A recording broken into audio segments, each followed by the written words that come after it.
Narrative of the Life of Frederick Douglass. Written by himself, Frederick Douglass. Narrated by Sam Kusi. Preface. In the month of August 1841, I attended an anti-slavery convention in Nantucket, at which it was my happiness to become acquainted with Frederick Douglass, the writer of the following narrative. He was a stranger to nearly every member of that body, but having recently made his escape from the southern prison house of bondage and feeling his curiosity excited to ascertain the principles and measures of the abolitionists, of whom he had heard a somewhat vague description while he was a slave, he was induced to give his attendance on the occasion alluded to, though at the time a resident in New Bedford. Fortunate, most fortunate occurrence. Fortunate for the millions of his manacled brethren, yet panting for deliverance from their awful thraldom. Fortunate for the cause of Negro emancipation and the universal liberty. Fortunate for the land of his birth, which he has already done so much to save and bless. Fortunate for a large circle of friends and acquaintances whose sympathy and affection he has strongly secured by the many sufferings he has endured, by his virtuous traits of character, by his ever-abiding remembrance of those who are in bonds, as being bound with them. Fortunate for the multitudes in various parts of our republic whose minds he has enlightened on the subject of slavery, and who have been melted to tears by his pathos, or roused to virtuous indignation by his stirring eloquence against the enslavers of men.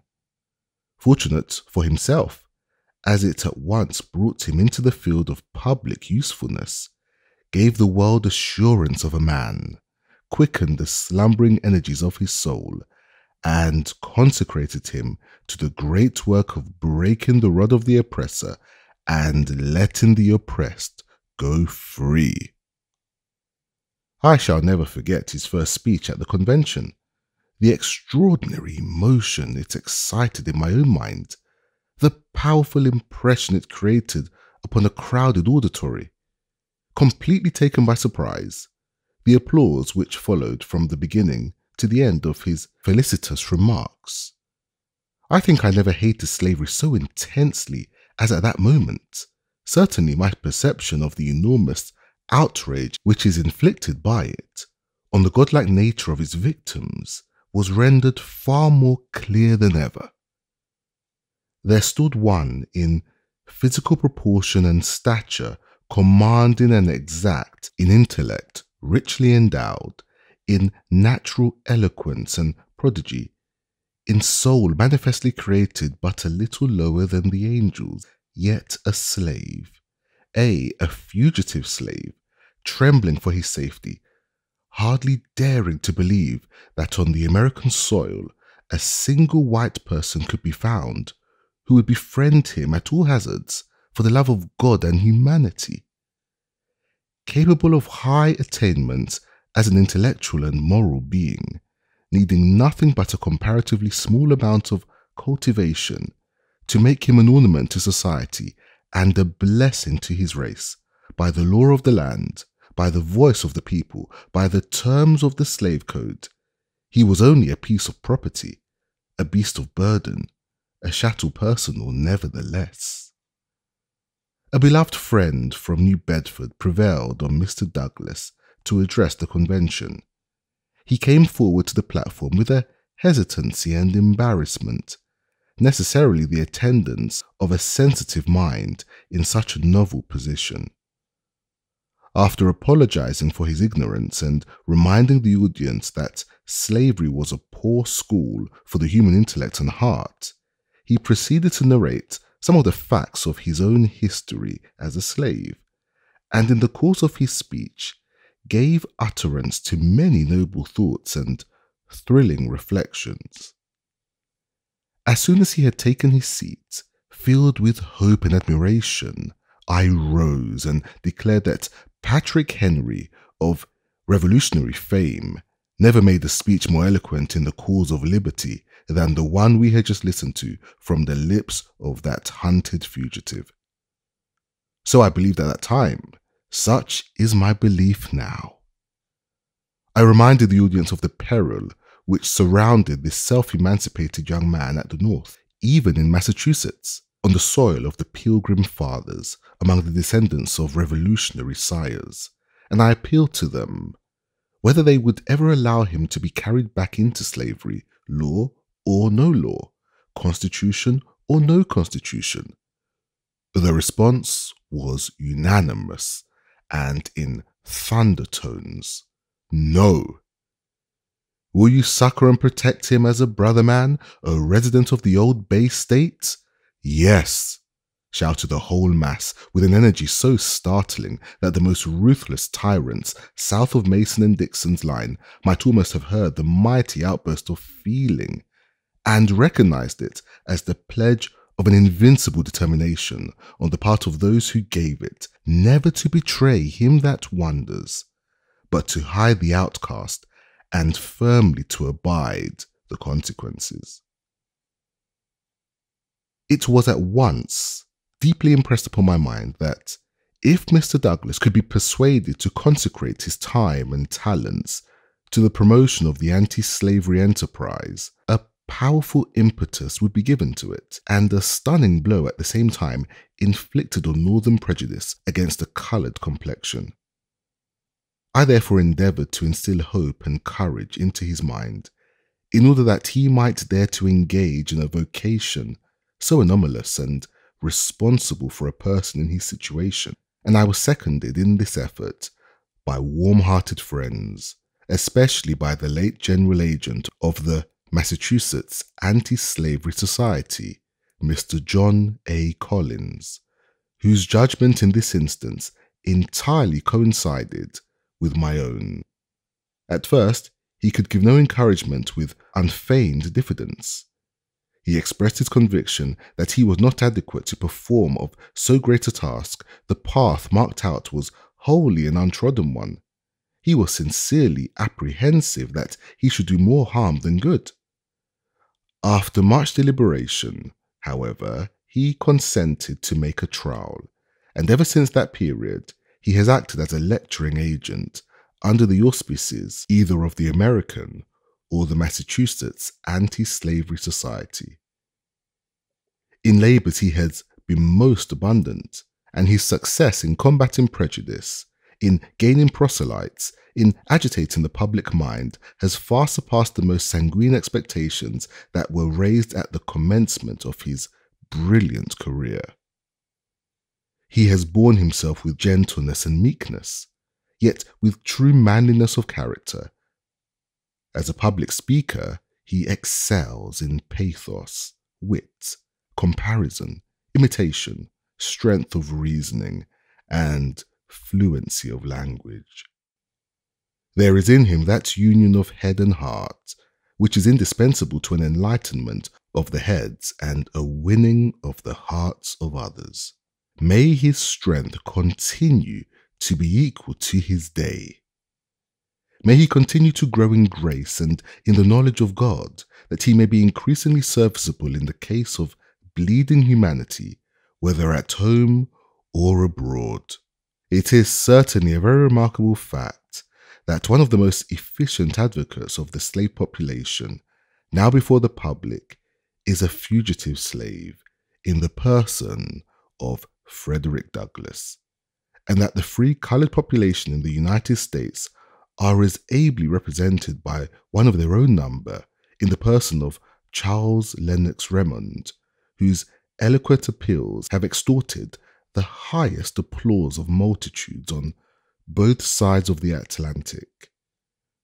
Let the calumniators of the colored race despise themselves for their baseness and illiberality of spirit, and henceforth cease to talk of the natural inferiority of those who require nothing but time and opportunity to attain to the highest point of human excellence. It may, perhaps, be fairly questioned whether any other portion of the population of the earth could have endured the privations, sufferings, and horrors of slavery without having become more degraded in the scale of humanity than the slaves of African descent.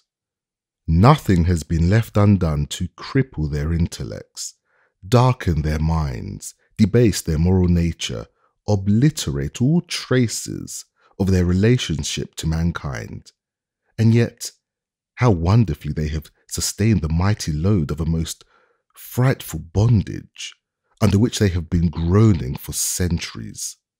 To illustrate the effects of slavery on the white man, to show that he has no powers of endurance in such a condition superior to those of his black brother, Daniel O'Connell, the distinguished advocate of universal emancipation and the mightiest champion of prostrate but not conquered Ireland, relates the following anecdote in a speech delivered by him in the Conciliation Hall, Dublin, before the Loyal National Repeal Association, March 31st, 1845. "No matter," said Mr. O'Connell, "under what specious term it may disguise itself, slavery is still hideous. It has a natural and inevitable tendency to brutalize every noble faculty of man." An American sailor who was cast away on the shore of Africa, where he was kept in slavery for 3 years, was at the expiration of that period found to be imbruted and stultified. He had lost all reasoning power, and having forgotten his native language, could only utter some savage gibberish between Arabic and English, which nobody could understand, and which even he himself found difficulty in pronouncing. So much for the humanizing influence of the domestic institution. Admitting this to have been an extraordinary case of mental deterioration, it proves at least that the white slave can sink as low in the scale of humanity as the black one. Mr. Douglas has very properly chosen to write his own narrative, in his own style, and according to the best of his ability, rather than to employ someone else. It is therefore entirely his own production, and considering how long and dark was the career he had to run as a slave, how few have been his opportunities to improve his mind since he broke his iron fetters, it is, in my judgment, highly creditable to his head and heart. He who can peruse it without a tearful eye, a heaving breast, an afflicted spirit, without being filled with an unutterable abhorrence of slavery and all its abettors, and animated with a determination to seek the immediate overthrow of that execrable system, without trembling for the fate of this country in the hands of a righteous God who is ever on the side of the oppressed, and whose arm is not shortened that it cannot save, must have a flinty heart, and be qualified to act the part of a trafficker in slaves and the souls of men. I am confident that it is essentially true in all its statements that nothing has been set down in malice, nothing exaggerated, nothing drawn from the imagination, that it comes short of the reality, rather than overstates a single fact in regard to slavery as it is. The experience of Frederick Douglass as a slave was not a peculiar one. His lot was not especially a hard one. His case may be regarded as a very fair specimen of the treatment of slaves in Maryland, in which state it is conceded that they are better fed and less cruelly treated than in Georgia, Alabama, or Louisiana. Many have suffered incomparably more, while very few on the plantations have suffered less than himself. Yet how deplorable was his situation! What terrible chastisements were inflicted upon his person! What still more shocking outrages were perpetrated upon his mind! With all his noble powers and sublime aspirations, how like a brute he was treated, even by those professing to have the same mind in them that was in Christ Jesus? To what dreadful liabilities was he continually subjected? How destitute of friendly counsel and aid, even in his greatest extremities? How heavy was the midnight of woe which shrouded in blackness the last ray of hope and filled the future with terror and gloom? What longings after freedom took possession of his breast, and how his misery augmented in proportion as he grew reflective and intelligent, thus demonstrating that a happy slave is an extinct man. How he thought, reasoned, felt under the lash of the driver with the chains upon his limbs. What perils he encountered in his endeavours to escape from his horrible doom, and how signal have been his deliverance and preservation in the midst of a nation of pitiless enemies. This narrative contains many affecting incidents, many passages of great eloquence and power, but I think the most thrilling one of them all is the description Douglas gives of his feelings as he stood soliloquizing respecting his fate and the chances of his one day being a free man on the banks of the Chesapeake Bay, viewing the receding vessels as they flew with their white wings before the breeze, and apostrophizing them as animated by the living spirit of freedom. Who can read that passage and be insensible to its pathos and sublimity? Compressed into it as a whole Alexandrian library of thought, feeling, and sentiment, all that can, all that need be urged in the form of expostulation, entreaty, rebuke against that crime of crimes, making man the property of his fellow man. Oh, how accursed is that system, which entombs the godlike mind of man, defaces the divine image, reduces those who by creation were crowned with glory and honor to a level of four-footed beasts, and exalts the dealer in human flesh above all that is called God. Why should its existence be prolonged 1 hour? Is it not evil, only evil, and that continually? What does its presence imply but the absence of all fear of God, all regard for man on the part of the people of the United States? Heaven speeds its eternal overthrow. So profoundly ignorant by the nature of slavery are many persons that they are stubbornly incredulous whenever they read or listen to any recital of the cruelties which are daily inflicted on its victims. They do not deny that the slaves are held as property, but that terrible fact seems to convey to their minds no idea of injustice, exposure to outrage, or savage barbarity. Tell them of cruel scourgings, of mutilations and brandings, of scenes of pollution and blood, of the banishment of all light and knowledge, and they affect to be greatly indignant at such enormous exaggerations, such wholesale misstatements, such abominable libels on the character of the Southern planters. As if all these direful outrages were not the natural results of slavery, as if it were less cruel to reduce a human being to the condition of a thing than to give him a severe flagellation or to deprive him of necessary food and clothing, as if whips, chains, thumbscrews, paddles, bloodhounds, overseers, drivers, patrols were not all indispensable to keep the slaves down and to give protection to their ruthless oppressors. As if, when the marriage institution is abolished, concubinage, adultery, and incest must not necessarily abound, and when all the rights of humanity are annihilated, any barrier remains to protect the victim from the fury of the spoiler, when absolute power is assumed over life and liberty, it will not be wielded with destructive sway. Skeptics of this character abound in society. In some few instances, their incredulity arises from a want of reflection, but generally, it indicates a hatred of the light, a desire to shield slavery from the assaults of its foes, a contempt of the colored race, whether bond or free.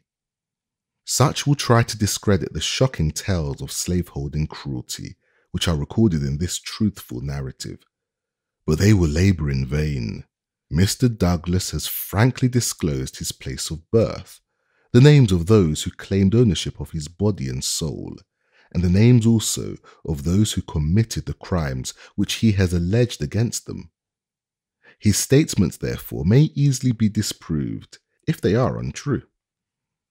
In the course of his narrative, he relates two instances of murderous cruelty, in one of which a planter deliberately shot a slave belonging to a neighboring plantation, who had unintentionally gotten within his lordly domain in quest of fish, and in the other, an overseer blew out the brains of a slave who had fled to a stream of water to escape a bloody scourging.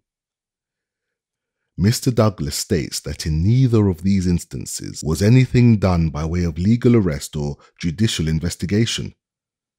The Baltimore American of March 17, 1845, relates a similar case of atrocity, perpetrated with similar impunity, as follows. Shooting a slave. We learn, upon the authority of a letter from Charles County, Maryland, received by a gentleman of this city, that a young man named Matthews, a nephew of General Matthews, and whose father, it is believed, holds an office at Washington, killed one of the slaves upon his father's farm by shooting him. The letter states that young Matthews had been left in charge of the farm, that he gave an order to the servant, which was disobeyed, when he proceeded to the house, obtained a gun, and, returning, shot the servant. He immediately, the letter continues, fled to his father's residence, where he still remains unmolested. Let it never be forgotten that no slaveholder or overseer can be convicted of any outrage perpetrated by the person of a slave, however diabolical it may be, on the testimony of colored witnesses, whether bond or free. By the slave code, they are adjudged to be as incompetent to testify against a white man as though they were indeed a part of a brute creation. Hence, there is no legal protection in fact, whatever there may be in form, for the slave population, and any amount of cruelty that may be inflicted on them with impunity. Is it possible for the human mind to conceive of a more horrible state of society? The effect of a religious profession on the conduct of Southern masters is vividly described in the following narrative, and shown to be anything but salutary. In the nature of the case, it must be in the highest degree pernicious. The testimony of Mr. Douglas on this point is sustained by a cloud of witnesses whose veracity is unimpeachable. A slaveholder's profession of Christianity is a palpable imposture. He is a felon of the highest grade. He is a man-stealer. It is of no importance what you put in the other scale. Reader, are you with the man-stealers in sympathy and purpose, or on the side of the downtrodden victims? If with the former, then you are the foe of God and man. If with the latter, what are you prepared to do and dare in their behalf? Be faithful, be vigilant, be untiring in your efforts to break every yoke, and let the oppressed go free. Come what may, cost what it may, inscribe on the banner which you unfurl to the breeze, as your religious and political motto, no compromise with slavery, no union with slaveholders. W.M. Lloyd Garrison, Boston, May 1st, 1845. Letter from Wendell Phillips, Esquire, Boston, April 22nd, 1845. My dear friend, you remember the old fable of the man and the lion, where the lion complained that he should not be so misrepresented when the lions wrote history. I am glad the time has come when the lions wrote history.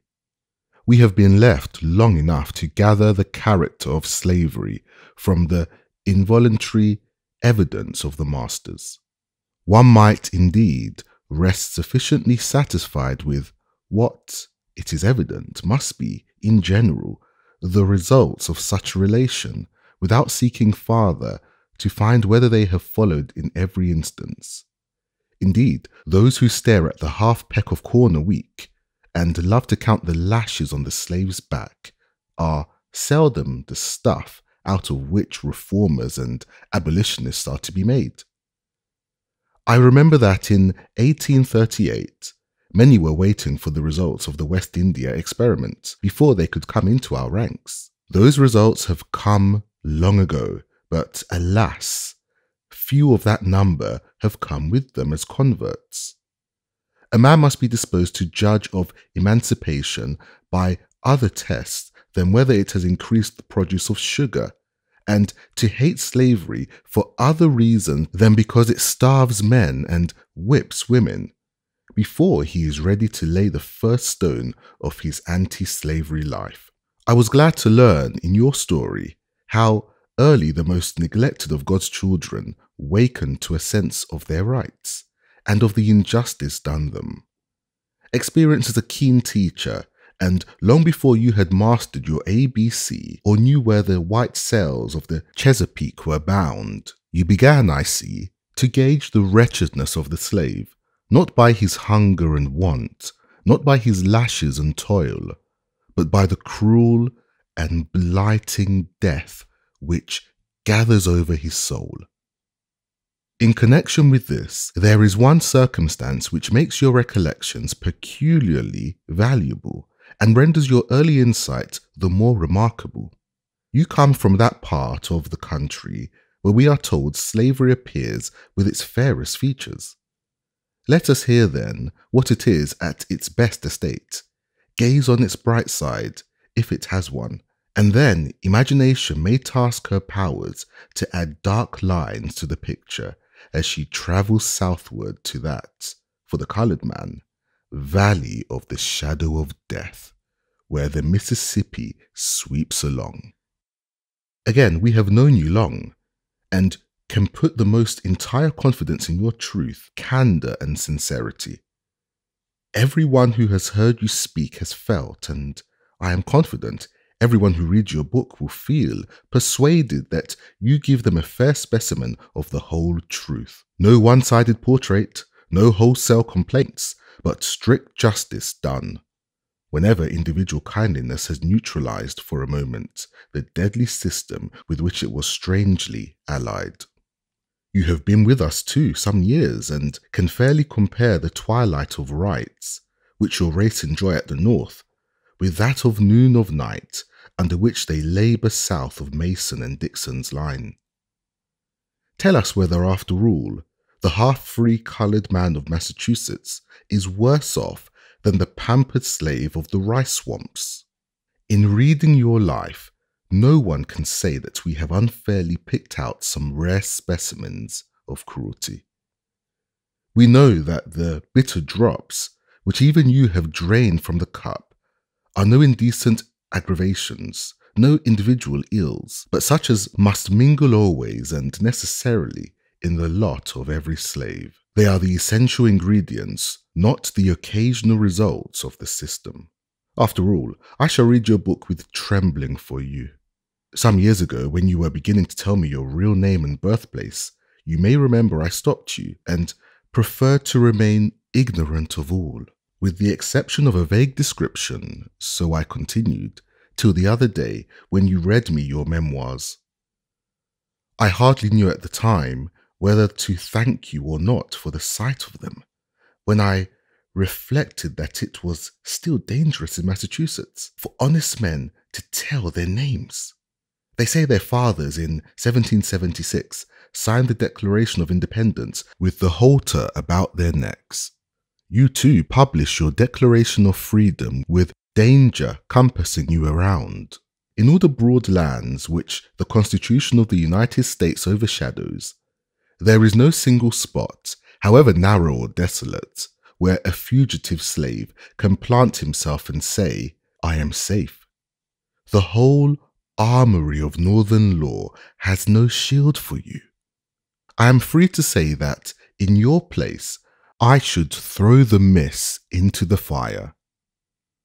You perhaps may tell your story in safety, endeared as you are to so many warm hearts by rare gifts, and still rarer devotion of them to the service of others. But it will be owing only to your labours and the fearless efforts of those who, trampling the laws and constitution of the country under their feet, are determined that they will hide the outcast, and that their hearth shall be, in spite of the law, an asylum for the oppressed, if, some time or other, the humblest may stand in our streets and bear witness in safety against the cruelties of which he has been the victim.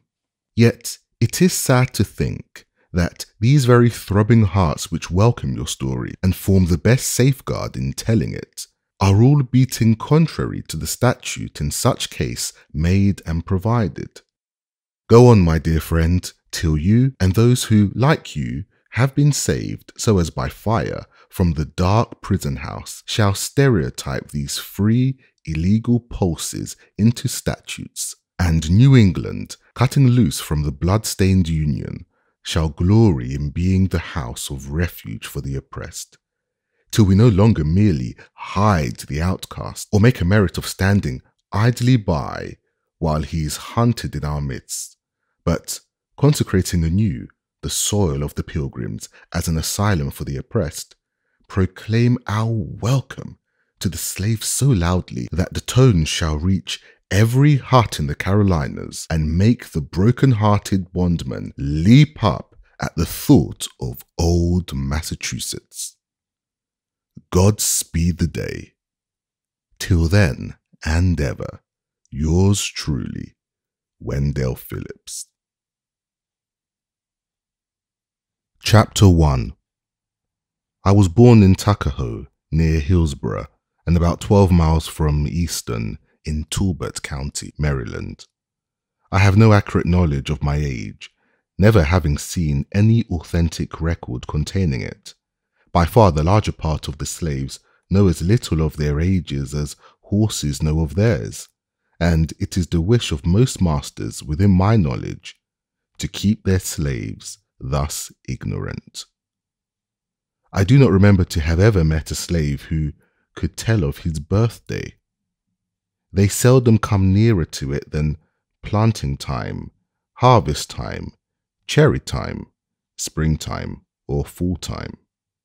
A want of information concerning my own was a source of unhappiness to me, even during childhood. The white children could tell their ages. I could not tell why I ought to be deprived of the same privilege. I was not allowed to make any inquiries of my master concerning it.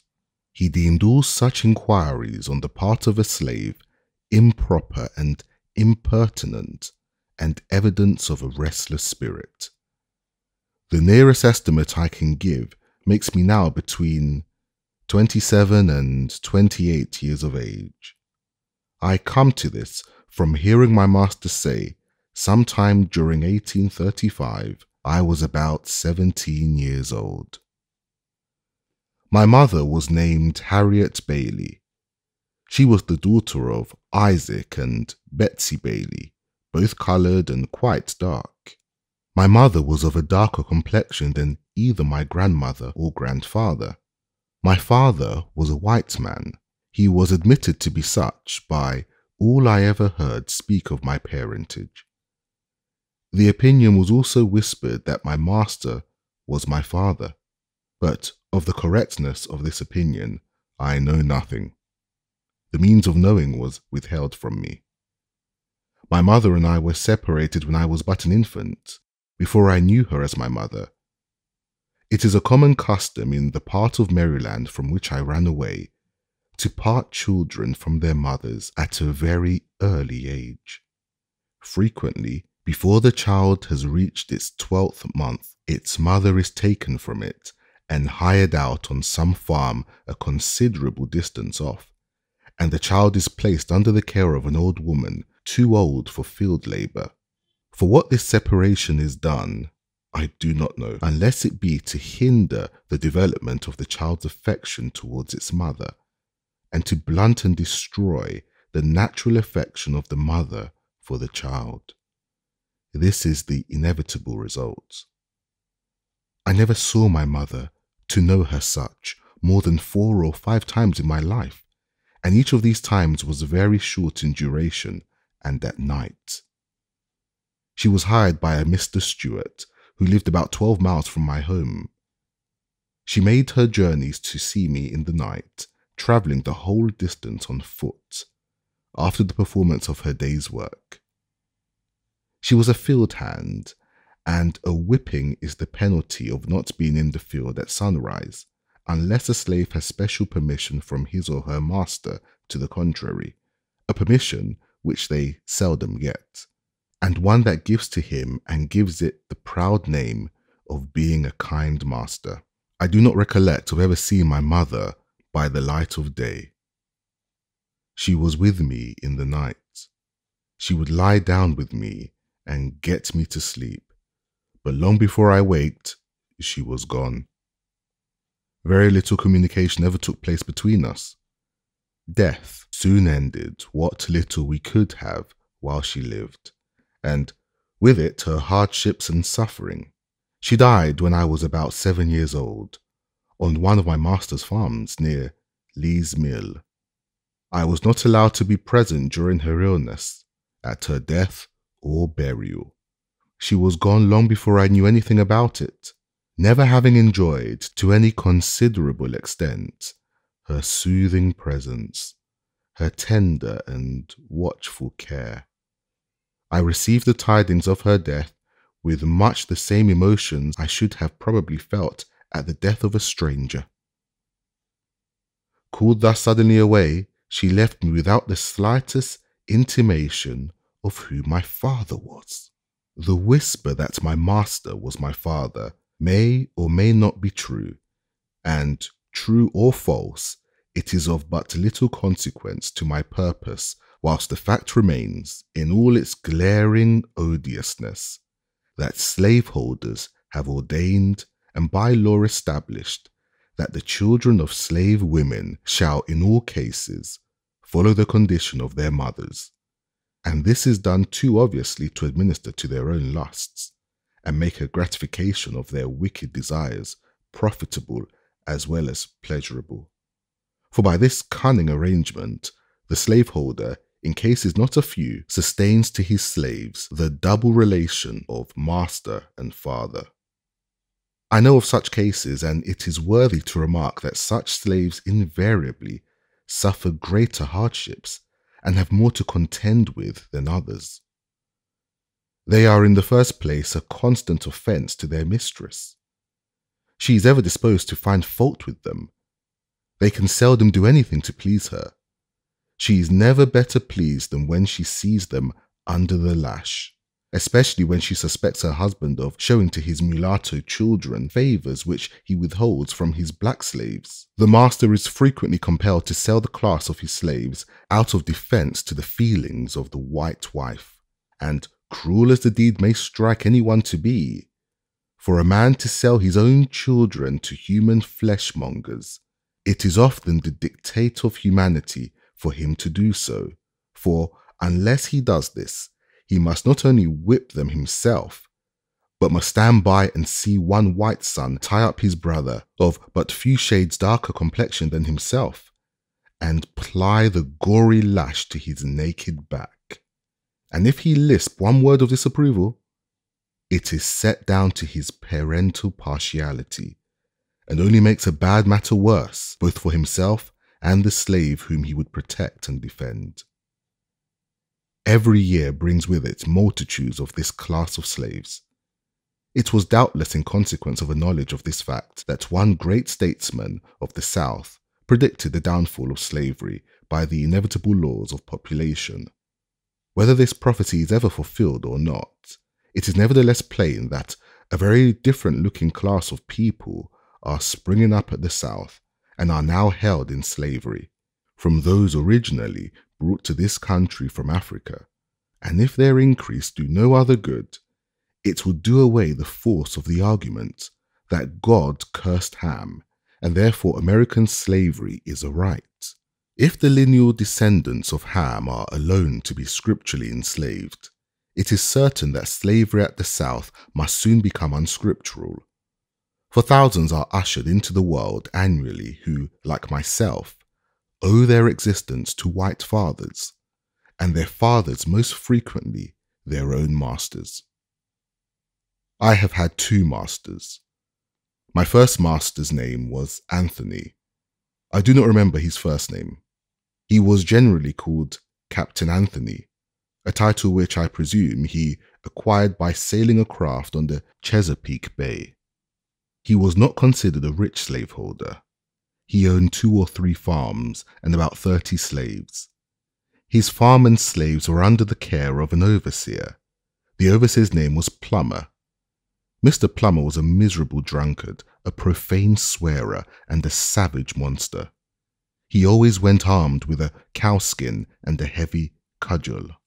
I have known him to cut and slash the women's heads so horribly that even master would be enraged at his cruelty, and would threaten to whip him if he did not mind himself. Master, however, was not a humane slaveholder. It required extraordinary barbarity on the part of an overseer to affect him. He was a cruel man, hardened by a long life of slaveholding. He would at times seem to take great pleasure in whipping a slave. I have often been awakened at the dawn of day by the most heart-rending shrieks of an own aunt of mine, whom he used to tie up to a joist and whip upon her naked back till she was literally covered with blood.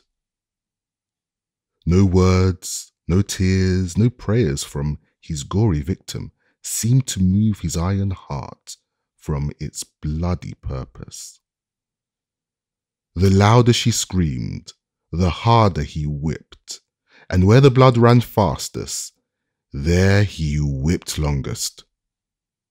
He would whip her to make her scream, and whip her to make her hush, and not until overcome by fatigue would he cease to swing the blood-clotted cowskin.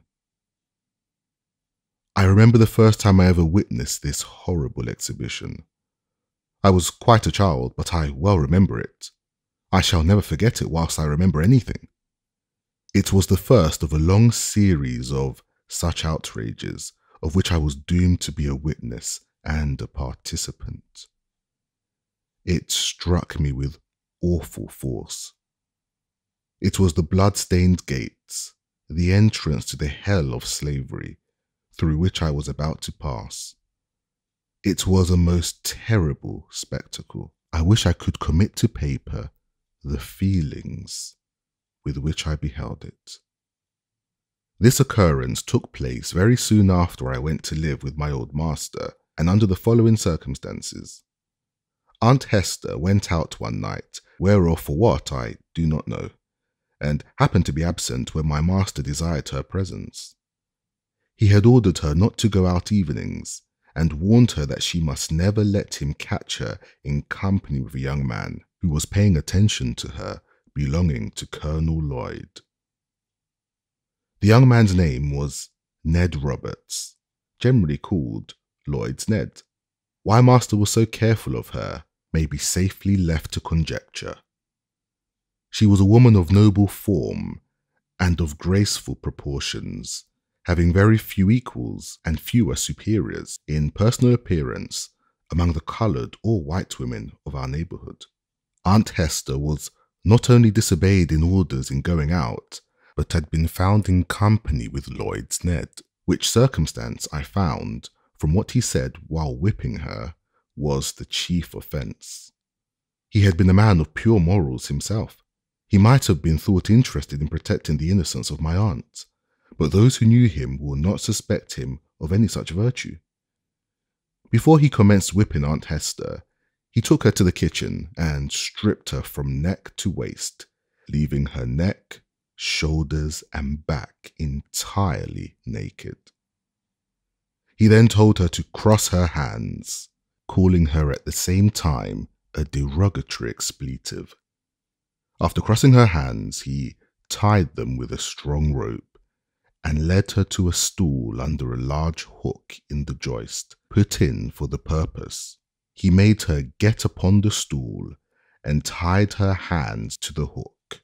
She now stood fair for his infernal purpose.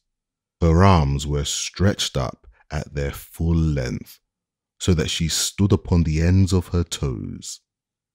He then said to her, "Now, you derogatory expletive, I'll learn you how to disobey my orders."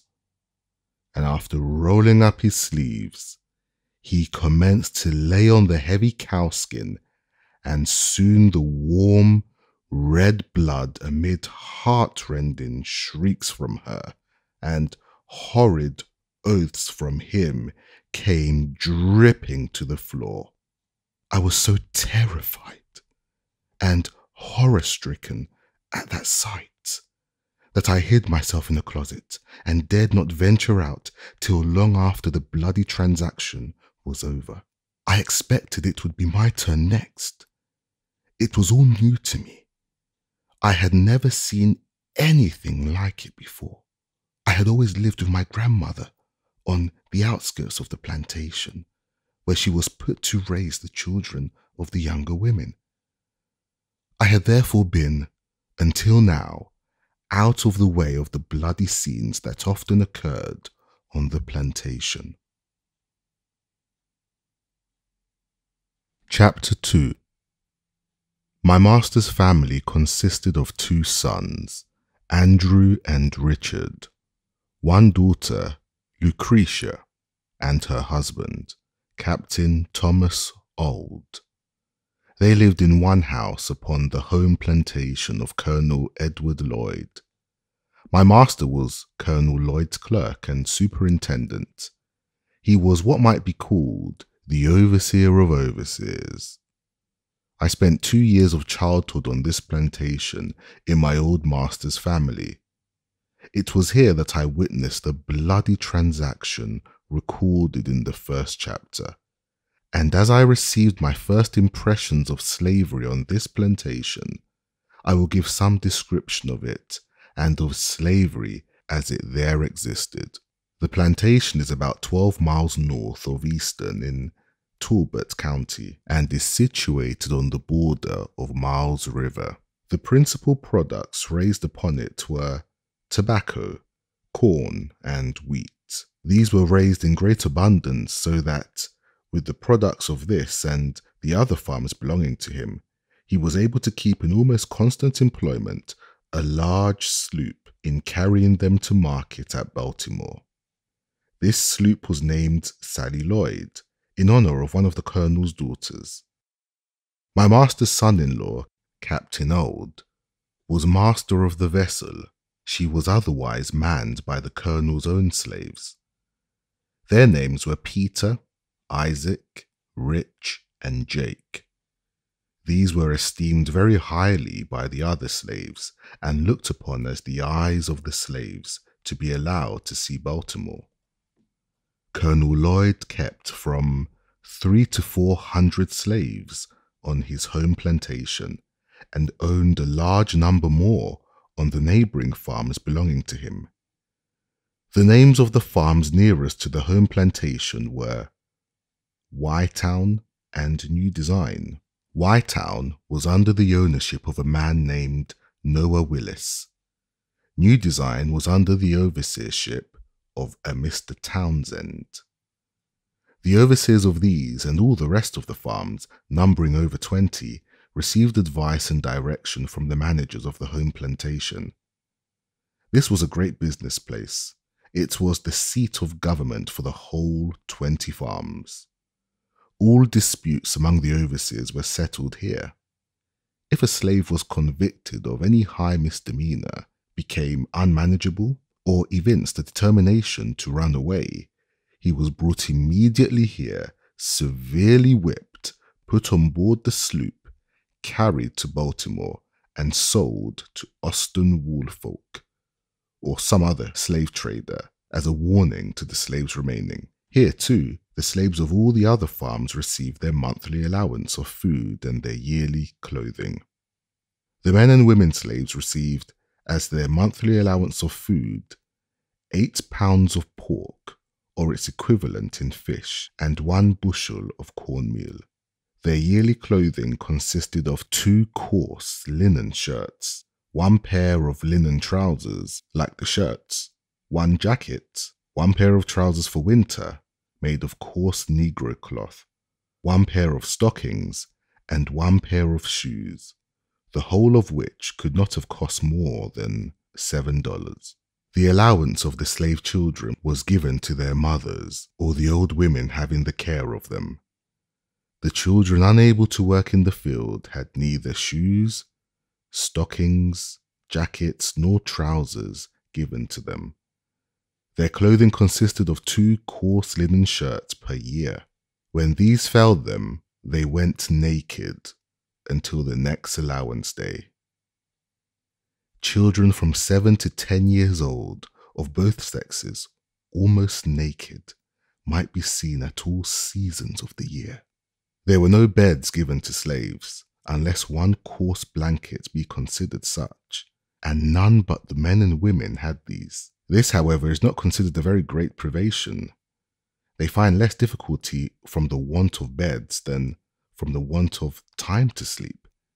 For when their day's work in the field is done, the most of them having their washing, mending, and cooking to do, and having few or none of the ordinary facilities for doing either of these, very many of the sleeping hours are consumed in preparing for the field the coming day. And when this is done, old and young, male and female, married and single, drop down side by side on 1 common bed, the cold, damp floor, each covering himself or herself with their miserable blankets, and here they sleep till they are summoned to the field by the driver's horn. At the sound of this, all must rise and be off to the field. There must be no halting. Everyone must be at his or her post, and woe betides them who hear not this morning's summons to the fields. For if they are not awakened by the sense of hearing, they are by the sense of feeling. No age nor sex finds any favour. Mr. Sevier, the overseer, used to stand by the door of the quarter, armed with a large hickory stick and heavy cowskin, ready to whip any one who was so unfortunate as not to hear, or from any other cause, was prevented from being ready to start for the field at the sound of the horn. Mr. Sevier was rightly named. He was a cruel man. I have seen him whip a woman, causing the blood to run half an hour at a time, and this too in the midst of her crying children, pleading for their mother's release. He seemed to take pleasure in manifesting his fiendish barbarity. Added to his cruelty, he was a profane swearer. It was enough to chill the blood and stiffen the hair of an ordinary man to hear him talk. Scarce a sentence escaped him but that was commenced or concluded by some horrid oath. The field was the place to witness his cruelty and profanity. His presence made it both the field of blood and of blasphemy. From the rising till the going down of the sun, he was cursing, raving, cutting, and slashing among the slaves in the most frightful manner. His career was short. He died very soon after I went to Colonel Lloyd's, and he died as he lived, uttering with his dying groans bitter curses and horrid oaths. His death was regarded by the slaves as the result of a merciful providence. Mr. Severe's place was filled by a Mr. Hopkins. He was a very different man. He was less cruel, less profane, and made less noise than Mr. Severe. His course was characterized by no extraordinary demonstrations of cruelty. He whipped, but seemed to take no pleasure in it. He was called by the slaves a good overseer. The home plantation of Colonel Lloyd wore the appearance of a country village. All the mechanical operations for all the farms were performed here. The shoemaking and mending, the blacksmithing, cartwrighting, coopering, weaving, and grain grinding were all performed by the slaves on the home plantation. The whole place wore a business-like aspect, very unlike the neighbouring farms. The number of houses, too, conspired to give it advantage over the neighbouring farms. It was called by the slaves the Great House Farm. Few privileges were esteemed higher by the slaves of the out farms than that of being selected to do errands at the Great House Farm. It was associated in their minds with greatness. A representative could not be prouder of his election to a seat in the American Congress than a slave on one of the out farms would be of his election to do errands at the Great House Farm. They regarded it as evidence of great confidence reposed in them by their overseers, and it was on this account, as well as a constant desire to be out of the field from under the driver's lash, that they esteemed it a high privilege, one worth careful living for. He was called the smartest and most trusty fellow, who had this honour conferred upon him the most frequently. The competitors of this office sought as diligently to please their overseers as the office seekers in the political parties seek to please and deceive the people. The same traits of character might be seen in Colonel Lloyd's slaves, as are seen in the slaves of the political parties. The slaves selected to go to the Great House Farm for the monthly allowance for themselves and their fellow slaves were peculiarly enthusiastic. While on their way, they would make the dense old woods for miles around reverberate with their wild songs, revealing at once the highest joy and the deepest sadness. They would compose and sing as they went along, consulting neither time nor tune. The thought that came up came out, if not in the word, in the sound, and as frequently in the one as in the other. They would sometimes sing the most pathetic sentiment in the most rapturous tone, and the most rapturous sentiment in the most pathetic tone. Into all of their songs, they would manage to weave something of the Great House Farm. Especially would they do this when leaving home. They would then sing most exultingly the following words: "I am going away to the Great House Farm. Oh yeah, oh yeah, oh." They would sing as a chorus to words which to many would seem unmeaning jargon, but which nevertheless were full of meaning to themselves. I have sometimes thought that the mere hearing of those songs would do more to impress some minds with the horrible character of slavery than the reading of whole volumes of philosophy on the subject could do. I did not, when a slave, understand the deep meaning of those rude and apparently incoherent songs. I was myself within the circle, so that I neither saw nor heard as those without might see and hear. They told a tale of woe which was then altogether beyond my feeble comprehension. They were tones loud, long, and deep. They breathed the prayer and complaint of souls boiling over with the bitterest anguish. Every tone was a testimony against slavery and a prayer to God for deliverance from chains. The hearing of those wild notes always depressed my spirit and filled me with ineffable, sadness. I have frequently found myself in tears while hearing them. The mere recurrence to those songs even now afflicts me. And while I am writing these lines, an expression of feeling has already found its way down my cheek. To those songs I trace my first glimmering conception of the dehumanizing character of slavery. I can never get rid of that conception. Those songs still follow me to deepen my hatred of slavery and quicken my sympathies for the brethren in bonds. If anyone wishes to be impressed with the soul-killing effects of slavery, let him go to Colonel Lloyd's plantation and, on allowance day, place himself in the deep pine woods, and there let him in silence analyze the sounds that shall pass through the chambers of his soul. And if he is not thus impressed, it will only be because there is no flesh in his obdurate heart. I have often been utterly astonished since I came to the North to find persons who could speak of the singing among slaves as evidence of their contentment and happiness. It is impossible to conceive of a greater mistake. Slaves sing most when they are most unhappy. The songs of the slave represent the sorrows of his heart, and he is relieved by them only as an aching heart is relieved by its tears. At least, such is my experience. I have often sung to drown my sorrow, but seldom to express my happiness. Crying for joy and singing for joy were alike uncommon to me while in the jaws of slavery.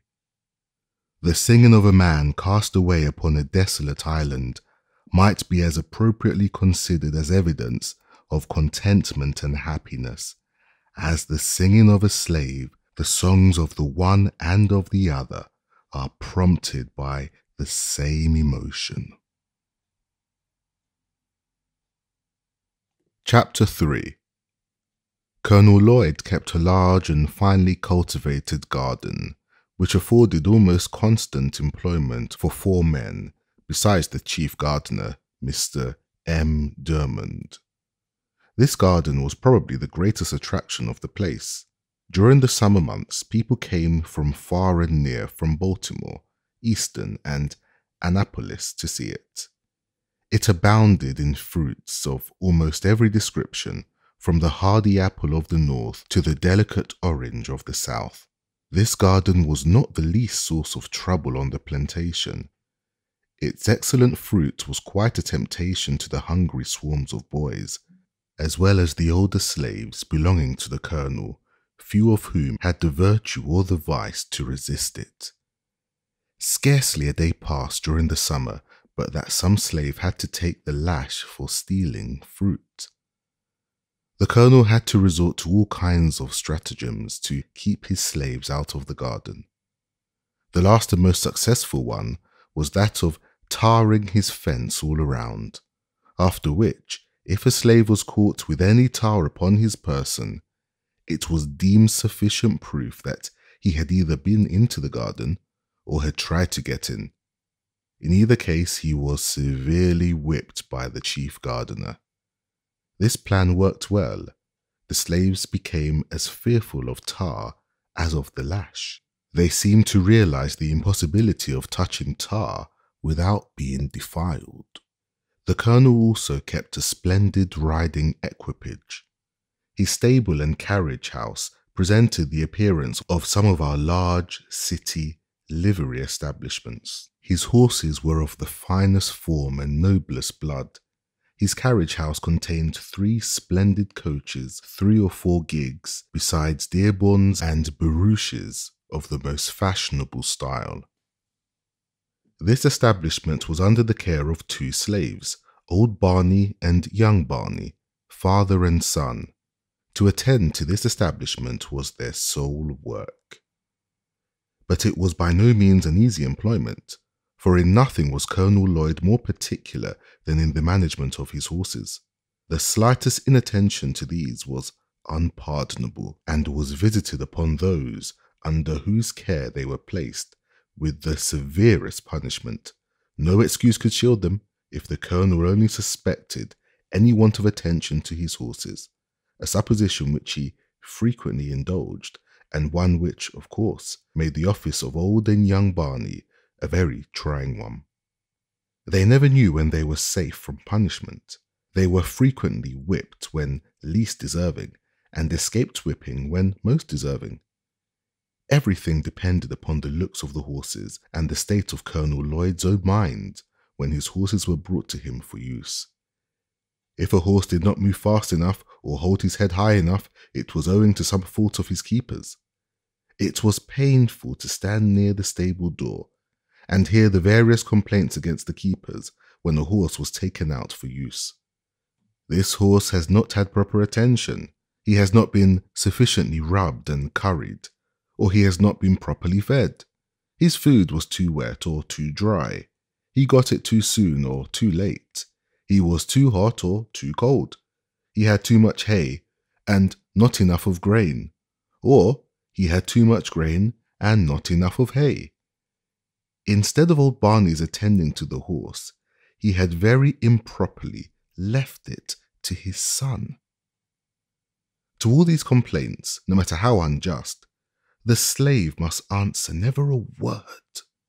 Colonel Lloyd could not brook any contradiction from a slave. When he spoke, a slave must stand, listen, and tremble, and such was literally the case. I have seen Colonel Lloyd make old Barney, a man between 50 and 60 years of age, uncover his bald head, kneel down upon the cold, damp ground, and receive upon his naked and toil-worn shoulders more than 30 lashes at a time. Colonel Lloyd had 3 sons, Edward, Murray, and Daniel, and 3 sons-in-law, Mr. Winder, Mr. Nicholson, and Mr. Lowndes. All of these lived at the great farmhouse, and enjoyed the luxury of whipping the servants when they pleased, from old Barney down to William Wilkes, the coach driver. I have seen Winder make one of the house servants stand off from him a suitable distance to be touched with the end of his whip, and at every stroke raise great ridges upon his back. To describe the wealth of Colonel Lloyd would be almost equal to describing the riches of Job. He kept from 10 to 15 house servants. He was said to own 1,000 slaves, and I think this estimate quite within the truth. Colonel Lloyd owned so many that he did not know them when he saw them, nor did all the slaves of the out farms know him. It is reported of him that while riding along the road one day, he met a coloured man and addressed him in the usual manner of speaking to coloured people on the public highways of the South. "Well, boy, whom do you belong to?" "To Colonel Lloyd," replied the slave. "Well, does the colonel treat you well?" "No, sir," was the ready reply. "What, does he work you too hard?" "Yes, sir." "Well, don't he give you enough to eat?" "Yes, sir, he gives me enough, such as it is." The colonel, after ascertaining where the slave belonged, rode on.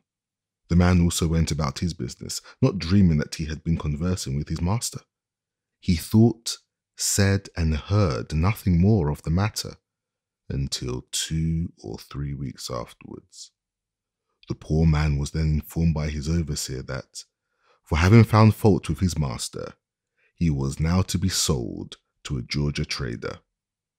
He was immediately chained and handcuffed, and thus, without a moment's warning, he was snatched away and forever sundered from his family and friends by a hand more unrelenting than death. This is the penalty of telling the truth, of telling the simple truth, in answer to a series of plain questions. It is partly in consequence of such facts that slaves, when inquired of as to their condition and the character of their masters, almost universally say that they are contented, and that their masters are kind. The slaveholders have been known to send in spies among their slaves to ascertain their views and feelings in regard to their condition. The frequency of this has had the effect to establish among the slaves the maxim that a steel tongue makes a wise head. They suppress the truth rather than take the consequences of telling it, and in so doing prove themselves a part of the human family. If they have anything to say of their masters, it is generally in the master's favour, especially when speaking to an untried man. I have been frequently asked when a slave if I had a kind master, and do not remember ever to have given a negative answer, nor did I, in pursuing this course, consider myself as uttering what was absolutely false, for I always measured the kindness of any master by the standard of kindness set up among slaveholders around us.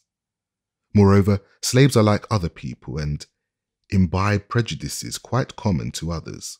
They think their own better than that of others.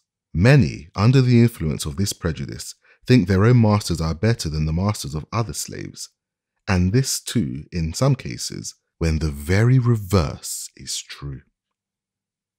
Indeed, it is not uncommon for slaves even to fall out and quarrel among themselves about the relative goodness of their masters, each contending for a superior goodness of his own over that of the others. At the very same time, they mutually execrate their masters when viewed separately. It was so on our plantation. When Colonel Lloyd's slaves met the slaves of Jacob Jepson, they seldom parted without quarrel about their masters, Colonel Lloyd's slaves contending that he was the richest, and Mr. Jepson's slaves that he was the smartest, and most of a man. Colonel Lloyd's slaves would boast his ability to buy and sell Jacob Jepson. Mr. Jepson's slaves would boast his ability to whip Colonel Lloyd. These quarrels would almost always end in a fight between the parties, and those that whipped were supposed to have gained the point at issue. They seemed to think that the greatness of their masters was transferable to themselves. It was considered as being bad enough to be a slave, but to be a poor man's slave was deemed a disgrace indeed. Chapter 4. Mr. Hopkins remained but a short time in the office of overseer. Why his career was so short, I do not know, but suppose he lacked the necessary severity to suit Colonel Lloyd. Mr. Hopkins was succeeded by Mr. Austin Gore, a man possessing, in an eminent degree, all those traits of character indispensable to what is called a first-rate overseer. Mr. Gore had served Colonel Lloyd in the capacity of overseer upon one of the out farms, and he had shown himself worthy of the high station of overseer upon the home or great house farm. Mr. Gore was proud, ambitious, and persevering. He was artful, cruel, and obdurate. He was just the man for such a place, and it was just the place for such a man. It afforded scope for the full exercise of all his powers, and he seemed to be perfectly at home in it. He was one of those who could torture the slightest look, word, or gesture on the part of the slave into impudence, and would treat it accordingly. There must be no answering back to him. No explanation was allowed a slave shown himself to have been wrongfully accused. Mr. Gore acted fully up to the maxim laid down by the slaveholders. It is better that a dozen slaves should suffer under the lash than that the overseer should be convicted in the presence of the slaves, or of having been at fault. No matter how innocent a slave might be, it availed him nothing when accused by Mr. Gore of any misdemeanor. To be accused was to be convicted, and to be convicted was to be punished, the one always following the other with immutable certainty. To escape punishment was to escape accusation, and few slaves had the fortune to do either under the overseership of Mr. Gore. He was just proud enough to demand the most debasing homage of the slave, and quite servile enough to crouch himself at the feet of the master. He was ambitious enough to be contented with nothing short of the highest rank of overseers, and persevering enough to reach the height of his ambition. He was cruel enough to inflict the severest punishment, artful enough to descend to the lowest trickery, and obdurate enough to be insensible to the voice of a reproving conscience. He was of all the overseers the most dreaded by the slaves. His presence was painful, his eye flashed confusion, and seldom was his sharp, shrill voice heard without producing horror and trembling in their ranks. Mr. Gore was a grave man, and though a young man, he indulged in no jokes, said no funny words, seldom smiled. His words were in perfect keeping with his looks, and his looks were in perfect keeping with his words. Overseers will sometimes indulge in a witty word, even with the slaves. Not so with Mr. Gore. He spoke but to command, and commanded but to be obeyed. He dealt sparingly with his words, and bountifully with his whip, never using the former where the latter would answer as well. When he whipped, he seemed to do so from a sense of duty, and feared no consequences. He did nothing reluctantly, no matter how disagreeable, always at his post, never inconsistent. He never promised but to fulfill.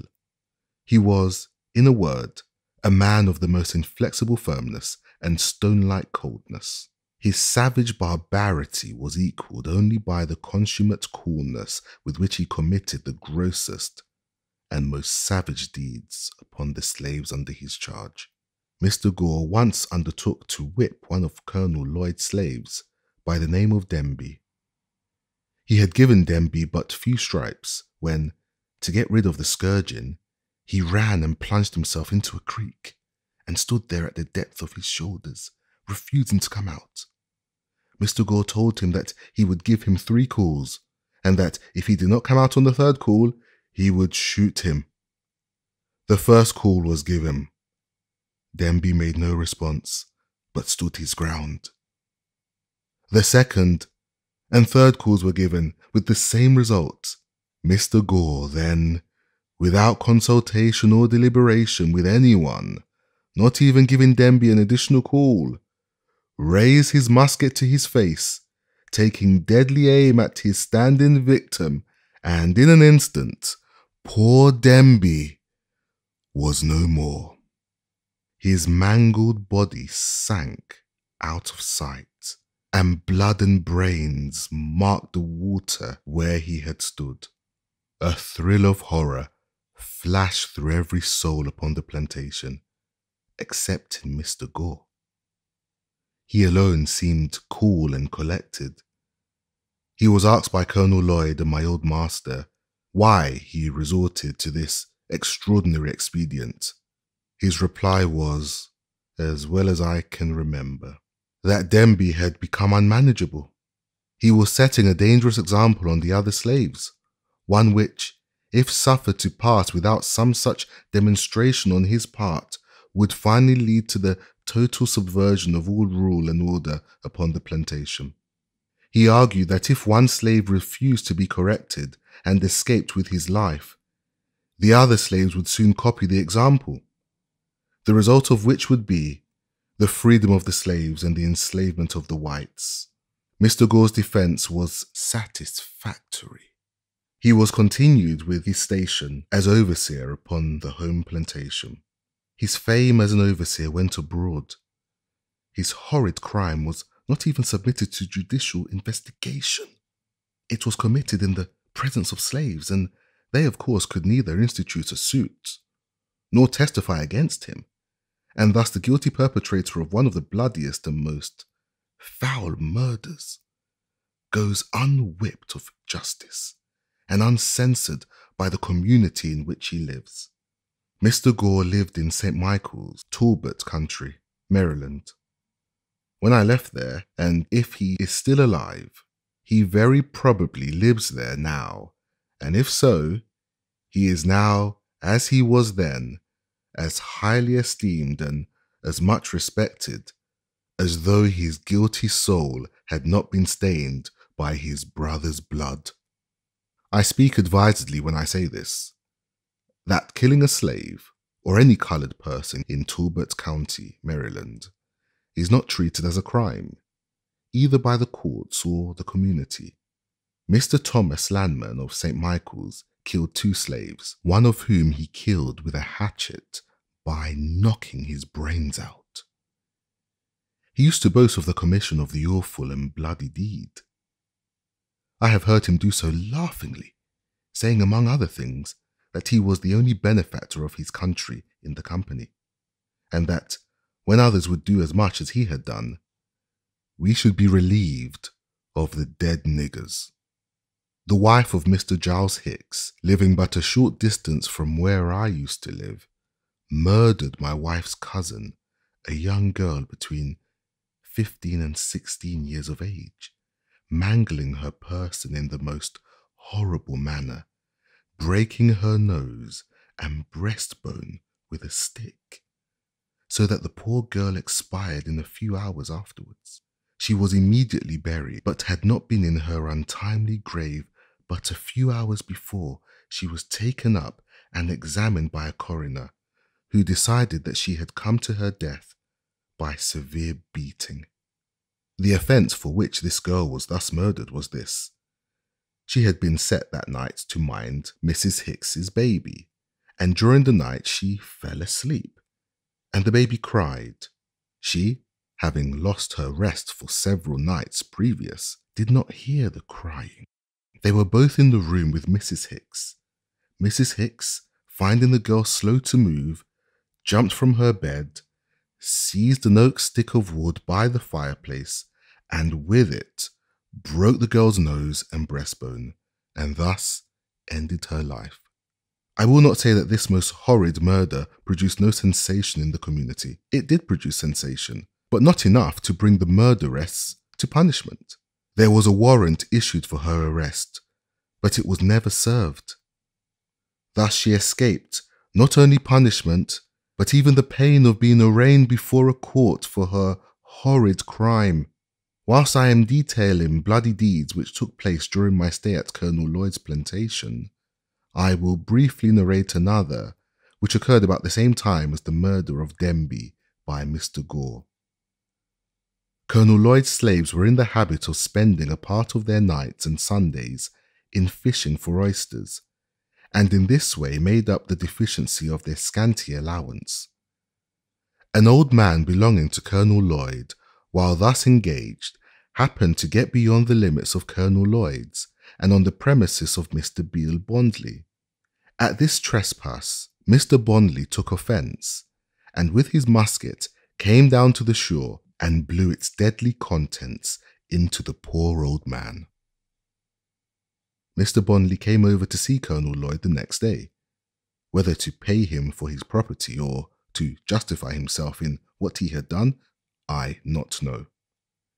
At any rate, this whole fiendish transaction was soon hushed up. There was very little said about it at all, and nothing done. It was a common saying, even among little white boys, that it was worth a half-cent to kill a nigger and a half-cent to bury one.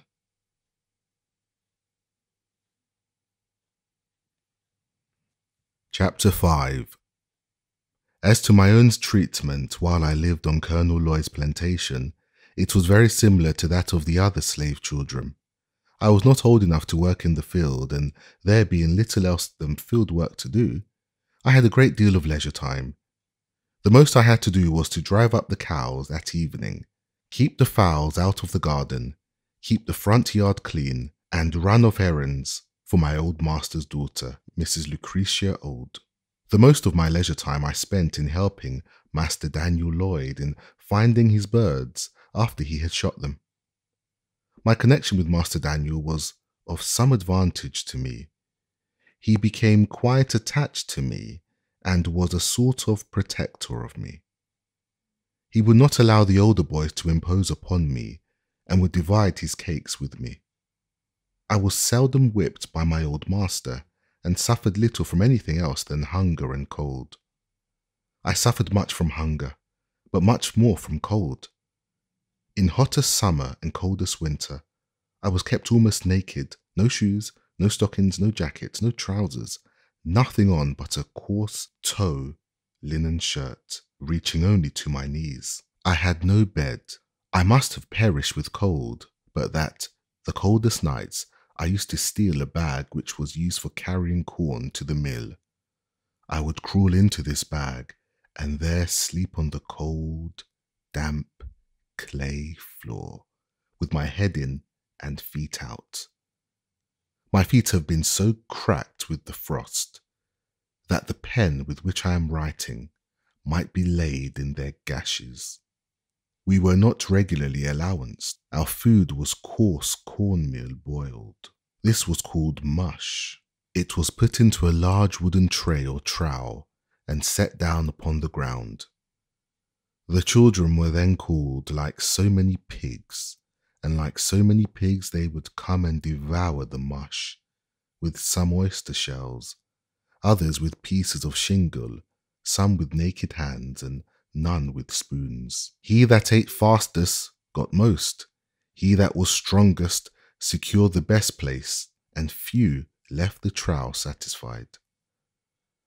I was probably between 7 and 8 years old when I left Colonel Lloyd's plantation.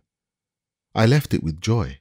I shall never forget the ecstasy with which I received the intelligence that my old master Anthony had determined to let me go to Baltimore to live with Mr. Hugh Old, brother to my old master's son-in-law, Captain Thomas Old. I received this information about 3 days before my departure. They were 3 of the happiest days I ever enjoyed. I spent the most part of all these 3 days in the creek, washing off the plantation scurf and preparing myself for my departure. The pride of appearance which this would indicate was not my own. I spent the time in washing, not so much because I wished to, but because Mrs. Lucretia had told me I must get all the dead skin off my feet and knees before I could go to Baltimore, for the people in Baltimore were very cleanly and would laugh at me if I looked dirty.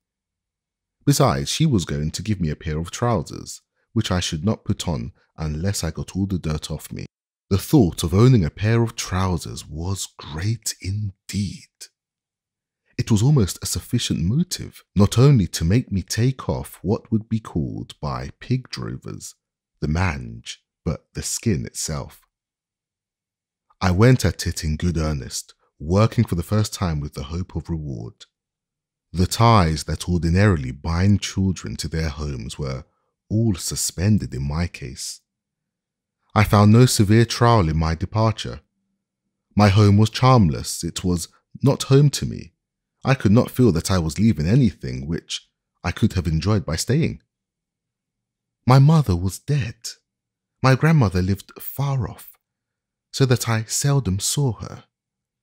I had 2 sisters and 1 brother that lived in the same house with me, but the early separation from us, from our mother, had well nigh blotted the fact of our relationship from our memories.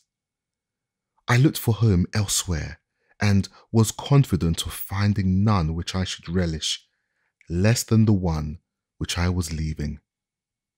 If, however, I found in my new home hardship, hunger, whipping, and nakedness, I had the consolation that I should not have escaped any one of them by staying. Having already had more than a taste of them in the house of my old master, and having enjoyed them there, I very naturally inferred my ability to enjoy them elsewhere, and especially at Baltimore, for I had something of the feeling about Baltimore that is expressed in the proverb that being hanged in England is preferable to dying a natural death in Ireland. I had the strongest desire to see Baltimore. Cousin Tom, though not fluent in speech, had inspired me with that desire by his eloquent description of the place. I could never point out anything at the great house, no matter how beautiful or powerful, but that he had seen something at Baltimore far exceeding, both in beauty and strength, the object which I pointed out to him. Even the great house itself, with all its pictures, was far inferior to many buildings in Baltimore. So strong was my desire that I thought a gratification of it would fully compensate for whatever loss of comforts I should sustain by the exchange. I left without a regret, and with the highest hopes of future happiness. We sailed out of Miles River for Baltimore on a Saturday morning. I remember only the day of the week, for at the time I had no knowledge of the days of the month, nor the months of the year. On setting sail, I walked aft, and gave to Colonel Lloyd's plantation what I hoped would be the last look. I then placed myself into the bows of the sloop, and there spent the remainder of the day in looking ahead, interesting myself in what was in the distance rather than in the things by or behind. In the afternoon of that day, we reached Annapolis, the capital of the state. We stopped but a few moments, so that I had no time to go on shore. It was the first large town that I had ever seen, and though it looked small compared with some of our New England factory villages, I thought it a wonderful place for its size, more imposing even than the Great House Farm. We arrived at Baltimore early on Sunday morning, landing in Smith's Wharf, not far from Bowley's Wharf. We had on board the sloop a large flock of sheep, and after aiding in driving them to the slaughterhouse of Mr. Curtis on Loudon Slater's Hill, I was conducted by Rich, one of the hands belonging on board of the sloop, to my new home in Elysiana Street, near Mr. Gardner's shipyard on Fells Point. Mr. and Mrs. Auld were both at home and met me at the door with their little son Thomas to take care of whom I had been given. And here I saw what I had never seen before. It was a white face, beaming with the most kindly emotions. It was the face of my new mistress, Sophia Auld. I wish I could describe the rapture that flashed through my soul as I beheld it. It was a new and strange sight to me, brightening up my pathway with the light of happiness. Little Thomas was told there was his Freddie, and I was told to take care of little Thomas. And thus I entered upon the duties of my new home with the most cheering prospect ahead. I looked upon my departure from Colonel Lloyd's plantation as one of the most interesting events of my life. It is possible, and even quite probable, that but for the mere circumstance of being removed from the plantation to Baltimore, I should have today, instead of being here seated on my own table in the enjoyment of freedom and the happiness of home, writing this narrative, been confined to the galling chains of slavery. Going to live at Baltimore laid the foundation and opened the gateway to all my subsequent prosperity. I have ever regarded it as the first plain manifestation of that kind of providence which has ever since attended me and marked my life with so many favours. I regarded the selection of myself as being somewhat remarkable. There were a number of slave children that might have been sent from the plantation to Baltimore. There were those younger, those older, and those of the same age. I was chosen from among them all, and was the first, last, and only choice. I may be deemed superstitious and even egotistical in regarding this event as a special interposition of divine providence in my favour. But I should be false to the earliest sentiments of my soul if I suppressed the opinion. I prefer to be true to myself, even at the hazard of incurring the ridicule of others, rather than to be false and incur my own abhorrence. From my earliest recollection, I date the entertainment of a deep conviction that slavery would not always be able to hold me within its foul embrace, and in the darkest hours of my career in slavery, this living word of faith and spirit of hope departed not from me, but remained like ministering angels to cheer me through the gloom. This good spirit was from God, and to him I offer thanksgiving and praise. Chapter 6. My new mistress proved to be all she appeared when I first met her at the door, a woman with the kindest and finest feelings. She had never had a slave under her control previously to myself, and prior to her marriage, she had been dependent upon her own industry for a living.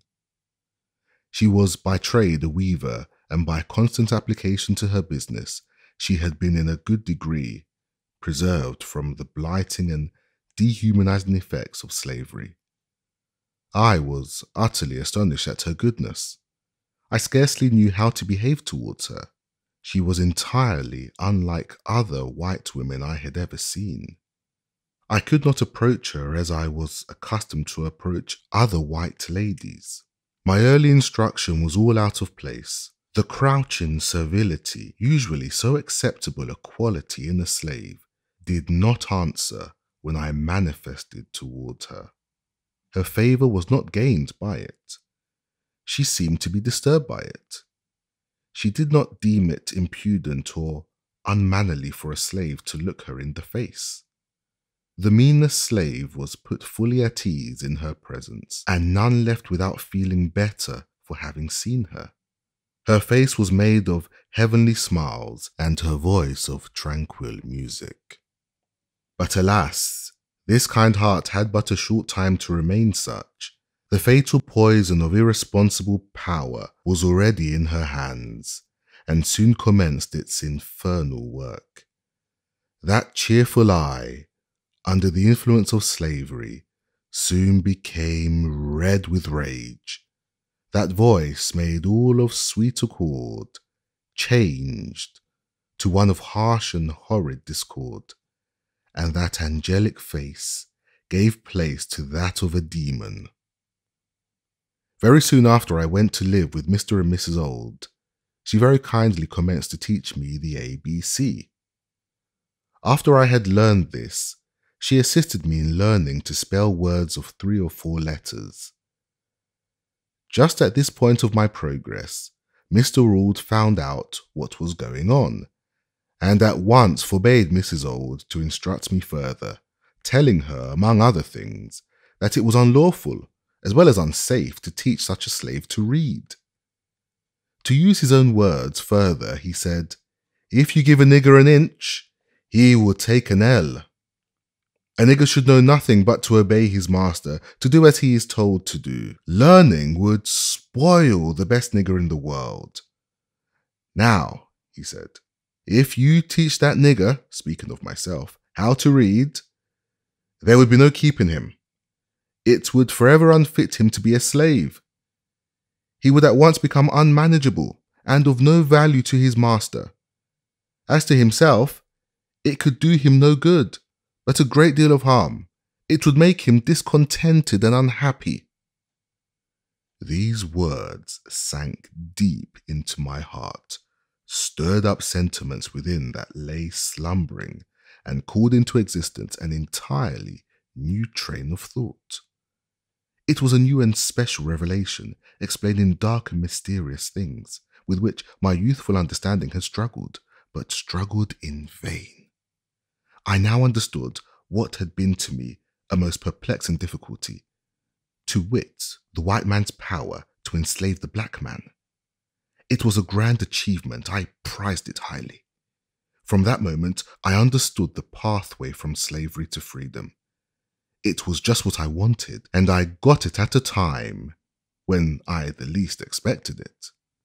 Whilst I was saddened by the thought of losing the aid of my kind mistress, I was gladdened by the invaluable instruction which, by the merest accident, I had gained from my master. Though conscious of the difficulty of learning without a teacher, I set out with high hope and a fixed purpose, at whatever cost of trouble, to learn how to read. The very decided manner with which he spoke and strove to impress his wife with the evil consequences of giving me instruction served to convince me that he was deeply sensible to the truths he was uttering. It gave me the best assurances that I might rely with the utmost confidence on the results which, he said, would flow from teaching me to read. What he most dreaded, that I most desired.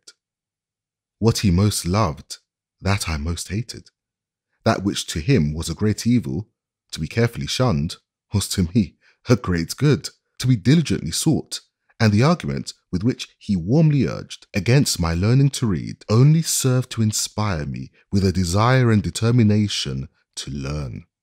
In learning to read, I owe almost as much to the bitter opposition of my master as to the kindly aid of my mistress. I acknowledged the benefit of both. I had resided but a short time in Baltimore before I observed a marked difference in the treatment of slaves from that which I had witnessed in the country. A city slave is almost a free man, compared with a slave on the plantation. He is much better fed and clothed, and enjoys privileges altogether unknown to the slave on the plantation. There is a vestige of decency, a sense of shame, that does much to curb and check those outbreaks of atrocious cruelty so commonly enacted upon the plantation. He is a desperate slaveholder who will shock the humanity of his non-slaving neighbors with the cries of his lacerated slave. Few are willing to incur the odium attaching to the reputation of being a cruel master, and above all things, they would not be known as not giving a slave enough to eat. Every city slaveholder is anxious to have it known of him that he feeds his slaves well, and it is due to them to say that most of them do give their slaves enough to eat. There are, however, some painful exceptions to this rule. Directly opposite to us on Philpott Street lived Mr. Thomas Hamilton. He owned 2 slaves. Their names were Henrietta and Mary. Henrietta was about 22 years of age. Mary was about 14, and of all the mangled and emaciated creatures I ever looked upon, these 2 were the most so. His heart must be harder than stone that could look upon these unmoved. The head, neck, and shoulders of Mary were literally cut to pieces. I have frequently felt her head and found it nearly covered with festering sores caused by the lash of her cruel mistress. I do not know that her master ever whipped her, but I have been an eyewitness to the cruelty of Mrs. Hamilton. I used to be in Mr. Hamilton's house nearly every day. Mrs. Hamilton used to sit in a large chair in the middle of the room, with a heavy cowskin by her side, and scarce an hour passed during the day but was marked by the blood of one of these slaves. The girls seldom passed her without her saying, "Move faster, you black gip," at the same time giving them a blow with the cowskin over the head or shoulders, often drawing the blood. She would then say, "Take that, you black gip," continuing, "If you don't move faster, I'll move you." Added to the cruel lashings to which these slaves were subjected, they were kept nearly half-starved. They seldom knew what it was to eat a full meal. I have seen Mary contending with the pigs for the offal thrown into the street.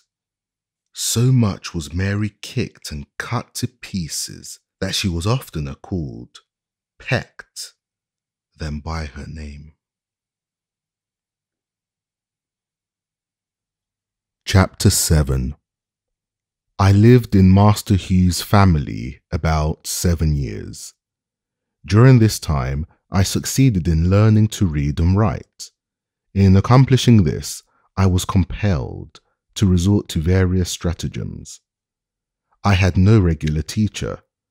My mistress, who had kindly commenced to instruct me, had, in compliance with the advice and direction of her husband, not only ceased to instruct, but had set her face against my being instructed by anyone else. It is due, however, to my mistress to say of her that she did not adopt this course of treatment immediately. She at first lacked the depravity indispensable to shutting me up in mental darkness. It was at least necessary for her to have some training in the exercise of irresponsible power to make her equal to the task of treating me as though I were a brute. My mistress was, as I have said, a kind and tender-hearted woman, and in the simplicity of her soul she commenced, when I first went to live with her, to treat me as she supposed one human being ought to treat another. In entering upon the duties of a slaveholder, she did not seem to perceive that I sustained to her the relation of a mere chattel, and that for her to treat me as a human being was not only wrong, but dangerously so. Slavery proved as injurious to her as it did to me. When I went there, she was a pious, warm, and tender-hearted woman. There was no sorrow or suffering for which she had not a tear. She had bread for the hungry, clothes for the naked, and comfort for every mourner that came within her reach. Slavery soon proved its ability to divest her of these heavenly qualities. Under its influence, the tender heart became stone, and the lamb-like disposition gave way to one of tiger-like fierceness. The first step in her downward course was in her season to instruct me. She now commenced to practice her husband's precepts. She finally became even more violent in her opposition than her husband himself. She was not satisfied with simply doing as well as he had commanded. She seemed anxious to do better. Nothing seemed to make her more angry than to see me with a newspaper. She seemed to think that here lay the danger. I have had her rush at me with a face made all up of fury, and snatch from me a newspaper in a manner that fully revealed her apprehension. She was an apt woman, and a little experience soon demonstrated to her satisfaction that education and slavery were incompatible with each other. From this time, I was most narrowly watched. If I was in a separate room any considerable length of time, I was sure to be suspected of having a book, and was at once called to give an account of myself. All this, however, was too late. The first step had been taken. Mistress, in teaching me the alphabet, had given me the inch, and no precaution could prevent me from taking the L. The plan which I adopted, and the one by which I was most successful, was that of making friends with all the little white boys whom I met in the street. As many of these as I could, I converted into teachers. With their kindly aid, obtained at different times and in different places, I finally succeeded in learning to read. When I was sent of errands, I always took my book with me, and by going one part of my errand quickly, I found time to get a lesson before my return. I used to also carry bread with me, enough of which was always in the house, and to which I was always welcome, for I was much better off in this regard than many of the poor white children in our neighbourhood. This bread I used to bestow upon the hungry little urchins who, in return, would give me that valuable bread of knowledge. I am strongly tempted to give the names of 2 or 3 of those little boys as a testimonial of the gratitude and affection I bear them. But prudence forbids. Not that it would injure me, but it might embarrass them, for it is almost an unpardonable offence to teach slaves to read in this Christian country. It is enough to say of the dear little fellows that they lived in Philpot Street, very near Durgin and Bailey's shipyard. I used to talk this matter of slavery over with them. I would sometimes say to them, I wished I could be as free as they would be when they got to be men. You will be free as soon as you are 21, but I am a slave for life. Have not I as good a right to be free as you have? These words used to trouble them. They would express for me their liveliest sympathy, and console me with the hope that something would occur by which I might be free. I was now about 12 years old, and the thought of being a slave for life began to bear heavily upon my heart.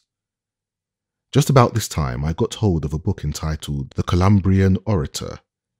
Every opportunity I got, I used to read this book. Among much of other interesting matter, I found in it a dialogue between a master and his slave. The slave was represented as having run away from his master 3 times. The dialogue represented a conversation which took place between them, when the slave was retaken the 3rd time. In this dialogue, the whole argument in behalf of slavery was brought forward by the master, all of which was disposed of by the slave. The slave was made to say some very smart as well as impressive things in reply to his master, things which had the desired though unexpected effect, for the conversation resulted in the voluntary emancipation of the slave on the part of the master. In the same book, I met with one of Sheridan's mighty speeches on and in behalf of Catholic emancipation. These were choice documents to me. I read them over and over again with unabated interest. They gave tongue to interesting thoughts of my own soul, which had frequently flashed through my mind and died away for want of utterance. The moral which I gained from the dialogue was the power of truth over the conscience of even a slaveholder. What I got from Sheridan was a bold denunciation of slavery and a powerful vindication of human rights. The reading of these documents enabled me to utter my thoughts and to meet the arguments brought forward to sustain slavery, but while they relieved me of one difficulty, they brought on another even more painful than the one of which I was relieved. The more I read, the more I was led to abhor and detest my enslavers. I could regard them in no other light than a band of successful robbers who had left their homes and gone to Africa and stolen us from our homes and in a strange land reduced us to slavery. I loathed them as being the meanest as well as the most wicked of men. As I read and contemplated the subject, behold, that very discontentment which Master Hugh had predicted would follow my learning to read had already come to torment and sting my soul to unutterable anguish. As I writhed under it, I would at times feel that learning to read had been a curse rather than a blessing. It had given me a view of my wretched condition without the remedy. It opened my eyes to the horrible pit, but to no ladder upon which to get out.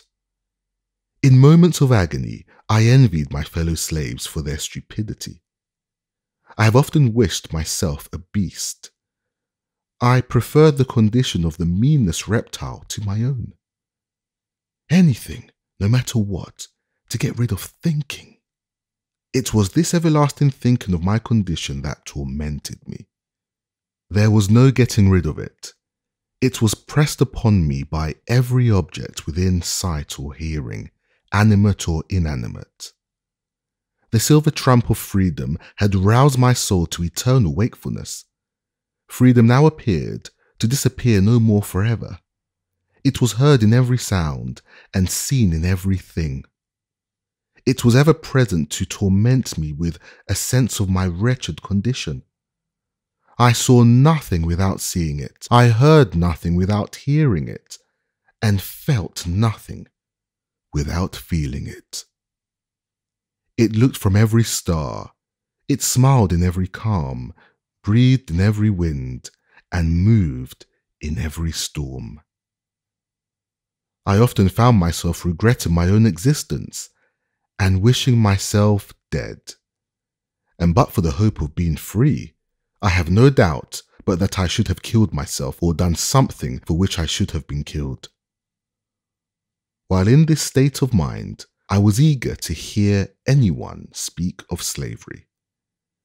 I was a ready listener. Every little while I could hear something about the abolitionists. It was some time before I found what the word meant.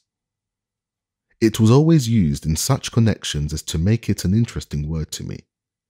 If a slave ran away and succeeded in getting clear, or if a slave killed his master, set fire to a barn, or did anything very wrong in the mind of a slaveholder, it was spoken of as the fruit of abolition. Hearing the word in this connection very often, I set about learning what it meant. The dictionary afforded me little or no help. I found it was the act of abolishing, but then I did not know what was to be abolished. Here I was perplexed. I did not dare to ask anyone about its meaning, for I was satisfied that it was something they wanted me to know very little about. After a patient waiting, I got one of our city papers containing an account of the number of petitions from the North, praying for the abolition of slavery in the District of Columbia and of the slave trade between the states. From this time I understood the words abolition and abolitionist, and always drew near when that word was spoken, expecting to hear something of importance to myself and fellow slaves. The light broke in upon me by degrees. I went one day down on the wharf of Mr. Waters, and seeing two Irishmen unloading a scow of stone, I went unasked and helped them. When we had finished, one of them came to me and asked me if I were a slave. I told him I was. He asked, "Are ye a slave for life?" I told him that I was. The good Irishman seemed to be deeply affected by the statement. He said to the other that it was a pity so fine a little fellow as myself should be a slave for life. He said it was a shame to hold me. They both advised me to run away to the North, that I should find friends there, and that I should be free. I pretended not to be interested in what they said and treated them as if I did not understand them, for I feared they might be treacherous. White men have been known to encourage slaves to escape, and then, to get the reward, catch them and return them to their masters. I was afraid that these seemingly good men might use me so, but I nevertheless remembered their advice, and from that time I resolved to run away.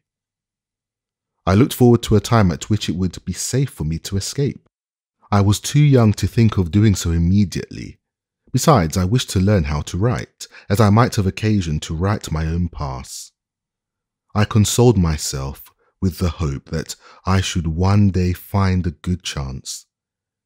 Meanwhile, I would learn to write. The idea as to how I might learn to write was suggested to me by being in Durgin and Bailey's shipyard and frequently seeing the ship carpenters, after hewing and getting a piece of timber ready to use, write on the timber the name of that part of the ship for which it was intended. When a piece of timber was intended for the laboured side, it would be marked thus, L. When a piece was for the starboard side, it would be marked thus, S. A piece for the larboard side forward would be marked thus, LF. When a piece was for starboard side forward, it would be marked thus, SF. For larboard aft, it would be marked thus, LA. For starboard aft, it would be marked thus, SA. I soon learned the names of these letters and for what they were intended when placed upon a piece of timber in the shipyard. I immediately commenced copying them and in a short time was able to make the 4 letters named. After that, when I met with any boy who I knew could write, I would tell him I could write as well as he. The next word would be, "I don't believe you. Let me see you try it." I would then make the letters which I had been so fortunate as to learn and ask him to beat that. In this way I got a good many lessons in writing, which it is quite possible I should never have gotten in any other way. During this time, my copybook was the board fence, brick wall, and pavement. My pen and ink was a lump of chalk. With these, I learned mainly how to write. I then commenced and continued copying the italics in Webster's spelling book until I could make them all without looking on the book. By this time, my little master Thomas had gone to school and learned how to write and had written over a number of copybooks.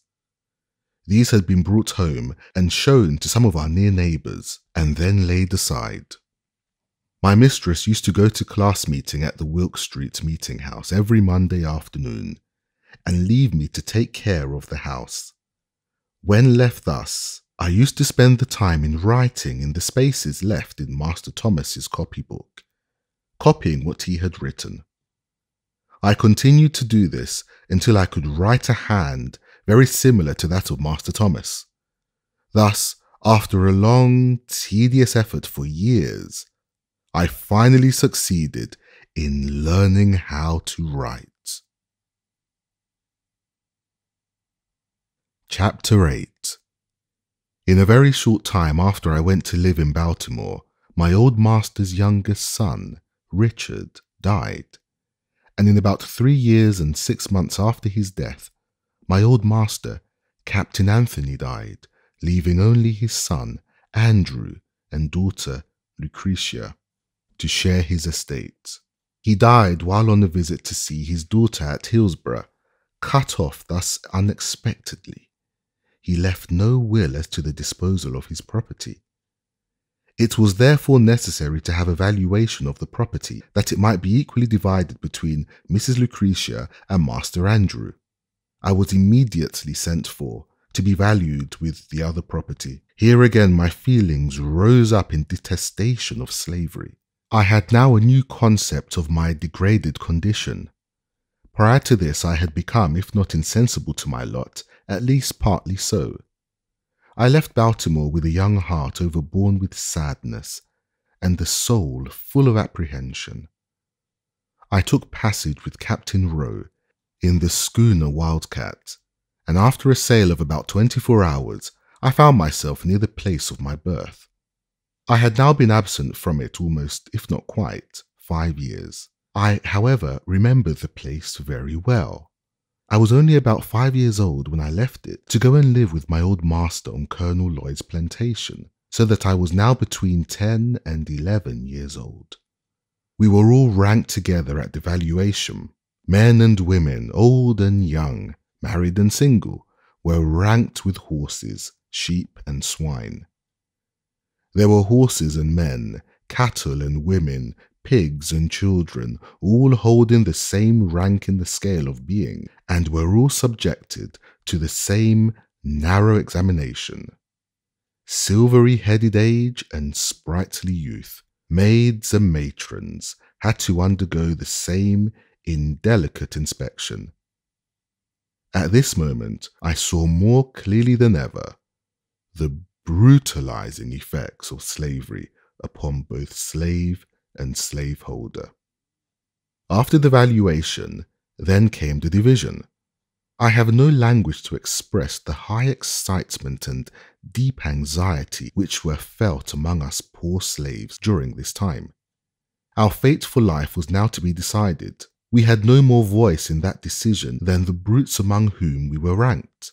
A single word from the white man was enough, against all our wishes, prayers, and entreaties, to sunder forever the dearest friends, dearest kindred, and strongest ties known to human beings. In addition to the pain of separation, there was the horrid dread of falling into the hands of Master Andrew.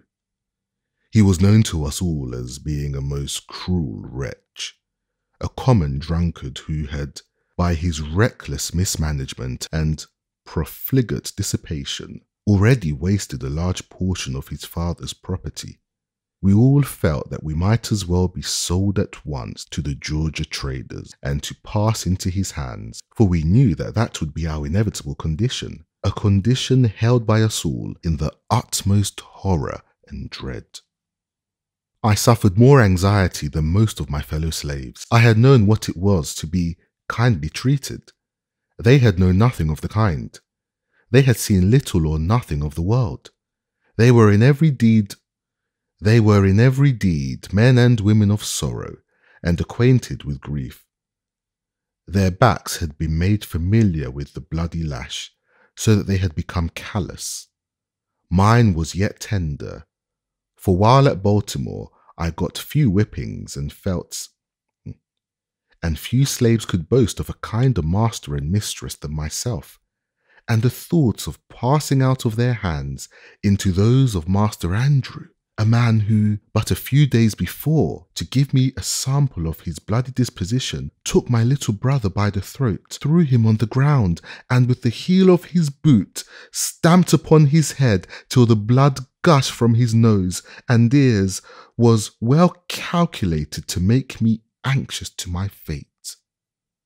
After he had committed this savage outrage upon my brother, he turned to me and said, that was the way he meant to serve me one of these days, meaning, I suppose, when I came into his possession.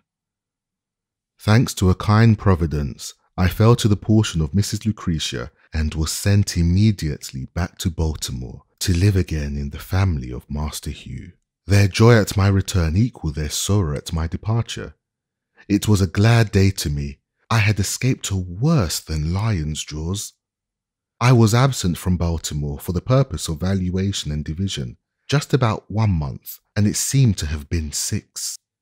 Very soon after my return to Baltimore, my mistress, Lucretia, died, leaving her husband and 1 child, Amanda, and in a very short time after her death, Master Andrew died. Now all the property of my old master, slaves included, was in the hands of strangers who had had nothing to do with accumulating it. Not a slave was left free. All remained slaves, from the youngest to the oldest. If any one thing in my experience more than another served to deepen my conviction of the infernal character of slavery and to fill me with unutterable loathing of slaveholders, it was their base ingratitude to my poor old grandmother. She had served my old master faithfully from youth to old age. She had been the source of all his wealth. She had peopled his plantation with slaves. She had become a great-grandmother in his service. She had rocked him in infancy, attended him in childhood, served him through life, and at his death wiped from his icy brow the cold death sweat and closed his eyes forever.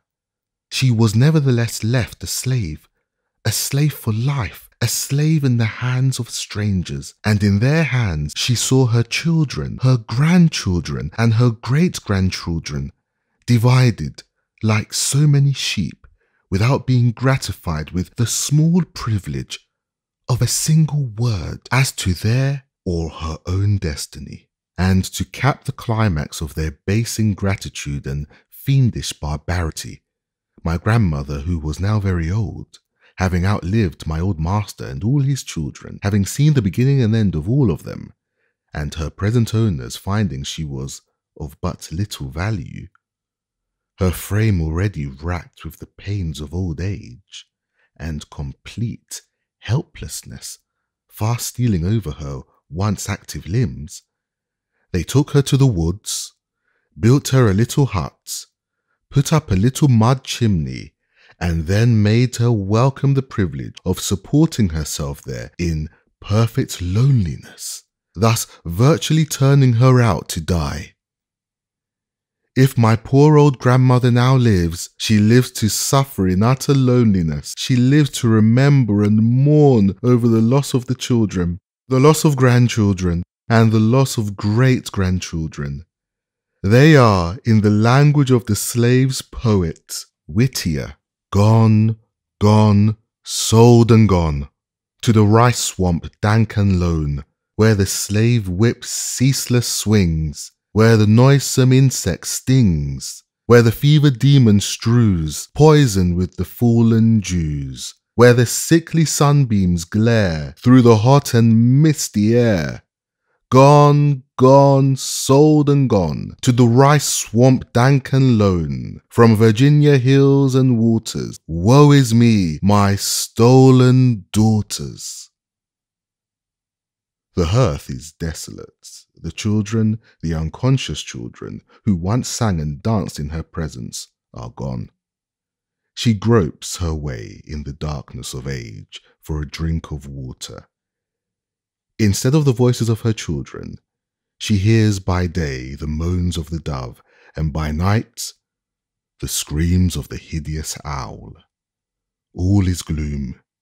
The grave is at the door, and now, when weighed down by the pains and aches of old age, when the head inclines to the feet, when the beginning and ending of human existence meet, and helpless infancy and painful old age combine together, at this time, this most needful time, the time for the exercise of that tenderness and affection which children only can exercise towards a declining parent, my poor old grandmother, the devoted mother of 12 children, is left all alone in yonder little hut before a few dim embers. She stands, she sits, she staggers, she falls, she groans, she dies. And there are none of her children or grandchildren present to wipe from her wrinkled brow the cold sweat of death, or the place beneath the sod her fallen remains. Will not a righteous God visit for these things? In about 2 years after the death of Miss Lucretia, Master Thomas married his second wife. Her name was Rowena Hamilton. She was the eldest daughter of Mr. William Hamilton. Master now lived in St. Michael's. Not long after his marriage, a misunderstanding took place between himself and Master Hugh, and as a means of punishing his brother, he took me from him to live with himself at St. Michael's. Here I underwent another most painful separation. It, however, was not so severe as the one I dreaded at the division of property, for during this interval, a great change had taken place in Master Hugh and his once kind and affectionate wife. The influence of brandy upon him and the slavery upon her had effected a disastrous change in the characters of both, so that, as far as they were concerned, I thought I had little to lose by the change. But it was not to them that I was attached. It was to those little Baltimore boys that I felt the strongest attachment. I had received many good lessons from them and was still receiving them, and the thought of leaving them was painful indeed. I was leaving too without the hope of ever being allowed to return. Master Thomas had said he would never let me return again. The barrier betwixt himself and brother he considered impassable. I then had to regret that I did not at least make the attempt to carry out my resolution to run away, for the chances of success are tenfold greater from the city than from the country. I sailed from Baltimore to St. Michael's in the sloop Amanda, Captain Edward Dodson. On my passage, I paid particular attention to the direction which the steamboats took to go to Philadelphia. I found, instead of going down on reaching North Point, they went up the bay in the northeasterly direction. I deemed this knowledge of the utmost importance. My determination to run away was again revived. I resolved to wait only so long as the offering of a favourable opportunity. When that came, I was determined to be off. Chapter 9. I have now reached a period of my life when I can give dates. I left Baltimore and went to live with Master Thomas Auld at St. Michael's in March 1832. It was now more than 7 years since I lived with him in the family of my old master on Colonel Lloyd's plantation. We, of course, were now almost entire strangers to each other. He was to me a new master, and I to him a new slave. I was ignorant of his temper and disposition. He was equally so of mine. A very short time, however, brought us into full acquaintance with each other. I was made acquainted with his wife not less than with himself. They were well matched, being equally mean and cruel. I was now, for the first time during the space of more than 7 years, made to feel the painful gnawings of hunger as something which I had not experienced before since I left Colonel Lloyd's plantation. It went hard enough with me then, when I could look back to no period at which I had enjoyed a sufficiency. It was tenfold harder after living in Master Hugh's family, where I had always had enough to eat, and of that which was good. I have said Master Thomas was a mean man. He was so. Not to give a slave enough to eat is regarded as the most aggravated development of meanness, even among slaveholders. The rule is, no matter how coarse the food, only let there be enough of it. This is the theory, and in the part of Maryland from which I came, it is the general practice, though there are many exceptions. Master Thomas gave us enough for neither coarse nor fine food. There were 4 slaves of us in the kitchen: my sister Eliza, my aunt Priscilla, Henny, and myself, and we were allowed less than a half of a bushel of cornmeal per week, and very little else, either of the shape of meat or vegetables. It was not enough for us to subsist upon. We were therefore reduced to the wretched necessity of living at the expense of our neighbours. This we did by begging and stealing, whichever came handy in the time of need, the one being considered as legitimate as the other. A great many times have we poor creatures been nearly perishing with hunger, when food in abundance lay mouldering in the safe and smokehouse, and our pious mistress was aware of the fact, and yet that mistress and her husband would kneel every morning and pray that God would bless them in basket and store. Bad as all slaveholders are, we seldom met one destitute of every element of character commanding respect. My master was one of this rare sort. I did not know of one single noble act ever performed by him. The leading trait in his character was meanness, and if there were any other element in his nature, it was made subject to this. He was mean, and like most other mean men, he lacked the ability to conceal his meanness. Captain Old was not born a slaveholder. He had been a poor man, master only of a baycraft. He came into possession of all his slaves by marriage, and of all men, adopted slaveholders are the worst. He was cruel but cowardly. He commanded without firmness. In the enforcement of his rules, he was at times rigid and at times lax. At times he spoke to his slaves with the firmness of Napoleon and the fury of a demon. At other times, he might well be mistaken for an inquirer who had lost his way. He did nothing of himself. He might have passed for a lion but for his ears. In all things noble which he attempted, his own meanness shone most conspicuous. His airs, words, and actions were the airs, words, and actions of born slaveholders, and being assumed, were awkward enough. He was not even a good imitator. He possessed all the disposition to deceive, but wanted the power. Having no resources within himself, he was compelled to be the copyist of many, and being such, he was forever the victim of inconsistency, and of consequence, he was an object of contempt, and was held as such even by his slaves. The luxury of having slaves of his own to wait upon him was something new and unprepared for. He was a slaveholder without the ability to hold slaves. He found himself incapable of managing his slaves either by force, fear, or fraud. We seldom called him master. We generally called him Captain Old, and were hardly disposed to title him at all.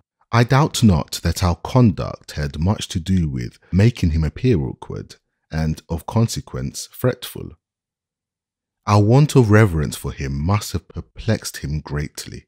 He wished to have us call him master, but lacked the firmness necessary to command us to do so.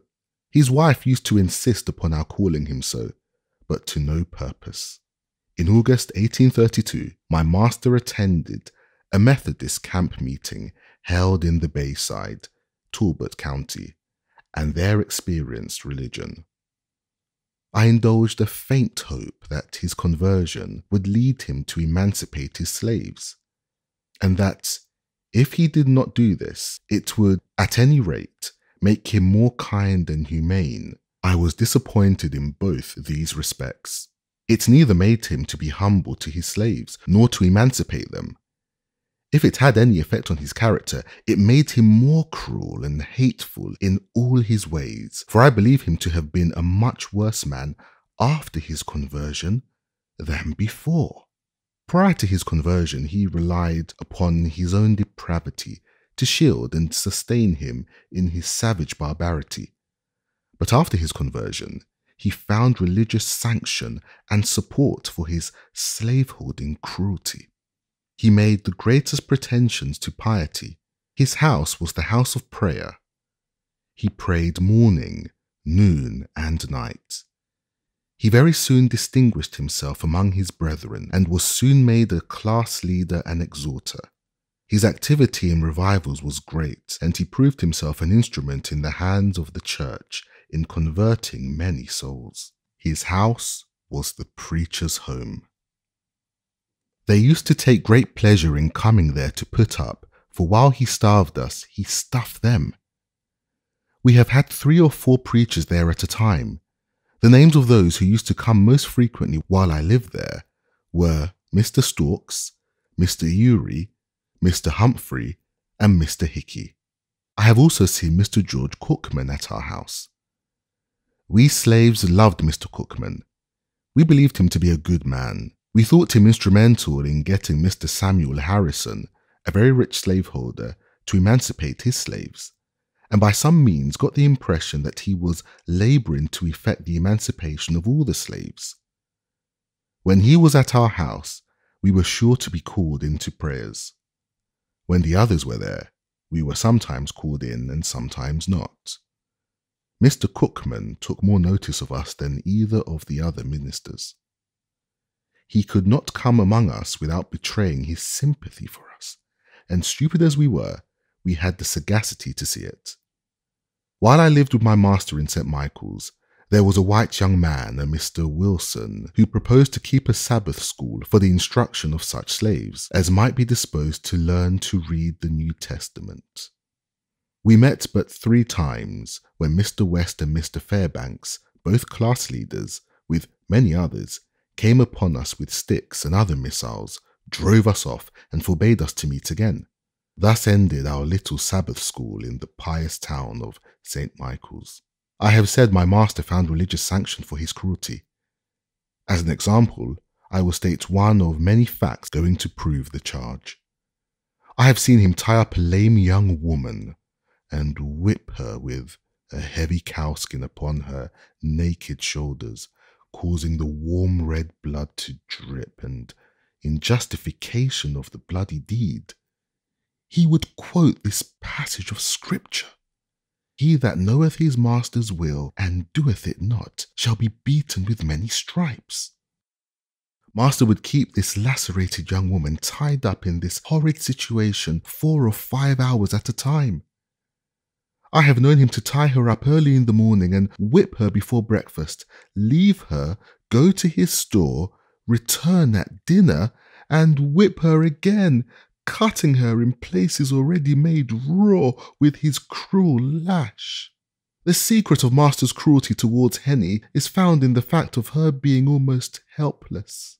When quite a child, she fell into the fire and burnt herself horribly. Her hands were so burnt that she never got the use of them. She could do very little but bear heavy burdens. She was to her master a bill of expense, and as he was a mean man, she was a constant offence to him. He seemed desirous of getting the poor girl out of existence. He gave her away once to his sister, but being a poor gift, she was not disposed to keep her. Finally, my benevolent master, to use his own words, set her adrift to make her care of herself. Here was a recently converted man, holding upon the mother, at the same time turning out her helpless child, to starve and die.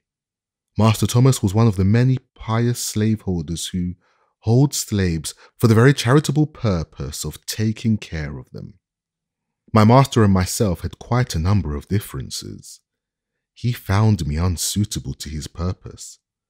My city life, he said, had a very pernicious effect upon me. It had almost ruined me of every good purpose and fitted me for everything which was bad.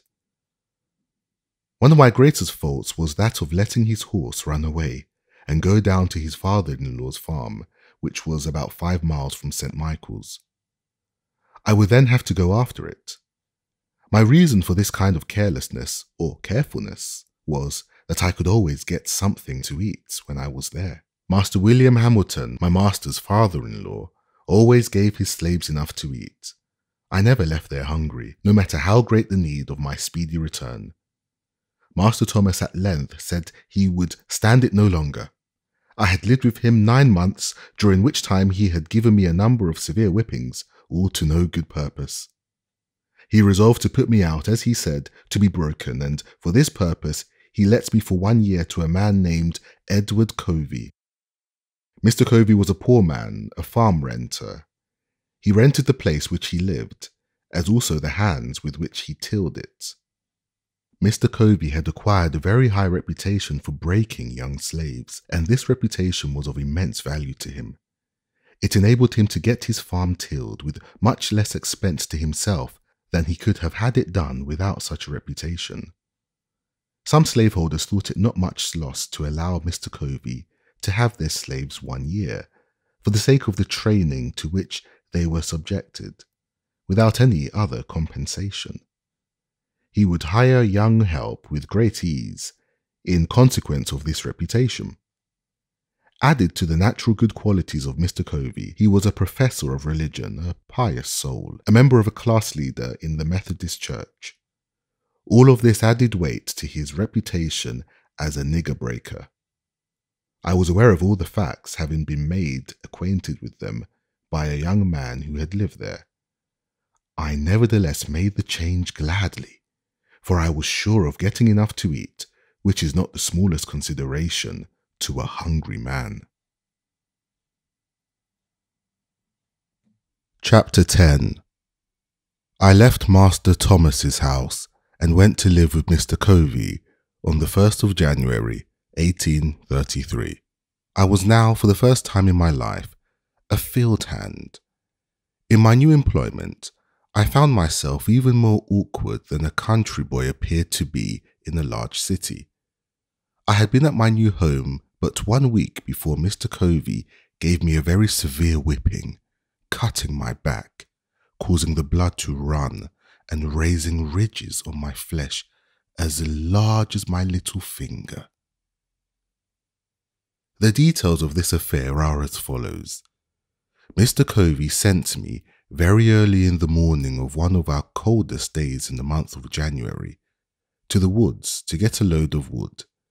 He gave me a team of unbroken oxen. He told me which was the in-hand ox and which the off-hand one. He then tied the end of a large rope around the horns of the in-hand ox and gave me the other end of it and told me if the oxen started to run that I must hold on upon the rope. I had never driven oxen before, and of course I was very awkward. I, however, succeeded in getting to the edge of the woods with little difficulty, but I had got a very few rods into the woods when the oxen took fright and started full tilt, carrying the cart against trees and over stumps in the most frightful manner. I expected every moment that my brains would be dashed out against the trees.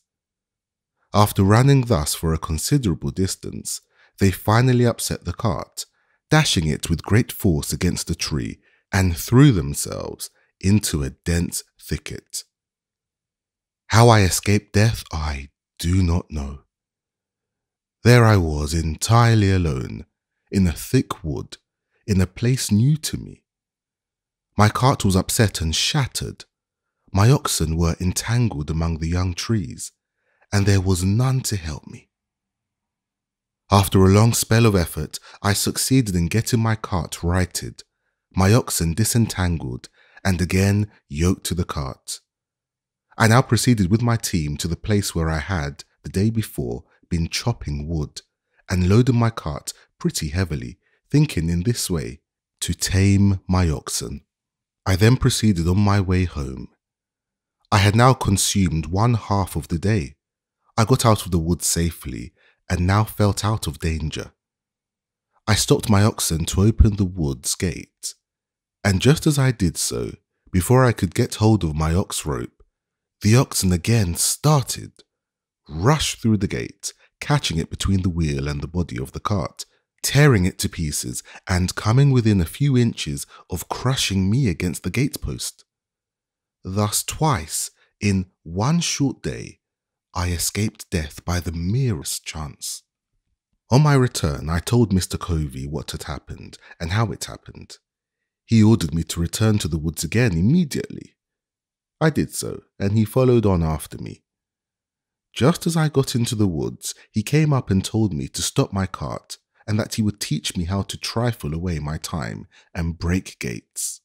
He then went to a large gum tree and with his axe cut 3 large switches, and after trimming them up neatly with his pocket knife, he ordered me to take off my clothes. I made him no answer, but stood with my clothes on. He repeated his order. I still made no answer, nor did I move to strip myself. Upon this, he rushed at me with the fierceness of a tiger, tore off my clothes, and lashed me till he had worn out his switches, cutting me so savagely as to leave the marks visible for a long time after. This whipping was the first of a number just like it, and for similar offences. I lived with Mr. Covey 1 year. During the first 6 months of that year, scarce a week passed without his whipping me. I was seldom free from a sore back. My awkwardness was almost always his excuse for whipping me. We were worked fully up to the point of endurance. Long before day, we were up, our horses fed, and by the first approach of day, we were off to the field with our hoes and ploughing teams. Mr. Covey gave us enough to eat, but scarce time to eat it. We were often less than 5 minutes taking our meals. We were often in the field from the first approach of day till its last lingering ray had left us, and at saving fodder time, midnight often caught us in the field binding blades. Covey would be out with us. The way he used to stand was this. He would spend most of his afternoon in bed. He would then come out fresh in the evening, ready to urge us on with his words, example, and frequently with the whip. Mr. Covey was one of a few slaveholders who could and did work with his hands. He was a hard-working man. He knew by himself just what a man or a boy could do. There was no deceiving him. His work went on in absence almost as well as in his presence, and he had the faculty of making us feel that he was ever present with us.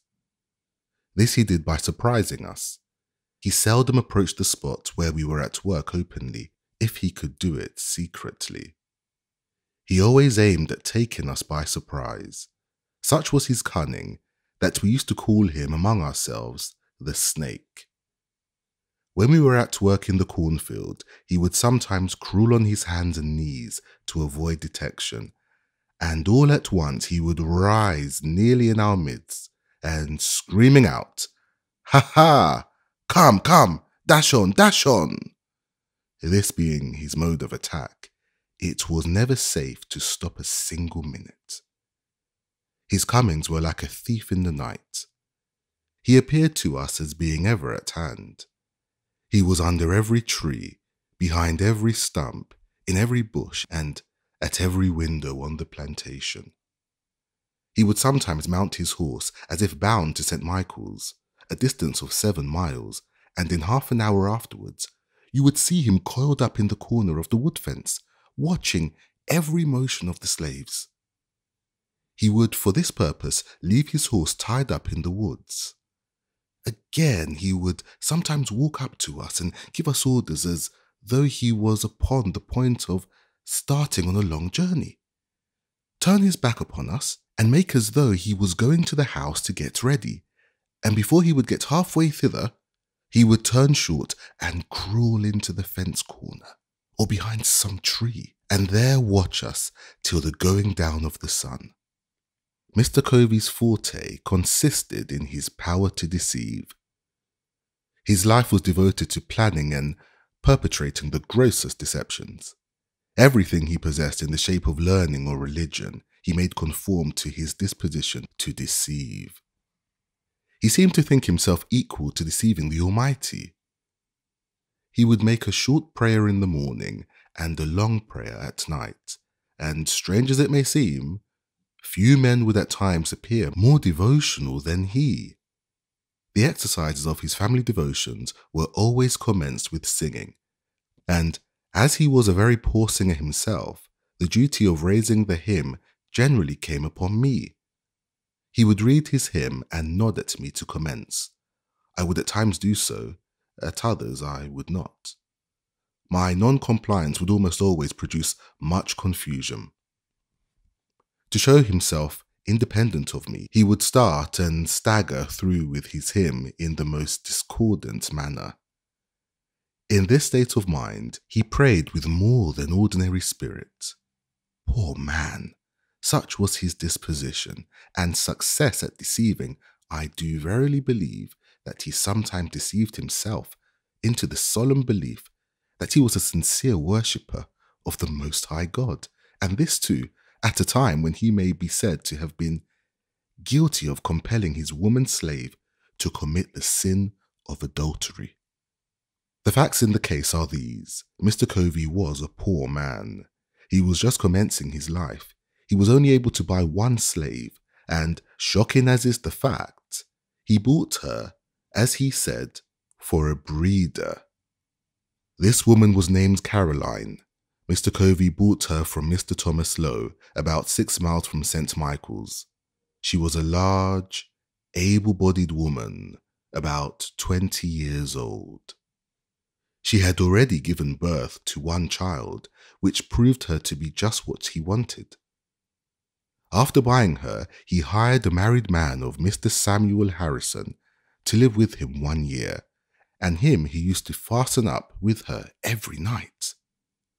The result was that, at the end of the year, the miserable woman gave birth to twins. At this result, Mr. Covey seemed to be highly pleased, both with the man and the wretched woman. Such was his joy, and that of his wife, that nothing they could do for Caroline during her confinement was too good or too hard to be done. The children were regarded as being quite an addition to his wealth.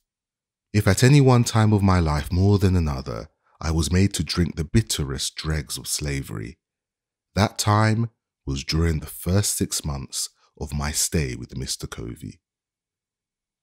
We were worked in all weathers. It was never too hot or too cold. It could never rain, blow, hail or snow too hard for us to work in the field. Work, work, work was scarcely more the order of the day than of the night. The longest days were too short for him, and the shortest nights too long for him. I was somewhat unmanageable when I first went there, but a few months of the discipline tamed me. Mr. Covey succeeded in breaking me. I was broken in body, soul, and spirit. My natural elasticity was crushed. My intellect languished. The disposition to read departed. The cheerful spark that lingered about my eye died. The dark night of slavery closed in upon me, and behold, a man transformed into a brute. Sunday was my only leisure time. I spent this in a sort of beast-like stupor, between sleep and wake, under some large tree. At times I would rise up, a flash of energetic freedom would dart through my soul, accompanied with a faint beam of hope that flickered for a moment and then vanished. I sank down again, mourning over my wretched condition. I was sometimes prompted to take my life, and that of Covey, but was prevented by a combination of hope and fear. My sufferings on the plantation seem now like a dream rather than stern reality. Our house stood within a few rods of the Chesapeake Bay, whose broad bosom was ever white with sails from every quarter of the habitable globe. Those beautiful vessels, robed in purest white, so delightful to the eye of free men, were to me so many shrouded ghosts, to terrify and torment me with thoughts of my wretched condition. I have often, in the deep stillness of a summer's Sabbath, stood all alone upon the lofty banks of that noble bay, and traced with saddened heart and tearful eye the countless number of sails moving off to the mighty ocean. The sight of these always affected me powerfully. My thoughts would compel utterance, and there, with no audience but the Almighty, I would pour out my soul's complaint in the rude way, with an apostrophe to the moving multitude of ships. You are loosed from your moorings, and are free. I am fast in my chains, and am a slave. You move merrily before the gentle gale, and I sadly before the bloody whip. You are freedom's swift-winged angels that fly round the world. I am confined in bands of iron. Oh, that I were free! Oh, that I were on one of your gallant decks and under your protecting wing. Alas, betwixt me and you, the turbid waters roll. Go on, oh, that I could also go. Could I but swim. If I could fly, oh, why was I born a man of whom to make a brute? The glad ship is gone, she hides in the dim distance. I am left in the hottest hell of unending slavery. Oh, God, save me. God, deliver me. Let me be free. Is there any God? Why am I a slave? I will run away. I will not stand it. Get caught or clear, I'll try it. I had as well die with ague as the fever. I have only one life to lose. I had as well be killed running as die standing. Only think of it, 100 miles straight north, and I am free. Try it. Yes, God helping me, I will. It cannot be that I shall live and die a slave. I will take to the water. This very bay shall yet bear me into freedom. The steamboat steered in a northeast course from North Point. I will do the same, and when I get to the head of the bay, I will turn my canoe adrift and walk straight through Delaware into Pennsylvania. When I get there, I shall not be required to have any pass. I can travel without being disturbed. Let me but the first opportunity offer, and come what will, I am off. Meanwhile, I will try to bear up under the yoke. I am not the only slave in the world. Why should I fret? I can bear as much as any of them. Besides, I am but a boy, and all boys are bound to someone. It may be that my misery in slavery will only increase my happiness when I get free. There is a better day coming. Thus I used to think, and thus I used to speak to myself, goaded almost to madness at one moment, and at the next reconciling myself to my wretched lot. I have already intimated that my condition was much worse during the first 6 months of my stay at Mr. Covey's than in the last 6 months. The circumstances leading to the change in Mr. Covey's course toward me form an epoch in my humble history. You have seen how a man was made a slave. You shall see how a slave was made a man. On one of the hottest days of the month of August, 1833, Bill Smith, William Hughes, a slave named Eli, and myself were engaged in fanning wheat. Hughes was clearing the fanned wheat from before the fan. Eli was turning, Smith was feeding, and I was carrying wheat to the fan. The work was simple, requiring strength rather than intellect. Yet, to one entirely unused to such work, it came very hard. About 3 o'clock of that day, I broke down.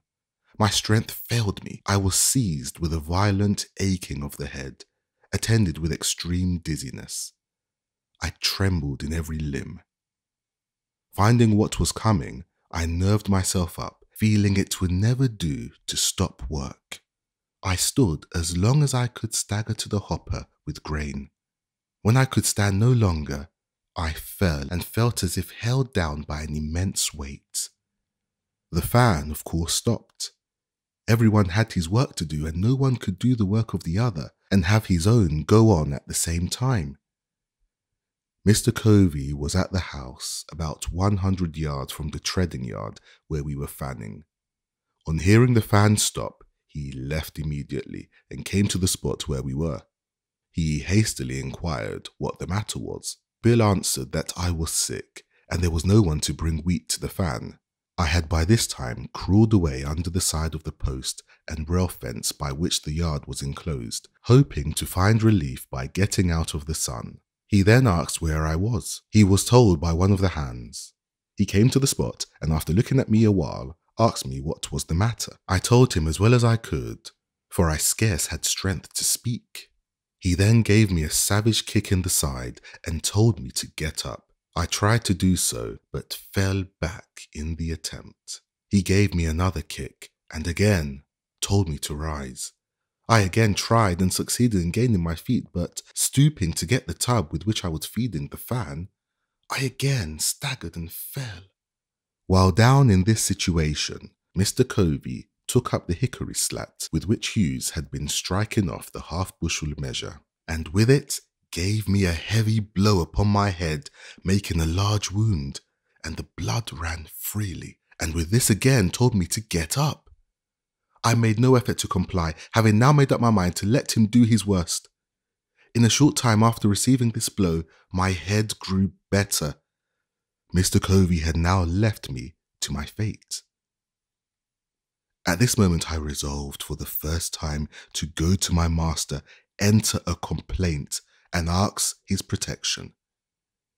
In order to do this, I must that afternoon walk 7 miles, and this, under the circumstances, was truly a severe undertaking. I was exceedingly feeble, made so as much by the kicks and blows which I received, as by the severe fit of sickness to which I had been subjected. I, however, watched my chance, while Covey was looking in an opposite direction, and started for St. Michael's. I succeeded in getting a considerable distance on my way to the woods, when Covey discovered me, and called me after to come back, threatening what he would do if I did not come. I disregarded both his calls and his threats, and made my way to the woods as fast as my feeble state would allow, and, thinking I might be overhauled by him if I kept the road, I walked through the woods, keeping far enough from the road to avoid detection and near enough to prevent losing my way. I had not gone far before my little strength again failed me. I could go no farther. I fell down and lay for a considerable time. The blood was yet oozing from the wound of my head. For a time I thought I should bleed to death. And now I think I should have done so, but that the blood so matted my hair as to stop the wound. After lying there about 3/4 of an hour, I nerved myself up again and started on my way through bogs and briers, barefooted and bareheaded, tearing my feet sometimes at nearly every step, and after a journey of about 7 miles, occupying some 5 hours to perform it, I arrived at Master's store. I then presented an appearance enough to affect any but a heart of iron. From the crown of my head to my feet, I was covered with blood. My hair was all clotted with dust and blood. My shirt was stiff with blood. I suppose I looked like a man who had escaped a den of wild beasts, and barely escaped them. In this state I appeared before my master, humbly entreating him to interpose his authority for my protection. I told him all the circumstances as well as I could, and it seemed, as I spoke, at times to affect him. He would then walk the floor and seek to justify Covey by saying he expected I deserved it. He asked me what I wanted. I told him to let me get a new home, that as sure as I lived with Mr. Covey again, I should live with but to die with him, that Covey would surely kill me. He was in a fair way for it. Master Thomas ridiculed the idea that there was any danger of Mr. Covey's killing me, and said that he knew Mr. Covey, that he was a good man, and that he could not think of taking me from him, that should he do so, he would lose the whole year's wages, that I belonged to Mr. Covey for 1 year, and that I must go back to him come what might, and that I must not trouble him with any more stories, or that he would himself get hold of me. After threatening me thus, he gave me a very large dose of salts, telling me that I might remain in St. Michael's that night, it being quite late, but that I must be off back to Mr. Covey's early in the morning, and that if I did not, he would get hold of me, which meant that he would whip me.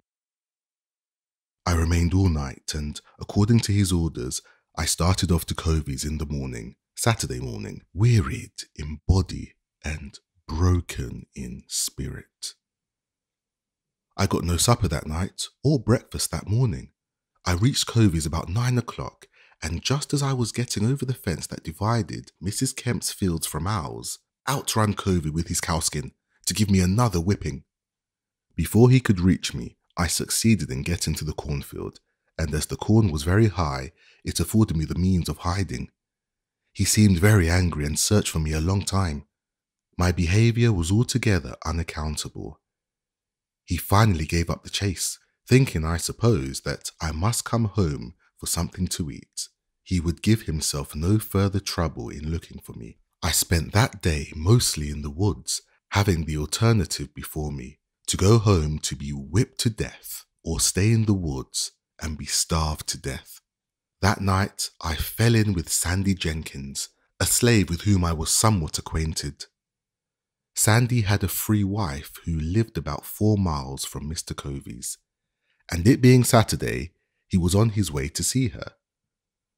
I told him my circumstances, and he very kindly invited me to go home with him. I went home with him and talked this whole matter over and got his advice as to what course it was best for me to pursue. I found Sandy an old adviser. He told me with great solemnity I must go back to Covey, but that, before I went, I must go with him into another part of the woods, where there was a certain root, which, if I would take some of it with me, carrying it always on my right side, would render it impossible for Mr. Covey or any other white man to whip me. He said that he had carried it for years, and since he had done so, he had never received a blow, and never expected to while he carried it. I at first rejected the idea that the simple carrying of a root in my pocket would have any such effect as he had said, and was not disposed to take it, but Sandy impressed the necessity with much earnestness, telling me it could do no harm, if it did no good. To please him, I at length took the root and, according to his direction, carried it upon my right side. This was Sunday morning. I immediately started for home, and upon entering the yard gate, out came Mr. Covey on his way to meeting. He spoke to me very kindly, bade me drive the pigs from a lot nearby, and passed on towards the church. Now this singular conduct of Mr. Covey really made me begin to think that there was something in the root which Sandy had given me, and had it been on any other day than Sunday, I could have attributed the conduct to no other cause than the influence of that root, and as it was, I was half inclined to think the root to be something more than I had first taken it to be. All went well till Monday morning. On this morning, the virtue of the root was fully tested. Long before daylight, I was called to go and rub, curry, and feed the horses. I obeyed and was glad to obey. But whilst thus engaged, whilst in the act of throwing down some blades from the loft, Mr. Covey entered the stable with a long rope, and just as I was half out of the loft, he caught hold of my legs and was about tying me. As soon as I found what he was up to, I gave a sudden spring, and as I did so, he holding to my legs, I was brought sprawling on the stable floor. Mr. Covey seemed now to think he had me, and could do what he pleased, but at this moment, from whence came the spirit I don't know. I resolved to fight, and suiting my action to the resolution, I seized Covey hard by the throat, and as I did so, I rose. He held on to me, and I to him, My resistance was so entirely unexpected that Covey seemed taken all aback. He trembled like a leaf. This gave me assurance, and I held him uneasy, causing the blood to run where I touched him with the ends of my fingers. Mr. Covey soon called out to Hughes for help. Hughes came and, while Covey held me, attempted to tie my right hand.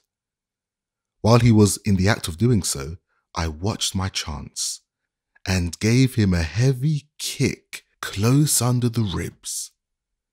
This kick fairly sickened Hughes, so that he left me in the hands of Mr. Covey. This kick had the effect of not only weakening Hughes, but Covey also. When he saw Hughes bending over with pain, his courage quailed. He asked me if I meant to persist in my resistance. I told him I did, come what might, that he had used me like a brute for 6 months and that I was determined to be used no longer. With that, he strove to drag me to a stick that was lying just out of the stable door. He meant to knock me down. But just as he was leaning over to get the stick, I seized him with both hands by his collar and brought him by a sudden snatch to the ground. By this time, Bill came. Covey called upon him for assistance. Bill wanted to know what he could do. Covey said, "Take hold of him, take hold of him." Bill said his master hired him out to work and not to help, to whip me. So he left Covey and myself to fight our own battle out. We were at it for nearly 2 hours. Covey at length let me go, puffing and blowing at a great rate, saying that if I had not resisted, he would not have whipped me half so much. The truth was that he had not whipped me at all.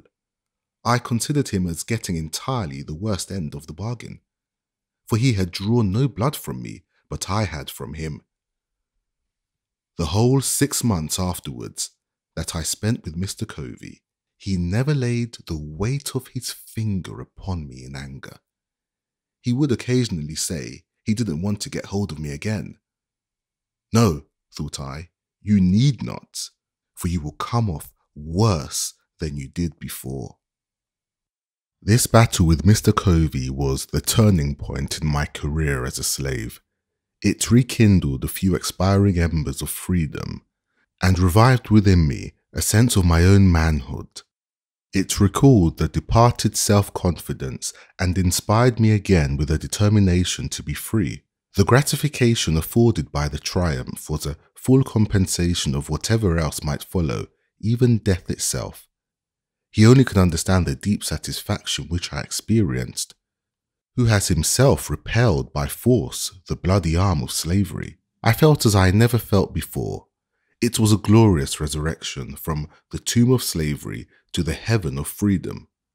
My long-crushed spirit rose, cowardice departed, bold defiance took its place, and I now resolved that, however long I might remain a slave in form, the day had passed forever when I could be a slave in fact.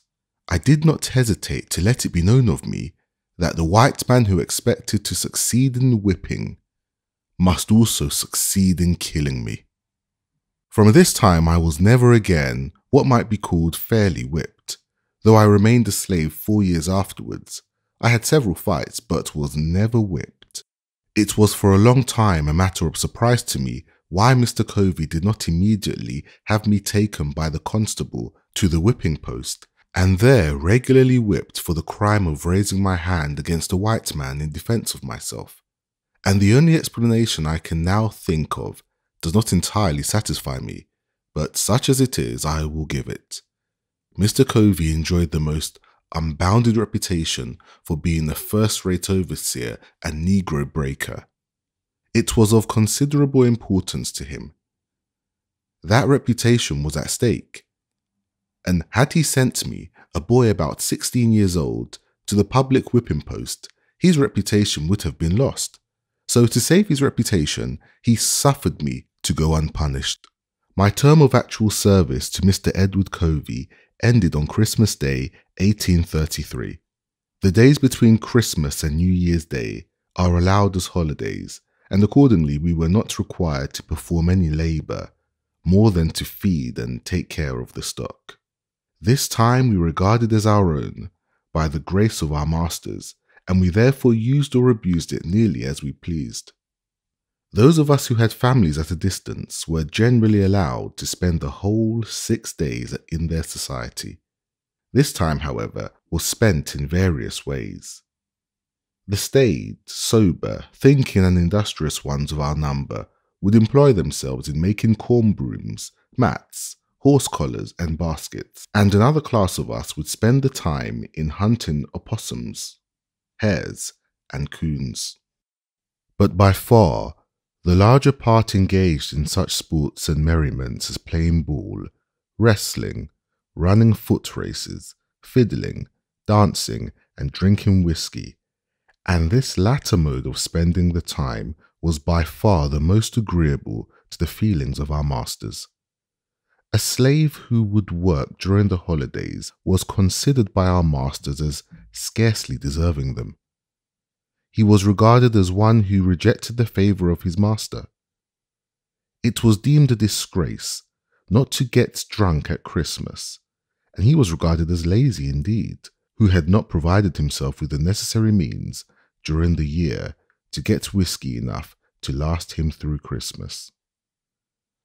From what I know of the effects of these holidays upon the slave, I believe them to be among the most effective means in the hands of the slaveholder in keeping down the spirit of insurrection.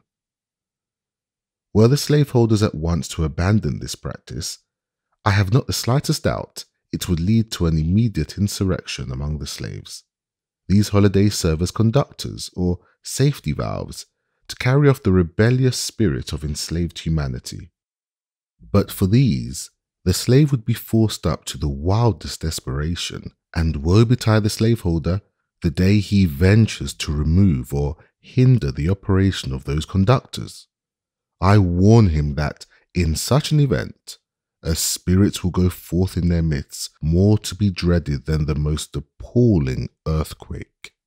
The holidays are part and parcel of the gross fraud, wrong, and inhumanity of slavery.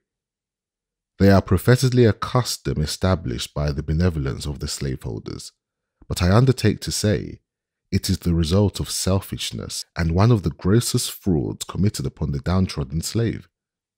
They do not give the slaves this time because they would not like to have their work during its continuance, but because they know it would be unsafe to deprive them of it. This will be seen by the fact that the slaveholders like to have their slaves spend those days just in such a manner as to make them as glad of their ending as of their beginning.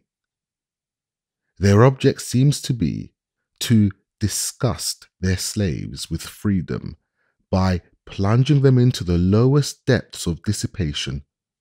For instance, the slaveholders not only like to see the slave drink of his own accord, but will adopt various plans to make him drunk. One plan is to make bets on their slaves as to who can drink the most whiskey without getting drunk, and in this way they succeed in getting whole multitudes to drink to excess. Thus, when the slave asks for virtuous freedom, the cunning slaveholder, knowing his ignorance, cheats him with a dose of vicious dissipation, artfully labelled with the name of liberty.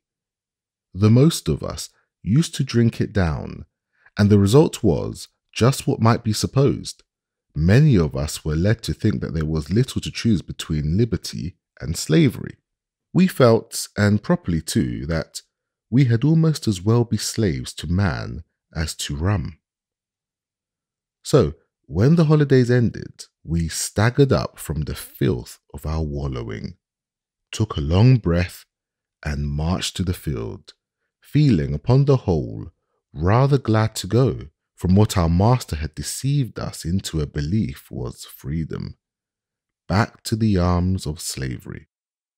I have said that this mode of treatment is a part of the whole system of fraud and inhumanity of slavery. It is so. The mode here adopted to disgust the slave with freedom by allowing him to see only the abuse of it is carried out in other things. For instance, a slave loves molasses. He steals some. His master, in many cases, goes off to town and buys a large quantity. He returns, takes the whip, and commands the slave to eat the molasses until the poor fellow is made sick at the very mention of it. The same mode is sometimes adopted to make the slave refrain from asking for more food than their regular allowance. A slave runs through his allowance and applies for more. His master is enraged at him, but not willing to send him off without food, gives him more than is necessary and compels him to eat it within a given time. Then, if he complains that he cannot eat it, he is said to be satisfied, neither full nor fasting, and is whipped for being hard to please. I have an abundance of such illustrations of the same principle, drawn from my own observation, but think the cases I have cited sufficient. The practice is a very common one. On the 1st of January 1834, I left Mr. Covey and went to live with Mr. William Freeland, who lived about 3 miles from St. Michael's. I soon found Mr. Freeland a very different man from Mr. Covey. Though not rich, he was what would be called an educated Southern gentleman.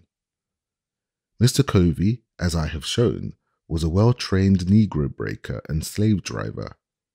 The former, slaveholder though he was, seemed to possess some regard for honor, some reverence for justice, and some respect for humanity.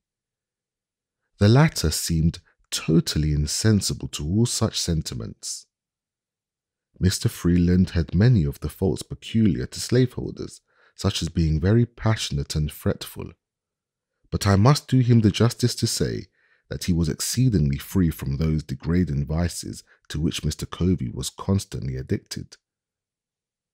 The one was open and frank, and we always knew where to find him. The other was a most artful deceiver, and could be understood only by such as were skillful enough to detect his cunningly devised frauds. Another advantage I gained in my new master was he made no pretensions to, or profession of, religion, and this, in my opinion, was truly a great advantage. I assert most unhesitatingly that the religion of the South is a mere covering for the most horrid crimes, a justifier of the most appalling barbarity, a sanctifier of the most hateful frauds, and a dark shelter under which the darkest, foulest, grossest, and most infernal deeds of slaveholders find the strongest protection. Were I to be again reduced to the chains of slavery, next to that enslavement, I should regard being the slave of a religious master the greatest calamity that could befall me. For of all slaveholders with whom I have ever met, religious slaveholders are the worst. I have ever found them the meanest and basest, the most cruel and cowardly of all others. It was my unhappy lot not only to belong to a religious slaveholder, but to live in a community of such religionists. Very near Mr. Freeland lived the Reverend Daniel Whedon, and in the same neighborhood lived Reverend Rigby Hopkins. These were members and ministers in the Reformed Methodist Church. Mr. Whedon owned, among others, a woman slave, whose name I have forgotten. This woman's back for weeks was literally raw, made so by the lash of this merciless religious wretch.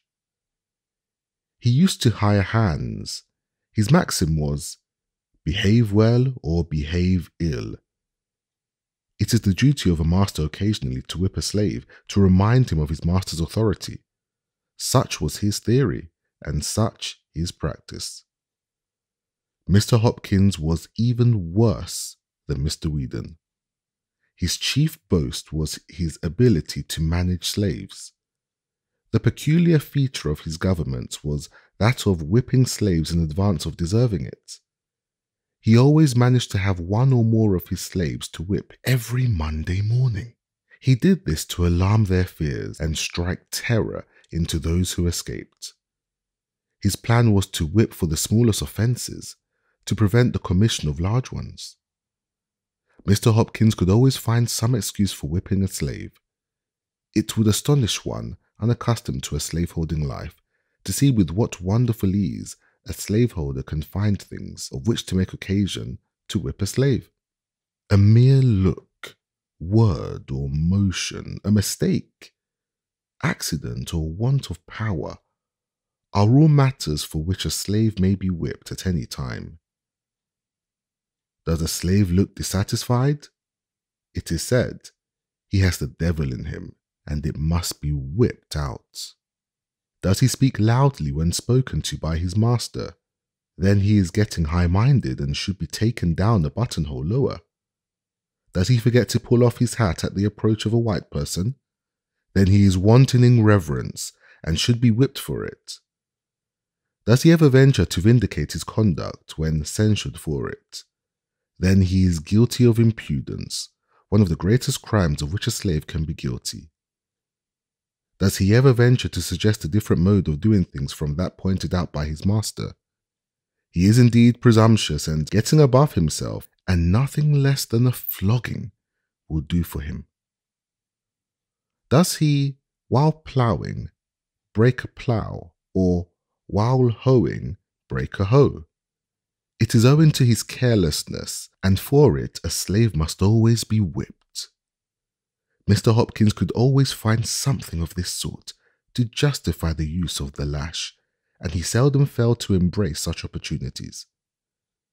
There was not a man in the whole country with whom the slaves who had the getting their own home would not prefer to live rather than with this Reverend Mr. Hopkins. And yet there was not a man anywhere round who made higher professions of religion, or was more active in revivals, more attentive to the class, love feast, prayer, and preaching meetings, or more devotional in his family, that prayed earlier, later, louder, and longer than this same Reverend slave driver, Rigby Hopkins. But to return to Mr. Freeland and to my experience while in his employment, he, like Mr. Covey, gave us enough to eat, but unlike Mr. Covey, he also gave us sufficient time to take our meals. He worked us hard, but always between sunrise and sunset, he required a good deal of work to be done, but gave us good tools with which to work. His farm was large, but he employed hands enough to work it, and with ease compared with many of his neighbours. My treatment, while in this employment, was heavenly, compared with what I experienced at the hands of Mr. Edward Covey. Mr. Freeland was himself the owner of but 2 slaves. Their names were Henry Harris and John Harris. The rest of his hands he hired. These consisted of myself, Sandy Jenkins. Footnote: this is the same man who gave me the roots to prevent my being whipped by Mr. Covey. He was a clever soul. We used frequently to talk about the fight with Covey, and as often as we did so, he would claim my success as the result of the roots which he gave me. This superstition is very common among the more ignorant slaves.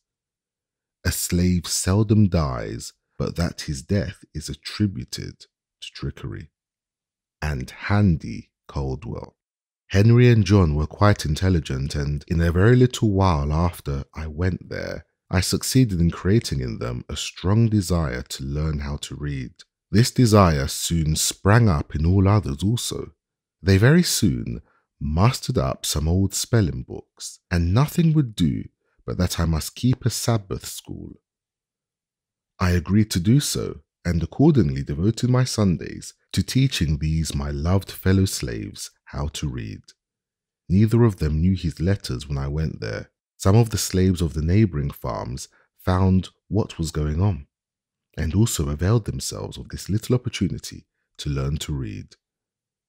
It was understood among all who came that there must be as little display about it as possible. It was necessary to keep our religious masters at St. Michael's unacquainted with the fact that instead of spending the Sabbath in wrestling, boxing, and drinking whiskey, we were trying to learn how to read the will of God.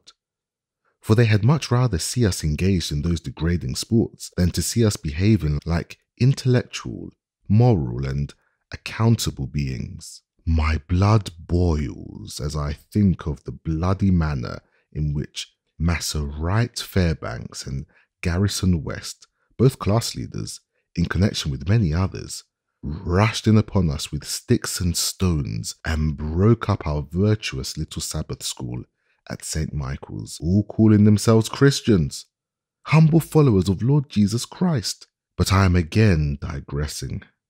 I held my Sabbath school at the house of a free coloured man, whose name I deem it imprudent to mention, for should it be known, it might embarrass him greatly, though the crime of holding the school was committed 10 years ago.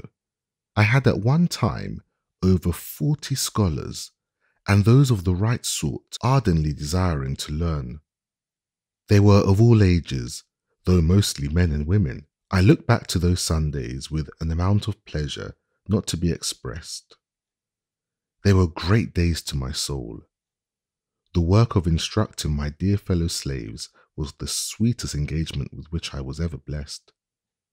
We loved each other, and to leave them at the close of the Sabbath was a severe cross indeed. When I think that these precious souls are today shut up in the prison house of slavery, my feelings overcome me, and I am almost ready to ask, does a righteous God govern the universe? And for what does he hold the thunders in his right hand, if not to smite the oppressor, and deliver the spoiled one out of the hand of the spoiler? These dear souls came not to Sabbath school because it was popular to do so, nor did I teach them because it was reputable to be thus engaged. Every moment they spent in that school, they were liable to be taken up and given 39 lashes. They came because they wished to learn. Their minds had been starved by their cruel masters. They had been shut up in mental darkness. I taught them because it was the delight of my soul to be doing something that looked like bettering the condition of my race.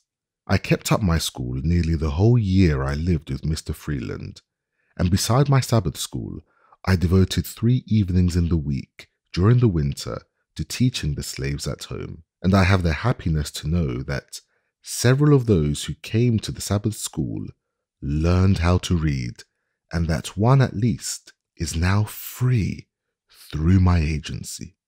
The year passed off smoothly. It seemed only about half as long as the year which preceded it. I went through it without receiving a single blow. I will give Mr. Freeland the credit of being the best master I ever had, till I became my own master. For the ease with which I passed the year, I was, however, somewhat indebted to the society of my fellow slaves.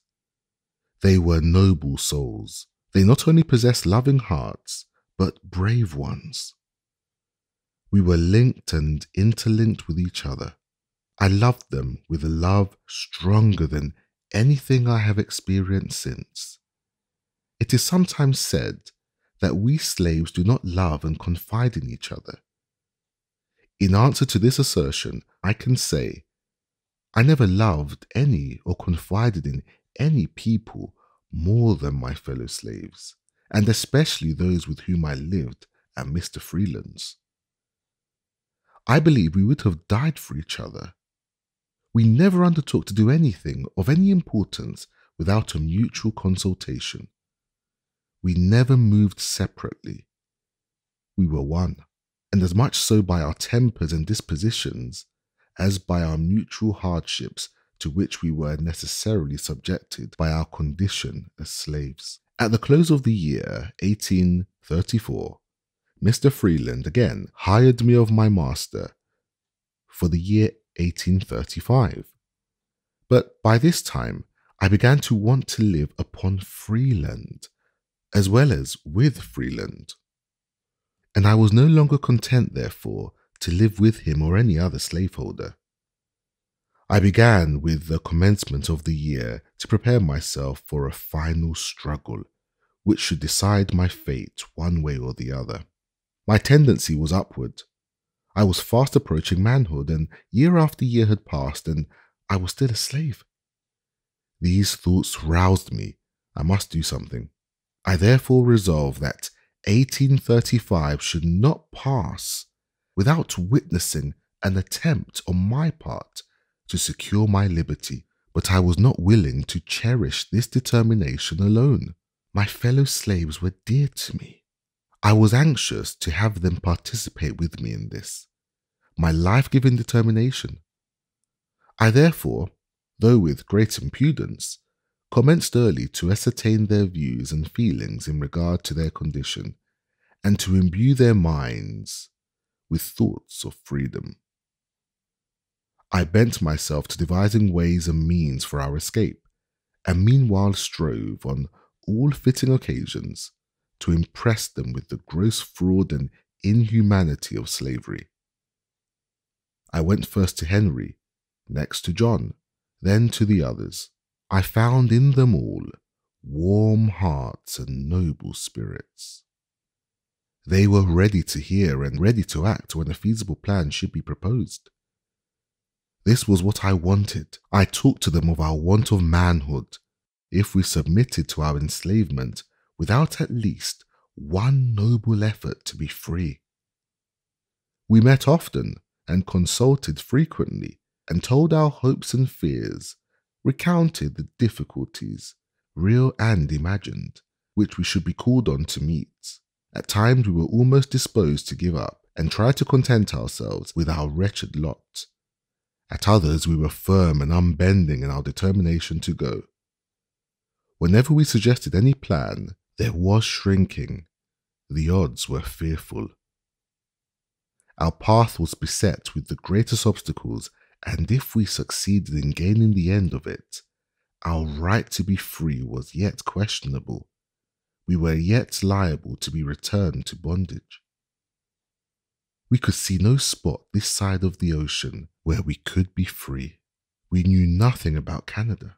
Our knowledge of the North did not extend farther than New York, and to go there and be forever harassed with the frightful liability of being returned to slavery, with the certainty of being treated tenfold worse than before, the thought was truly a horrible one, and one which it was not easy to overcome.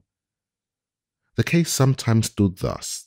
At every gate through which we were to pass, we saw a watchman, at every ferry a guard, on every bridge a sentinel, and in every wood a patrol. We were hemmed in upon every side. Here were the difficulties, real or imagined, the good to be sought and the evil to be shunned. On the one hand there stood slavery, a stern reality, glaring frightfully upon us, its robes already crimsoned with the blood of millions, and even now feasting itself greedily upon our own flesh. On the other hand, away back in the dim distance, under the flickering light of the North Star, behind some craggy hill or snow-covered mountain, stood a doubtful freedom, half frozen, beckoning us to come and share its hospitality. This in itself was sometimes enough to stagger us, but when we permitted ourselves to survey the road, we were frequently appalled. Upon either side we saw grim death, assuming the most horrid shapes. Now it was starvation, causing us to eat our own flesh. Now we were contending with the waves, and were drowned. Now we were overtaken, and torn to pieces by the fangs of the terrible bloodhound. We were stung by scorpions, chased by wild beasts, bitten by snakes, and finally, after having nearly reached the desired spot, after swimming rivers, encountering wild beasts, sleeping in the woods, suffering hunger and nakedness, we were overtaken by our pursuers, and in our resistance we were shot dead upon the spot. I say, this picture sometimes appalls us and made us rather bear those ills we had than fly to others that we knew not of. In coming to a fixed determination to run away, we did more than Patrick Henry when he resolved upon liberty or death. With us it was a doubtful liberty at most, an almost certain death if we failed. For my part, I should prefer death to hopeless bondage. Sandy, one of our number, gave up the notion, but still encouraged us. Our company then consisted of Henry Harris, John Harris, Henry Bailey, Charles Roberts, and myself. Henry Bailey was my uncle and belonged to my master. Charles married my aunt. He belonged to my master's father-in-law, Mr. William Hamilton. The plan we finally concluded upon was to get a large canoe belonging to Mr. Hamilton, and upon the Saturday night previous to Easter holidays, paddle directly up the Chesapeake Bay. On our arrival at the head of the bay, a distance of 70 or 80 miles from where we lived, it was our purpose to turn our canoe adrift and follow the guidance of the North Star till we got beyond the limits of Maryland. Our reason for taking the water route was that we were less liable to be suspected as runaways. We hoped to be regarded as fishermen, whereas if we should take the land route, we should be subjected to interruptions of almost every kind. Anyone having a white face and being so disposed could stop us and subject us to examination.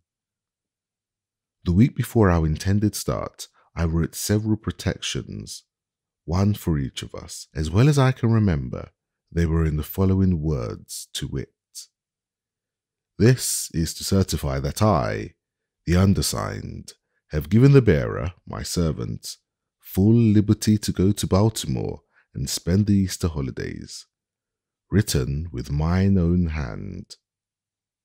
1835.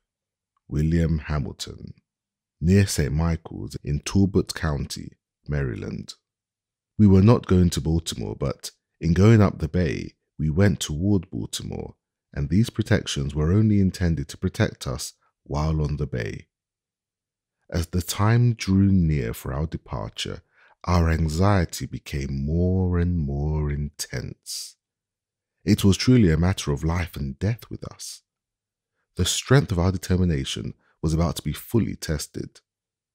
At this time, I was very active in explaining every difficulty, removing every doubt, dispelling every fear, and inspiring all with the firmness indispensable in our undertaking, assuring them that half was gained the instant we made the move. We had talked long enough. We were now ready to move. If not now, we never should be, and if we did not intend to move now, we had as well fold our arms, sit down, and acknowledge ourselves fit only to be slaves.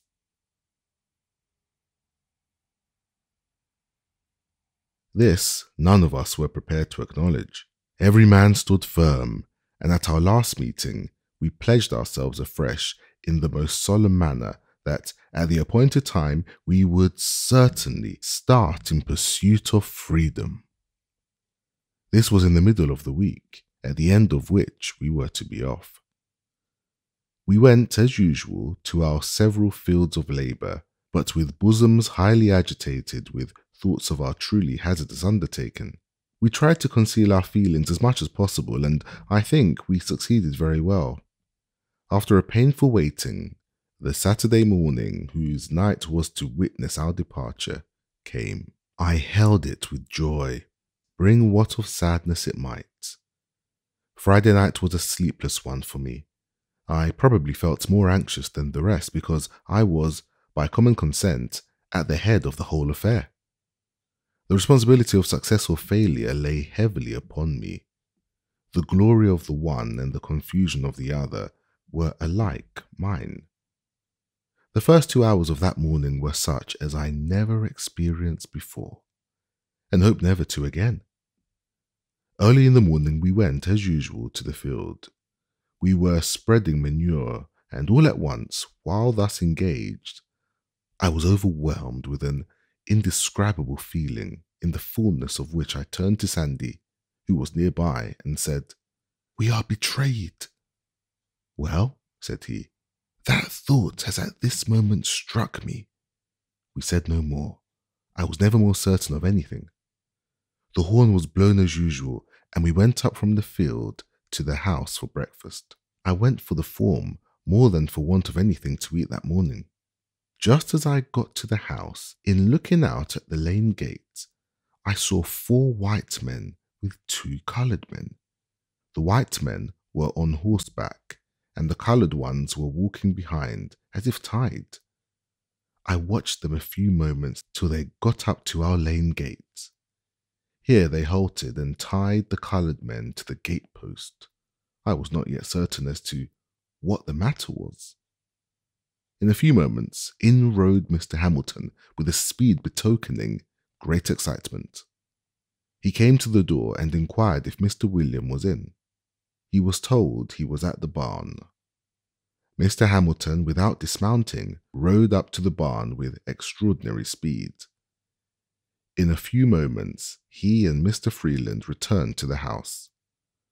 By this time, the 3 constables rode up, and in great haste dismounted, tied their horses, and met Master William and Master Hamilton returning from the barn.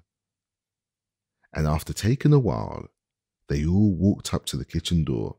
There was no one in the kitchen but myself and John. Henry and Sandy were up at the barn. Mr. Freeland put his head in at the door, called me by name, saying there were some gentlemen at the door who wished to see me. I stepped to the door and inquired what they wanted. They at once seized me, and without giving me any satisfaction, tied me, lashing my hands closely together. I insisted upon knowing what the matter was. They at length said that they had learned I had been in a scrape, and that I was to be examined before my master, and if their information proved false, I should not be hurt. In a few moments, they succeeded in tying John. They then turned to Henry, who had by this time returned, and commanded him to cross his hands. "I won't," said Henry, in a firm tone, indicating his readiness to meet the consequences of his refusal. "Won't you?" said Tom Graham, the constable. "No, I won't," said Henry, in a still stronger tone. With this, the 2 constables pulled out their shining pistols and swore by their Creator that they would make him cross his hands or kill him. Each cocked his pistol, fingers on the trigger, walked up to Henry, saying at the same time if he did not cross his hands, they would blow his damned heart out. "Shoot me, shoot me," said Henry. "You can't kill me but once. Shoot, shoot, and be damned, I won't be tied." This he said in a tone of loud defiance, and at the same time, with a motion as quick as lightning, he, with one single stroke, dashed the pistols from the hand of each constable. As he did this, all hands fell upon him, and after beating him some time, they finally overpowered him and got him tied. During the scuffle, I managed, I know not how, to get my pass out, and, without being discovered, put it into the fire. We were all now tied, and just as we were to leave for Easton Jail, Betsy Freeland, mother of William Freeland, came to the door with her hands full of biscuits and divided them between Harry and John. She then delivered herself of a speech, to the following effect. Addressing herself to me, she said, "You devil, you yellow devil, it was you that put it into the heads of Henry and John to run away. But for you, you long-legged mulatto devil, Henry nor John would never have thought of such a thing." I made no reply, and was immediately hurried off towards St. Michael's. Just the moments previous to the scuffle with Henry, Mr. Hamilton suggested the propriety of making a search for the protections which he had understood Frederick had written for himself and the rest. But just at the moment he was about carrying his proposal into effect, His aid was needed in helping to tie Henry, and the excitement attending the scuffle caused them either to forget or to deem it unsafe, under the circumstances, to search. So, we were not yet convicted of the intention to run away. When we got about halfway to St. Michael's, while the constables having us in charge were looking ahead, Henry inquired of me what he should do with his pass. I told him to eat it with his biscuit, and owing nothing, we passed the word around. Own nothing, and own nothing. Our confidence in each other was unshaken. We were resolved to succeed or fail together. After the calamity had befallen us as much as before, we were now prepared for anything. We were to be dragged that morning 15 miles behind horses, and then to be placed in the Eastern jail. We underwent a sort of examination. We all denied that we ever intended to run away. We did this more to bring out the evidence against us than for any hope of getting clear of being sold. For, as I have said, we were ready for that. The fact was, we cared but little where we went, so we went together. Our greatest concern was about separation. We dreaded that more than anything this side of death.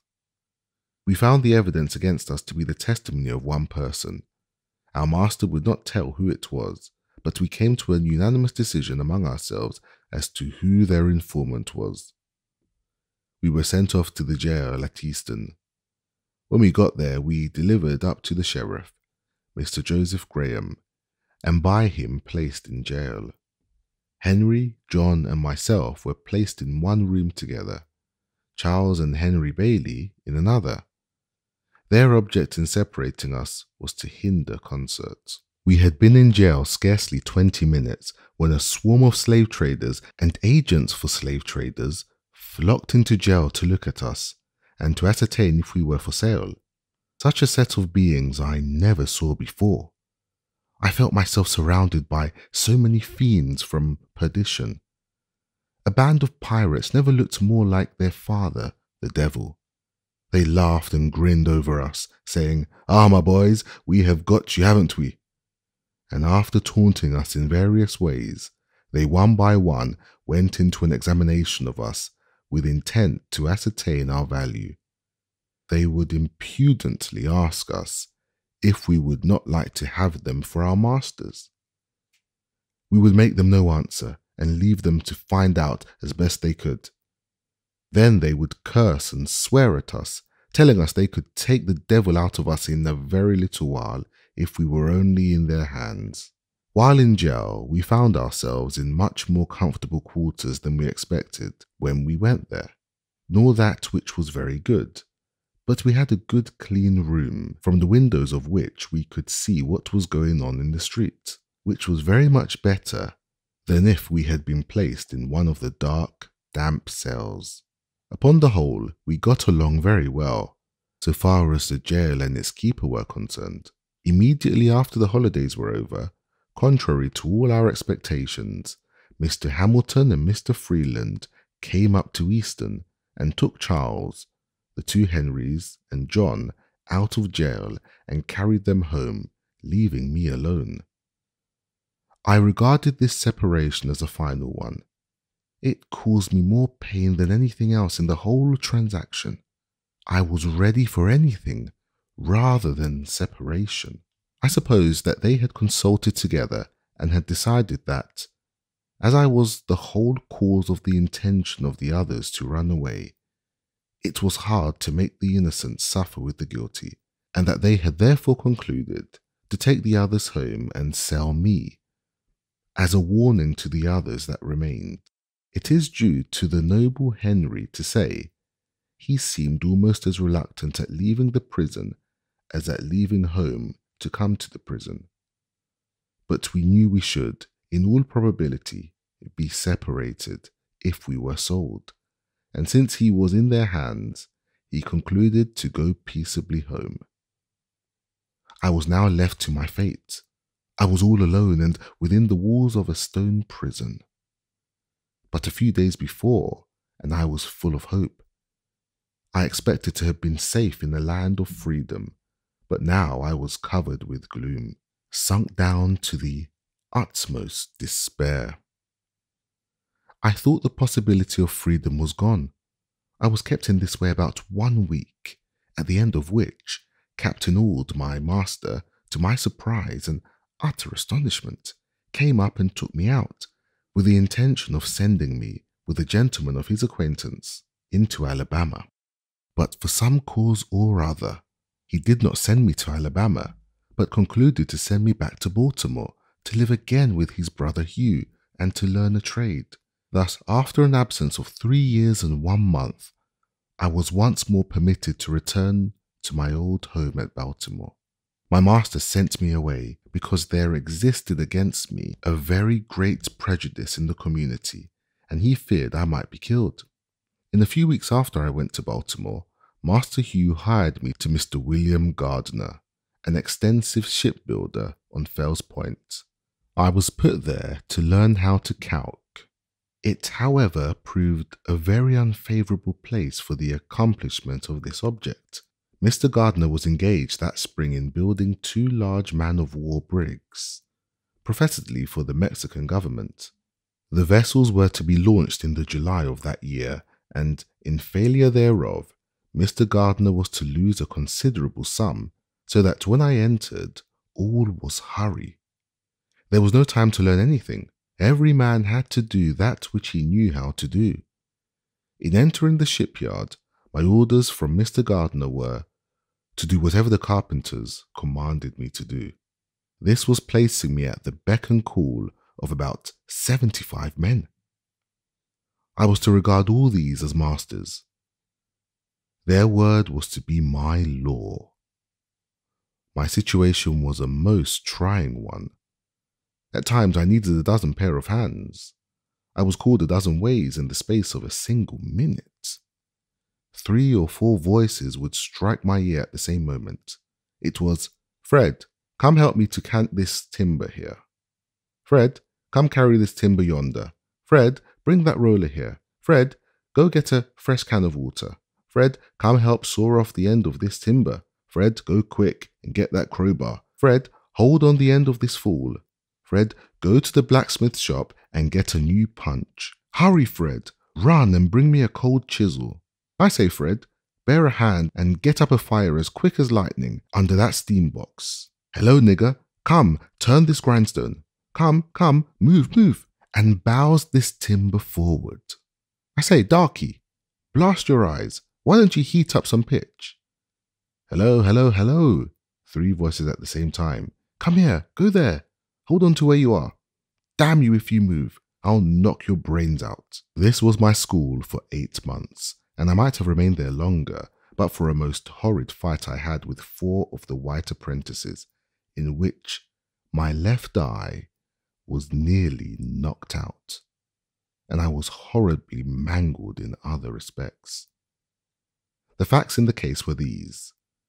Until a very little while after I went there, white and black ship carpenters worked side by side, and no one seemed to see any impropriety in it.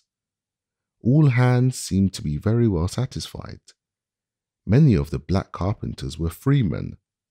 Things seemed to be going on very well. All at once, the white carpenters knocked off and said that they would not work with free-coloured workmen.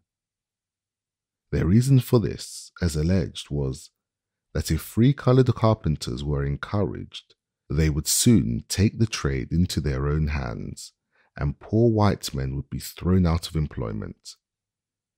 They therefore felt called upon at once to put a stop to it, and taking advantage of Mr. Gardner's necessities, they broke off, swearing they would work no longer unless he would discharge his black carpenters. Now, though this did not extend to me in form, it did reach me in fact. My fellow apprentices very soon began to feel it degrading to them to work with me.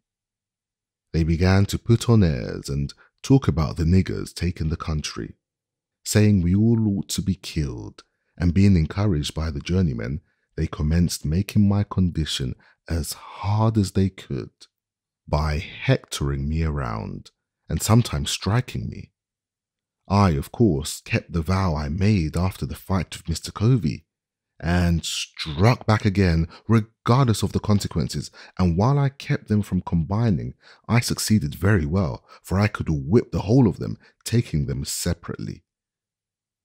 They, however, at length combined and came upon me, armed with sticks, stones, and heavy hand spikes. One came in front with a half brick. There was one at each side of me and one behind me. While I was attending to those in front and on either side, the one behind ran up with the handspike and struck me a heavy blow upon the head. It stunned me. I fell, and with this, they all ran upon me and fell to beating me with their fists.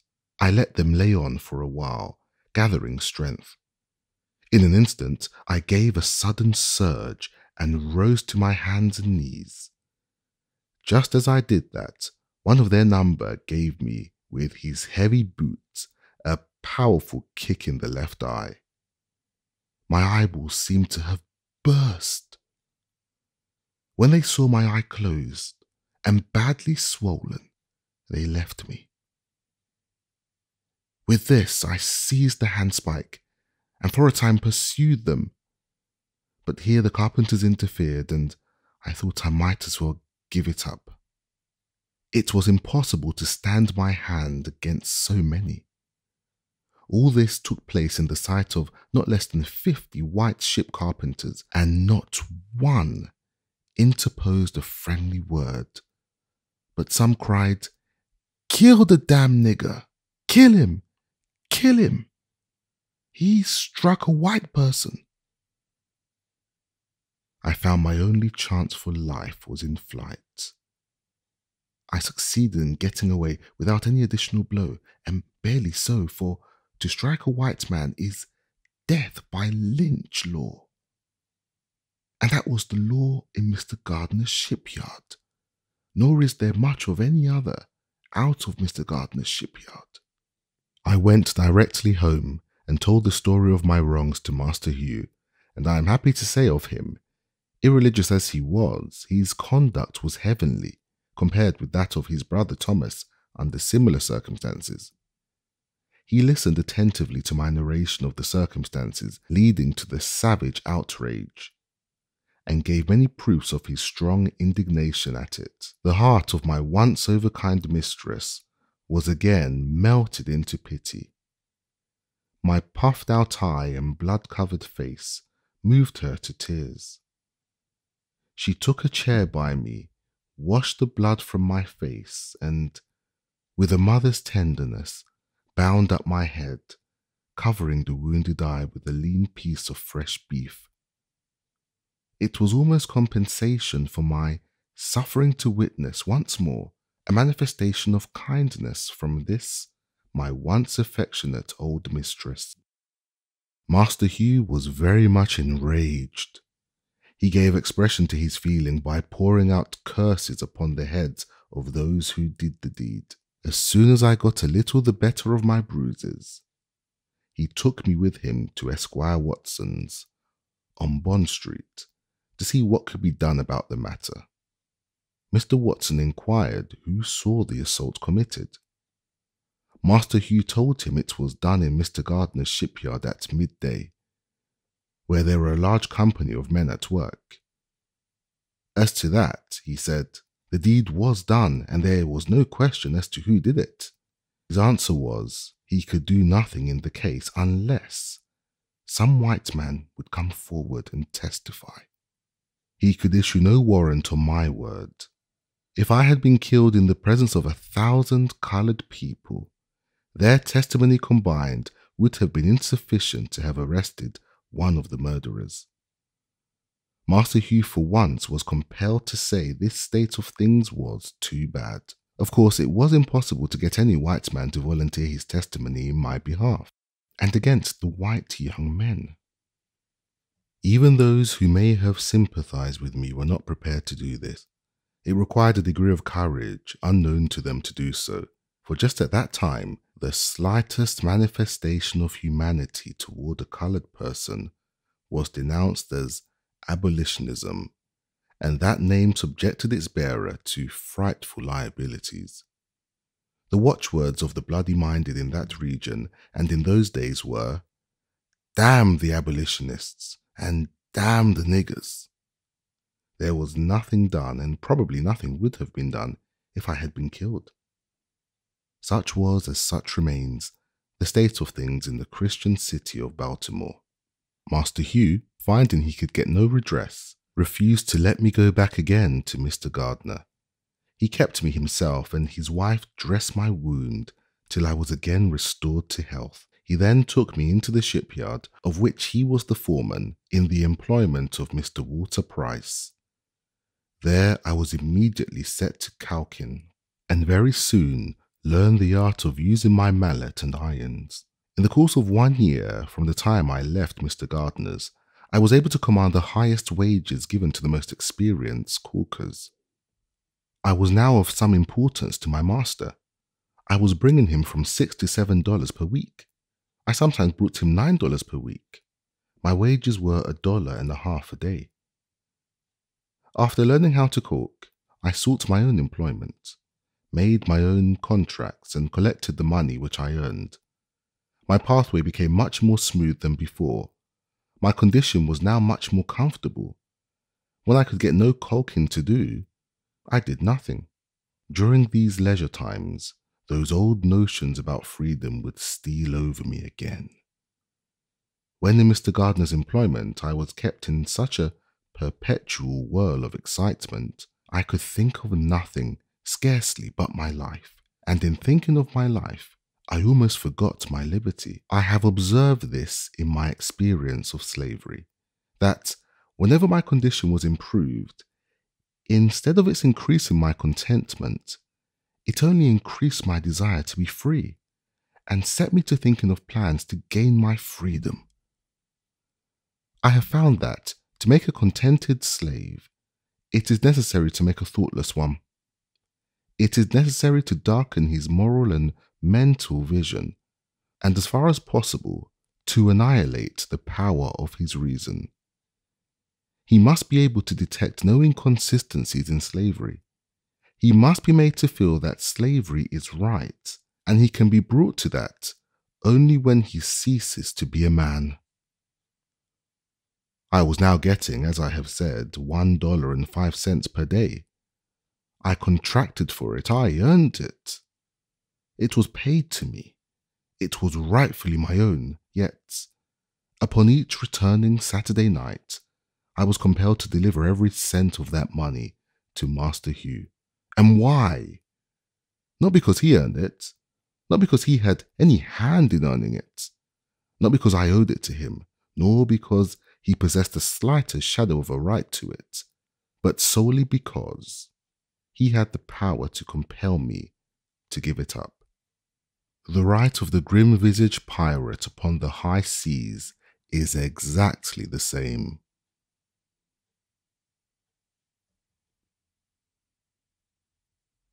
Chapter 11.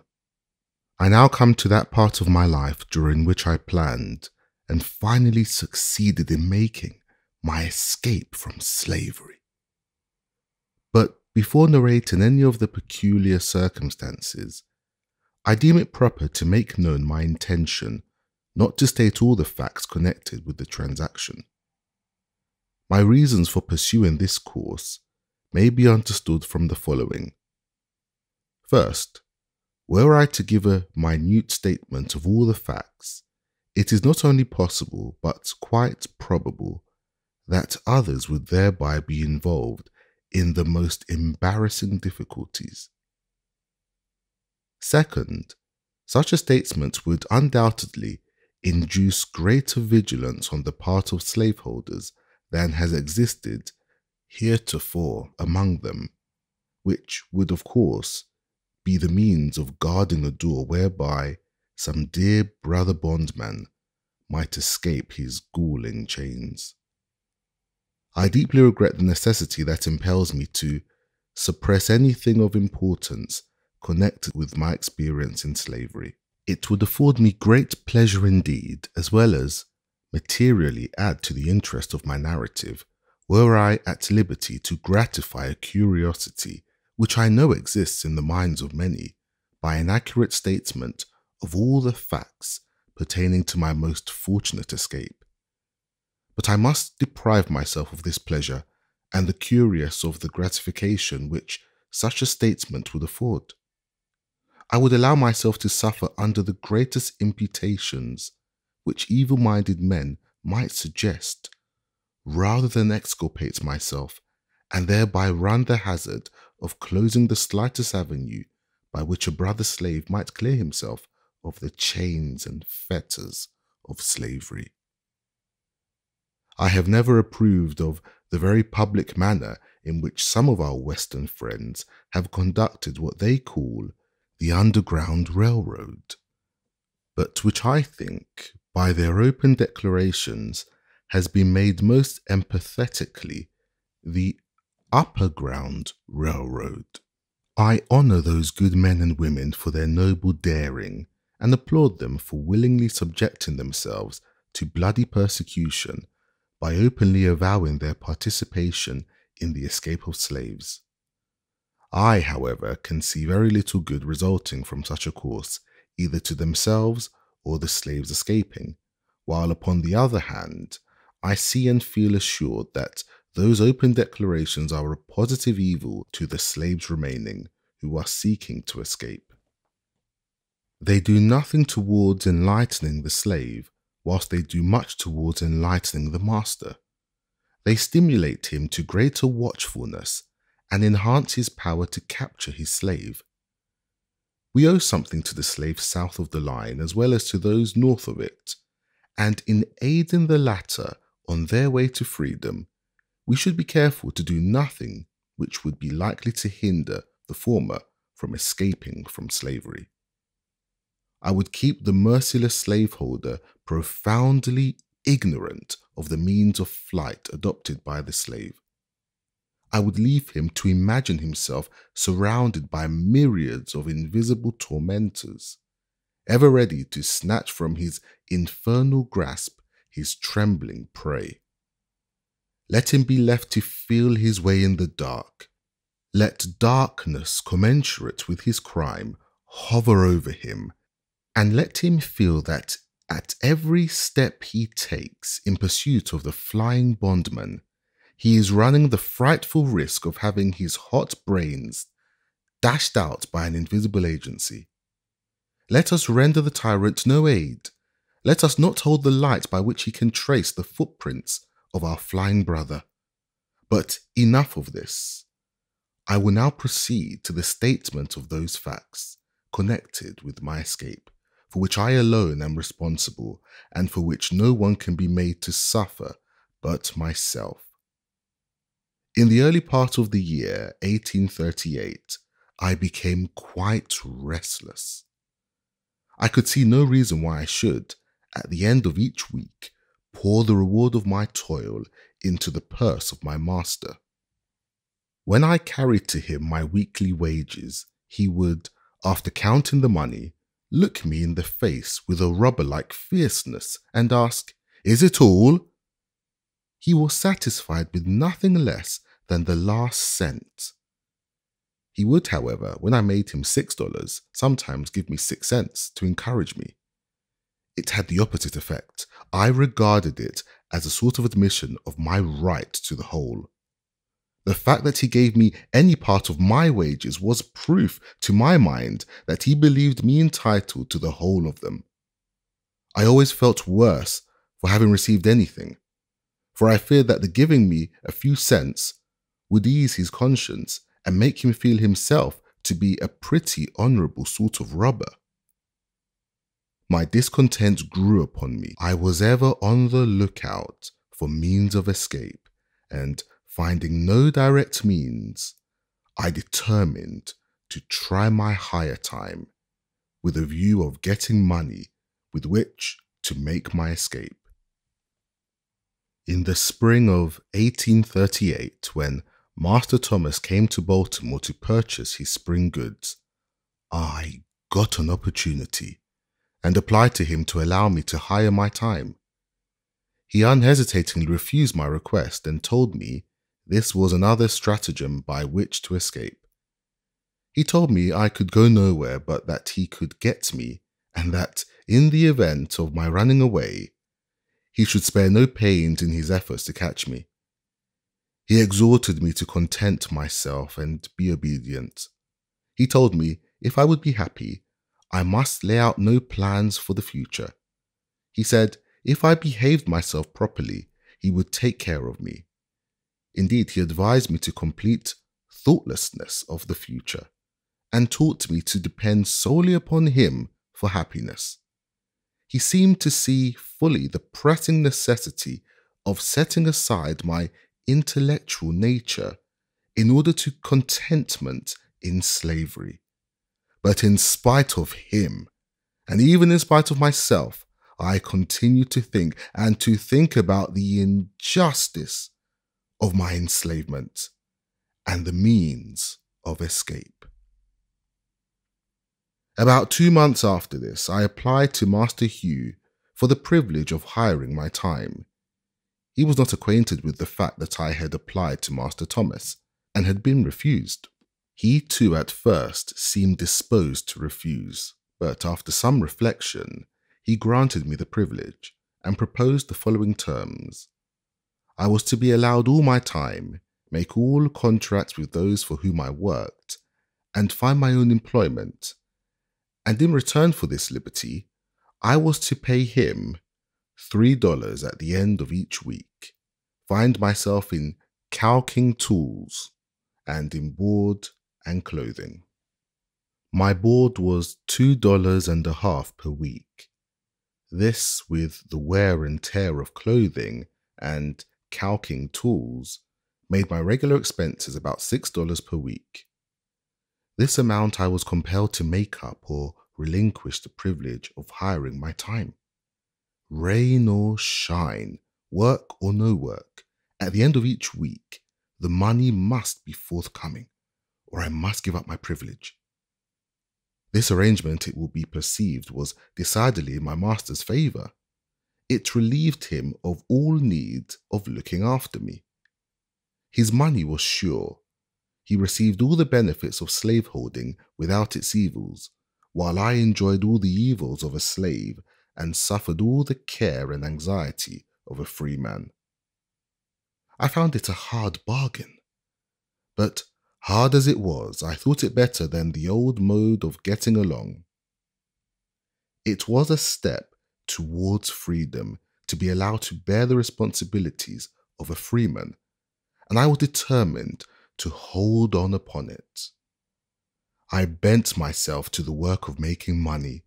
I was ready to work at night as well as day, and by the most untiring perseverance and industry, I made enough to meet my expenses and lay up a little money every week. I went on thus from May till August. Master Hugh then refused to allow me to hire my time longer. The ground for his refusal was a failure on my part. One Saturday night to pay him for my week's time. This failure was occasioned by my attending a camp meeting about 10 miles from Baltimore. During the week, I had entered into an engagement with a number of young friends to start from Baltimore to the campground early Saturday evening, and being detained by my employer, I was unable to get down to Master Hugh's without disappointing the company. I knew that Master Hugh was in no special need of the money that night. I therefore decided to go to camp meeting and upon my return pay him the $3. I stayed at the camp meeting one day longer than I intended when I left, but as soon as I returned, I called upon him to pay him what he considered his due. I found him very angry. He could scarce restrain his wrath. He said he had a great mind to give me a severe whipping. He wished to know how I dared to go out of the city without asking his permission. I told him I hired my time, and while I paid him the price which he asked for it, I did not know that I was bound to ask him when and where I should go. This reply troubled him, and after reflecting a few moments, he turned to me and said I should hire my time no longer, that the next thing he should know of, I would be running away. Upon the same plea, he told me to bring my tools and clothing home forthwith. I did so, but instead of seeking work, as I had been accustomed to do previously to hiring my time, I spent the whole week without the performance of a single stroke of work.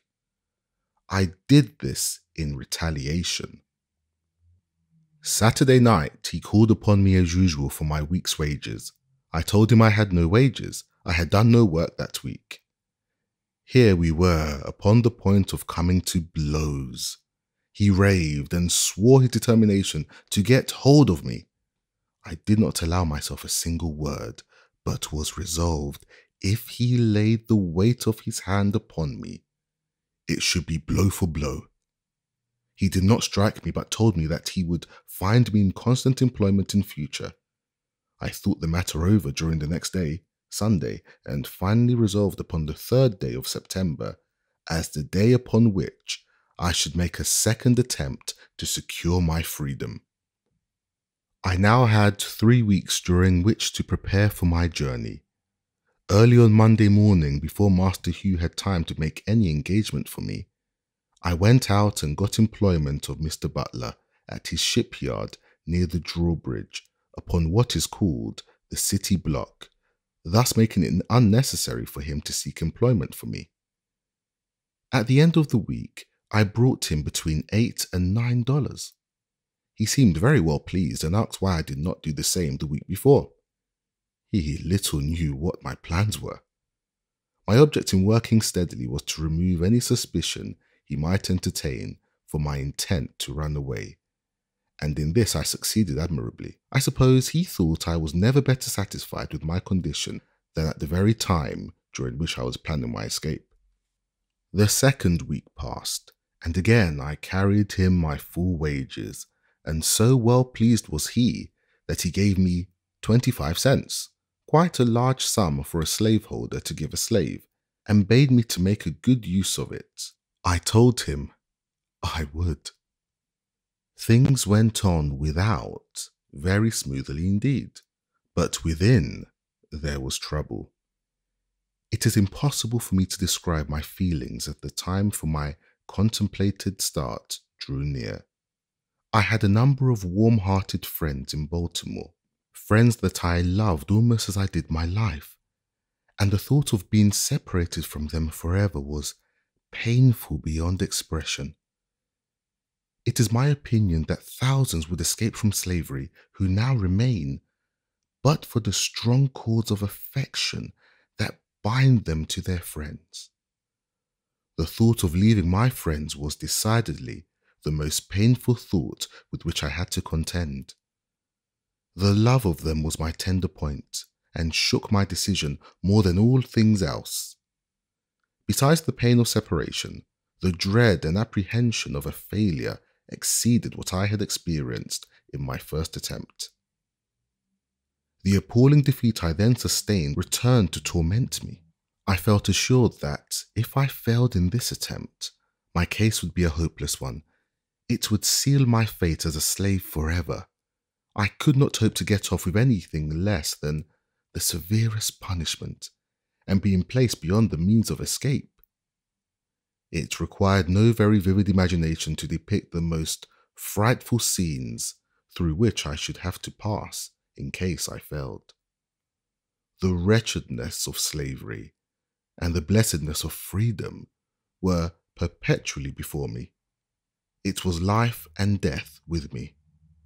But I remained firm, and according to my resolution, on the 3rd day of September 1838, I left my chains and succeeded in reaching New York without the slightest interruption of any kind.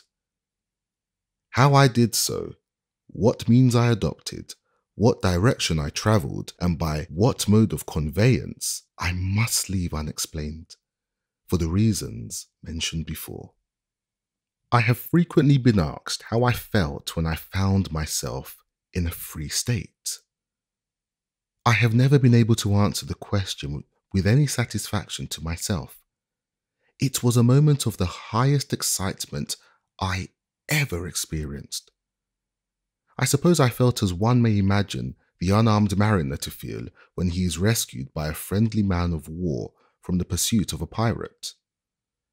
In writing to a dear friend immediately after my arrival at New York, I said I felt like one who had escaped a den of hungry lions.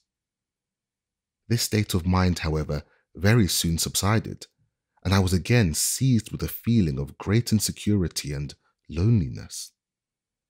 I was yet liable to be taken back and subjected to all the tortures of slavery. This in itself was enough to damp the ardour of my enthusiasm, but the loneliness overcame me. There I was in the midst of thousands, and yet a perfect stranger, without home and without friends, in the midst of thousands of my own brethren, children of a common father, and yet I dared not to unfold to any one of them my sad condition. I was afraid to speak to anyone for fear of speaking to the wrong one, and thereby falling into the hands of money-loving kidnappers whose business it was to lie in wait for the panting fugitive, as the ferocious beasts of the forest lie in wait for their prey. The motto with which I adopted when I started from slavery was this: trust no man.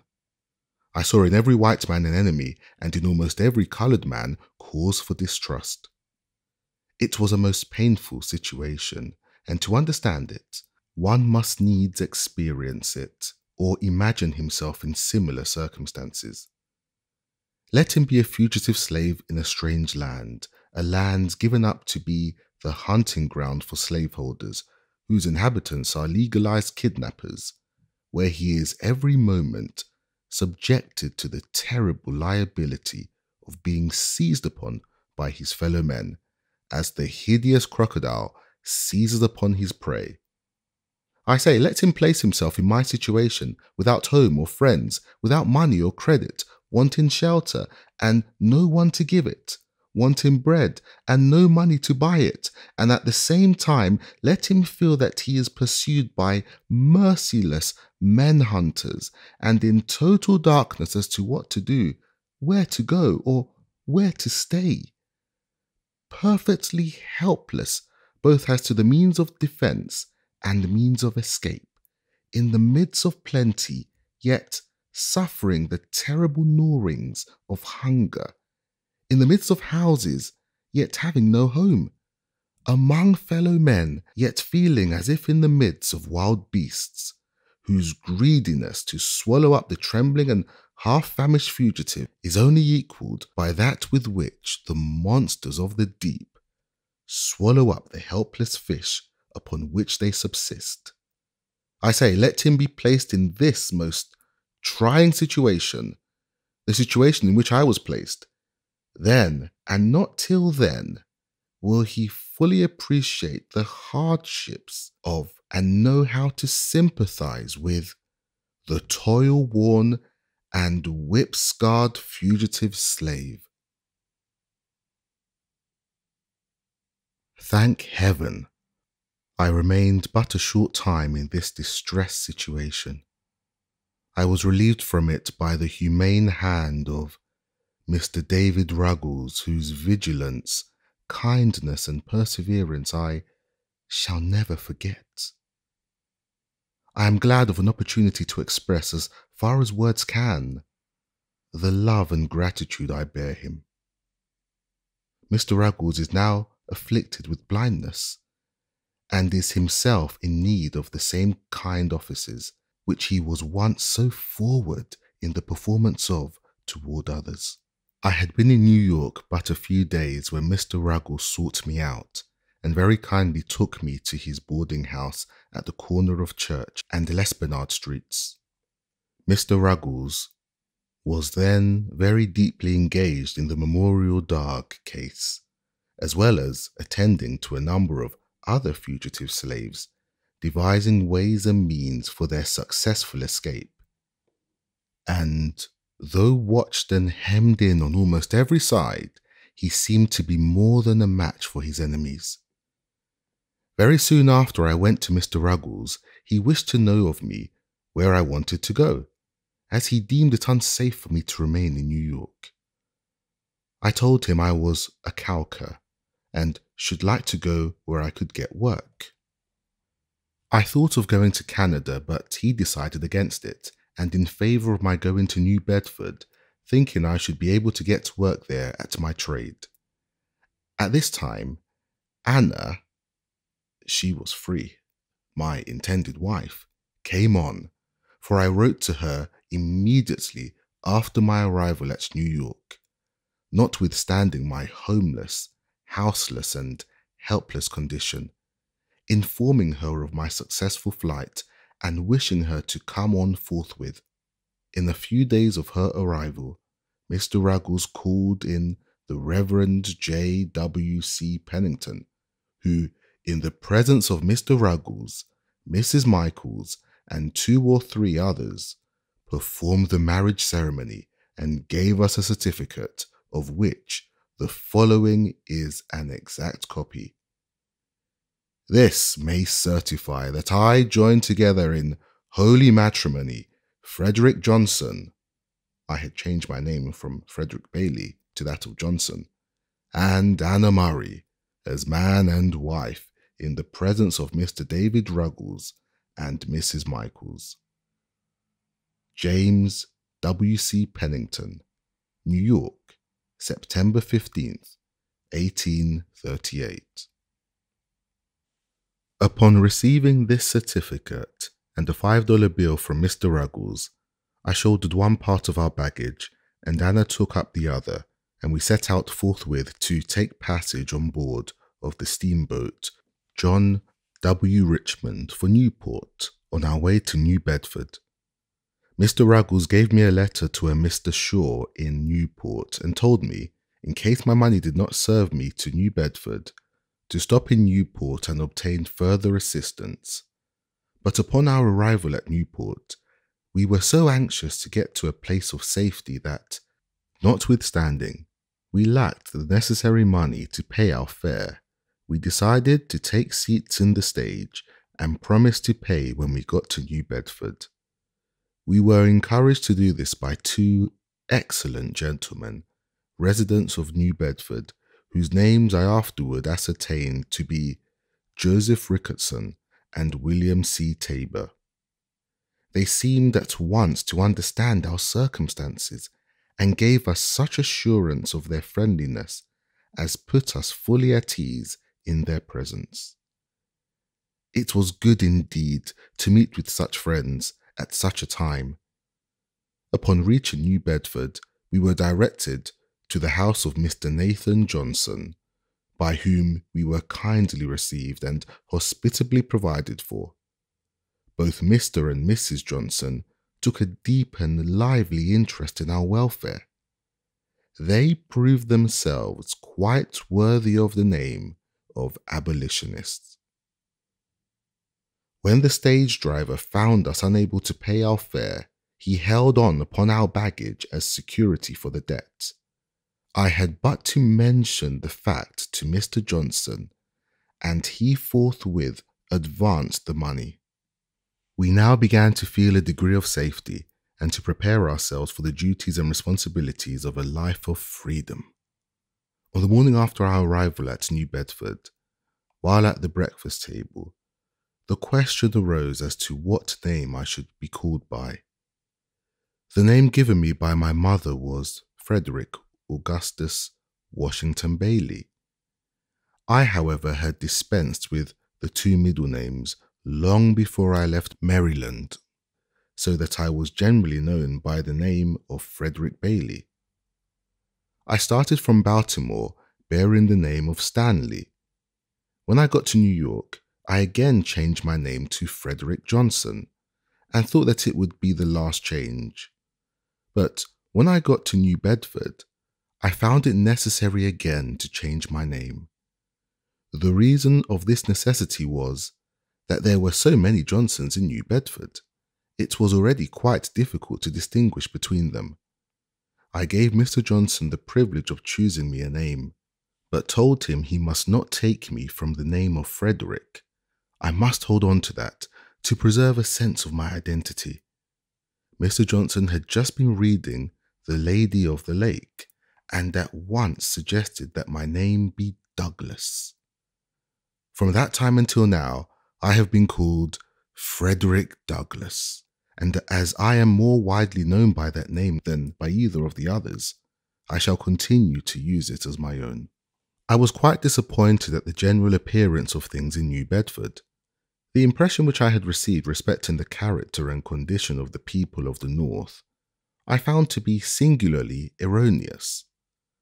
I had very strangely supposed, while in slavery, that few of the comforts and scarcely any of the luxuries of life were enjoyed at the North, compared with what were enjoyed by the slaveholders of the South. I probably came to this conclusion from the fact that Northern people owned no slaves. I supposed that they were about upon a level with the non-slaveholding population of the South. I knew they were exceedingly poor, and I had been accustomed to regard their poverty as the necessary consequence of their being non-slaveholders. I had somehow imbibed the opinion that, in the absence of slaves, there could be no wealth, and very little refinement, and upon coming to the North, I expected to meet with a rough, hard-handed and uncultivated population, living in the most Spartan-like simplicity, knowing nothing of the ease, luxury, pomp, and grandeur of Southern slaveholders. Such being my conjectures, anyone acquainted with the appearance of New Bedford may very readily infer how palpably I must have seen my mistake. In the afternoon of the day when I reached New Bedford, I visited the wharves to take a view of the shipping. Here I found myself surrounded with the strongest proofs of wealth. Lying at the wharves and riding in the stream, I saw many ships of the finest model, in the best order and of the largest size. Upon the right and left, I was walled in by granite warehouses of the widest dimensions, stowed to their utmost capacity with the necessaries and comforts of life. Added to this, almost everybody seemed to be at work, but noiselessly so, compared with what I had been accustomed to in Baltimore. There were no loud songs heard from those engaged in loading and unloading ships. I heard no deep oaths or horrid curses on the labourer. I saw no whipping of men, but all seemed to go smoothly on. Every man appeared to understand his work and went at it with a sober yet cheerful earnestness, which betokened the deep interest which he felt in what he was doing, as well as a sense of his own dignity as a man. To me this looked exceedingly strange. From the wharves I strolled around and over the town, gazing with wonder and admiration at the splendid churches, beautiful dwellings, and finely cultivated gardens, evincing an amount of wealth, comfort, taste, and refinement such as I had never seen in any part of slaveholding Maryland. Everything looked clean, new, and beautiful. I saw few or no dilapidated houses with poverty-stricken inmates, no half-naked children and barefooted women, such as I had been accustomed to see in Hillsborough, Easton, St. Michael's, and Baltimore. The people looked more able, stronger, healthier, and happier than those of Maryland. I was for once made glad by a view of extreme wealth, without being saddened by seeing extreme poverty. But the most astonishing as well as the most interesting thing to me was the condition of the colored people, a great many of whom, like myself, had escaped thither as a refuge from the hunters of men. I found many who had not been 7 years out of their chains, living in finer houses and evidently enjoying more of the comforts of life than the average of slaveholders in Maryland. I will venture to assert that my friend Mr. Nathan Johnson, of whom I can say with a grateful heart, I was hungry and he gave me meat. I was thirsty and he gave me drink. I was a stranger and he took me in. Lived in a neater house, dined at a better table, took paid for, and read more newspapers, better understood the moral, religious, and political character of the nation than 9/10 of the slaveholders in Talbot County, Maryland. Yet Mr. Johnson was a working man. His hands were hardened by toil, and not his alone, but those also of Mrs. Johnson. I found the coloured people much more spirited than I had supposed they would be. I found among them a determination to protect each other from the bloodthirsty kidnapper at all hazards. Soon after my arrival, I was told of a circumstance which illustrated their spirit. A coloured man and a fugitive slave were on unfriendly terms. The former was heard to threaten the latter with informing his master of his whereabouts. Straight away, a meeting was called among the coloured people under the stereotype notice, "Business of Importance." The betrayer was invited to attend. The people came at the appointed hour and organised the meeting by appointing a very religious old gentleman as president who, I believe, made a prayer, after which he addressed the meeting as follows: "Friends, we have got him here, and I would recommend that you young men just take him outside the door and kill him." With this, a number of them bolted at him, but they were intercepted by some more timid than themselves, and the betrayer escaped their vengeance and has not been seen in New Bedford since. I believe there have been no more such threats, and should there be hereafter, I doubt not that death would be the consequence. I found employment the 3rd day after my arrival in stowing a sloop with a load of oil. It was new, dirty, and hard work for me, but I went at it with a glad heart and a willing hand. I was now my own master. It was a happy moment, the rapture of which can be understood only by those who have been slaves. It was the first work, the reward of which was to be entirely my own. There was no Master Hugh standing ready the moment I earned the money to rob me of it. I worked that day with a pleasure I had never before experienced. I was at work for myself and newly married wife. It was to me the starting point of a new existence. When I got through with that job, I went in pursuit of a job of calking, but such was the strength of prejudice against colour among the white calkers that they refused to work with me, and of course I could get no employment. The footnote says, "I am told that coloured persons can now get employment at calking in New Bedford, a result of anti-slavery effort." The paragraph continues.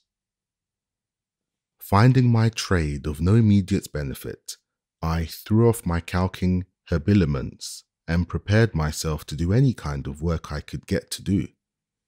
Mr. Johnson kindly let me have his wood horse and saw, and I very soon found myself a plenty of work. There was no work too hard, none too dirty. I was ready to saw wood, shovel coal, carry wood, sweep the chimney, or roll oil casks. All of which I did for nearly 3 years in New Bedford, before I became known to the anti-slavery world. In about 4 months after I went to New Bedford, there came a young man to me and inquired if I did not wish to take the Liberator. I told him I did, but just having made my escape from slavery, I remarked that I was unable to pay for it then. I, however, finally became a subscriber to it.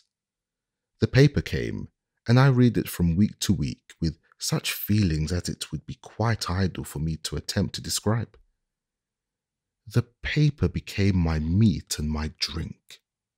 My soul was set all on fire. Its sympathy for my brethren in bonds, its scathing denunciations of slaveholders, its faithful exposures of slavery, and its powerful attacks upon the upholders of the institution sent a thrill of joy through my soul, such as I had never felt before. I had not long been a reader of The Liberator before I got a pretty correct idea of the principles, measures, and spirit of the anti-slavery reform. I took right hold of the cause. I could do little, but what I could do, I did with a joyful heart, and never felt happier than when in an anti-slavery meeting. I seldom had much to say at the meetings because what I wanted to say was said so much better by others. But while attending an anti-slavery convention in Nantucket on the 11th of August, 1841, I felt strongly moved to speak, and was at the same time much urged to do so by Mr. William C. Coffin, a gentleman who had heard me speak in the Coloured People's Meeting at New Bedford. It was a severe cross, and I took it up reluctantly. The truth was, I felt myself a slave, and the idea of speaking to white people weighed me down. I spoke but a few moments when I felt a degree of freedom, and said what I desired with considerable ease. From that time until now, I have been engaged in pleading the cause of my brethren. With what success and with what devotion, I leave those acquainted with my labours to decide.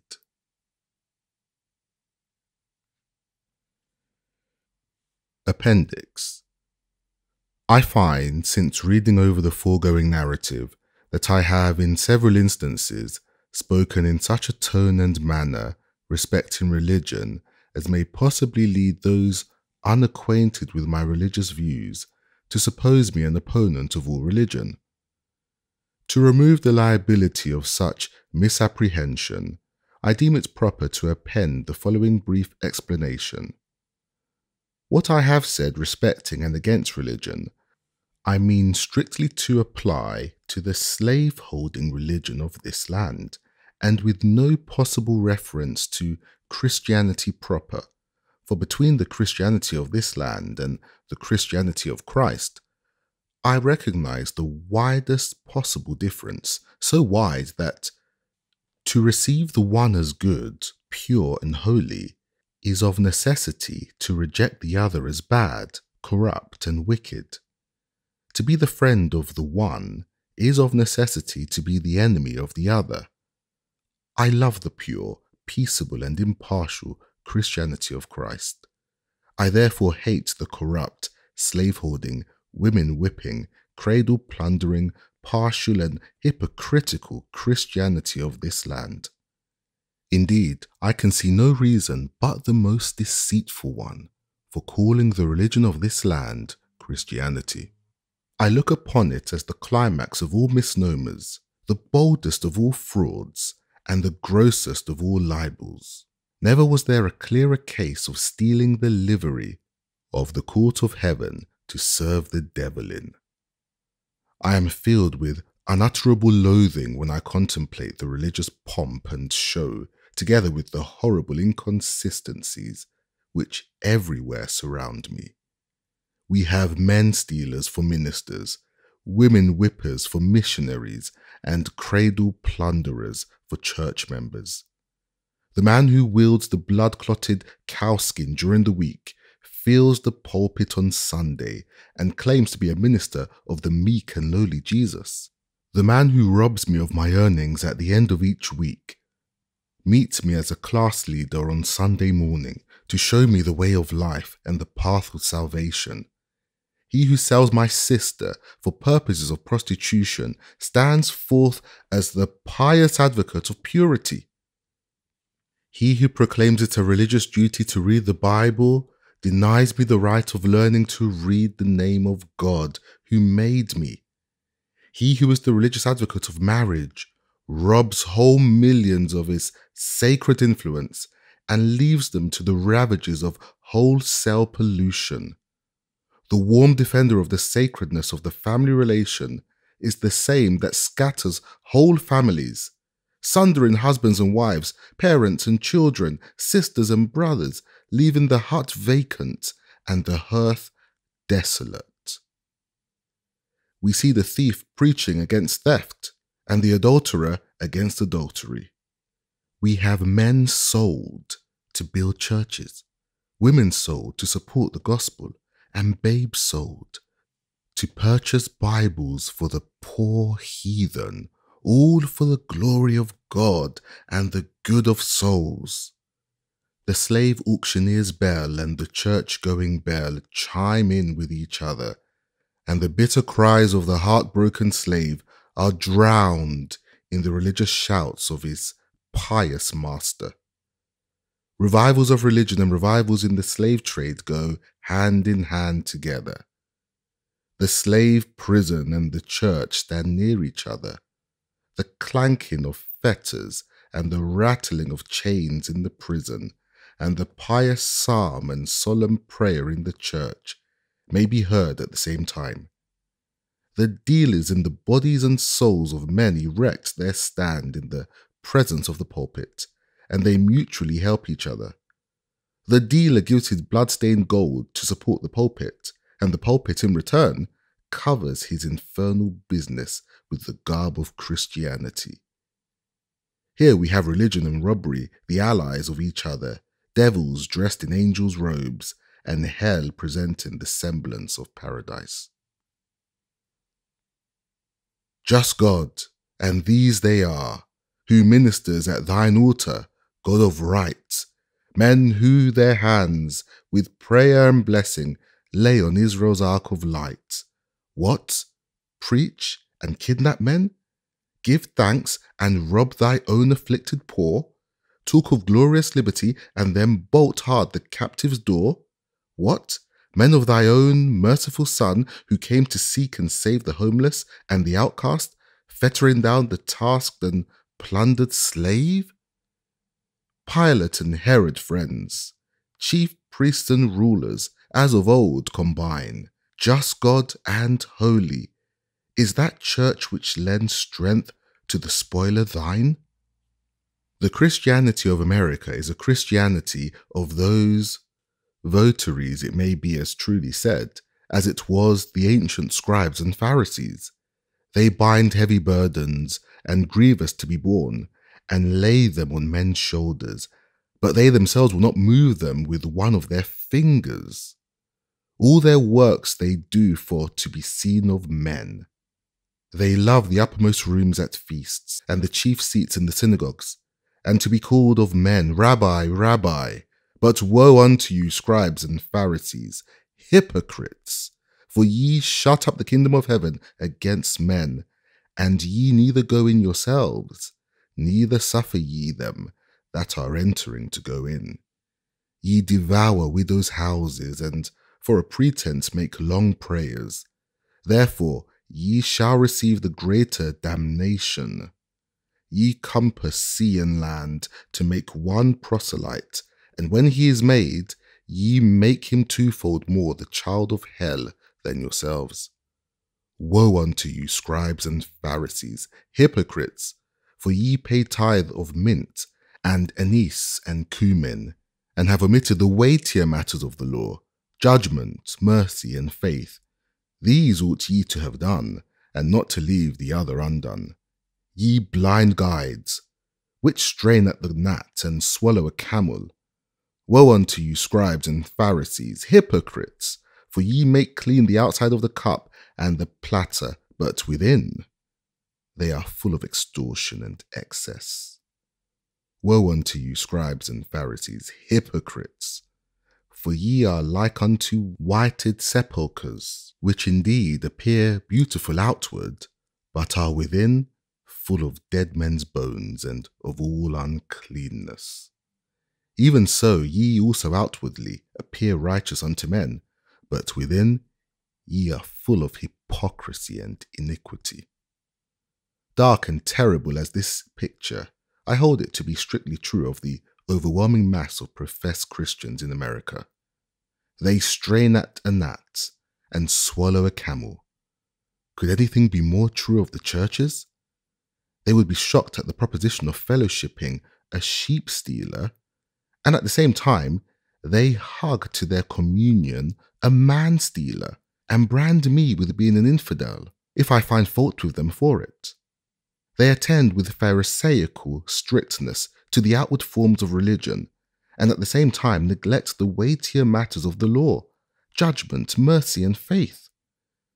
They are always ready to sacrifice, but seldom do they show mercy. They are they who are represented as professing to love God whom they have not seen, whilst they hate their brother whom they have seen. They love the heathen on the other side of the globe. They can pray for him, pay money to have the Bible put into his hand, and missionaries to instruct him, while they despise and totally neglect the heathen at their own doors. Such is very briefly my view of religion in this land, and to avoid any misunderstanding, growing out of the use of general terms, I mean by the religion of this land that which is revealed in the words, deeds, and actions of those bodies north and south calling themselves Christian churches and yet in union with slaveholders. It is against religion as presented by these bodies that I have felt it my duty to testify. I conclude these remarks by copying the following portrait of the religion of the South, which is by communion and fellowship the religion of the North, which I soberly affirm is true to the life and without caricature or the slightest exaggeration. It is said to have been drawn several years before the present anti-slavery agitation began by a Northern Methodist preacher who, while residing at the South, had an opportunity to see slaveholding morals, manners, and piety with his own eyes. Shall not I visit for these things? Saith the Lord. Shall not my soul be avenged on such a nation as this? A parody. Come, saints and sinners, hear me tell how pious priests whip Jack and Nell, and women buy children and sell, and preach all sinners down to hell, and sing of heavenly union. They'll beat and bar Donna like goats, gorge down black sheep, and strain at moats, array their backs in fine black coats, then seize their negroes by their throats, and choke for heavenly union. They'll church you if you sip a dram, and damn you if you steal a lamb, yet rob old Tony, Doll, and Sam, on human rights and bread and ham, kidnappers' heavenly union. They'll loudly talk of Christ's reward, and bind his image with a cord, and scold and swing the lash abhorred, and sell their brother in the Lord to handcuffed heavenly union. They'll read and sing a sacred song, and make a prayer both loud and long, and teach the right and do the wrong, hailing the brother, sister throng with words of heavenly union. We wonder how such saints can sing, or praise the Lord upon the wing, who roar and scold and whip and sting, and to their slaves and mammon cling, in guilty, conscious union. They'll raise tobacco, corn, and rye, and drive and thieve and cheat and lie, and lay up treasures in the sky by making switch and cowskin fly, in hope of heavenly union. They'll crack old Tony on the skull, and preach and roar like Bashan bull, or braying ass of mischief full, then seize old Jacob by the wool, and pull for heavenly union. A roaring, ranting, sleek man thief, who lived on mutton, veal, and beef, yet never would afford relief to needy, sable sons of grief, was big with heavenly union. Love not the world, the preacher said, and winked his eye and shook his head. He seized on Tom and Dick and Ned, cut short their meat and clothes and bread, yet still loved heavenly union. Another preacher whining spoke of one whose heart for sinners broke. He tied old Nanny to an oak and drew the blood at every stroke and prayed for heavenly union. 2 others opened their iron jaws and waved their children stealing paws. There sat their children in gewgaws by stinting Negroes' backs and maws. They kept up heavenly union, all good from Jack and other takes, and entertained their flirts and rakes, who dress as sleek as glossy snakes, and cram their mouths with sweetened cakes. And this goes down for union.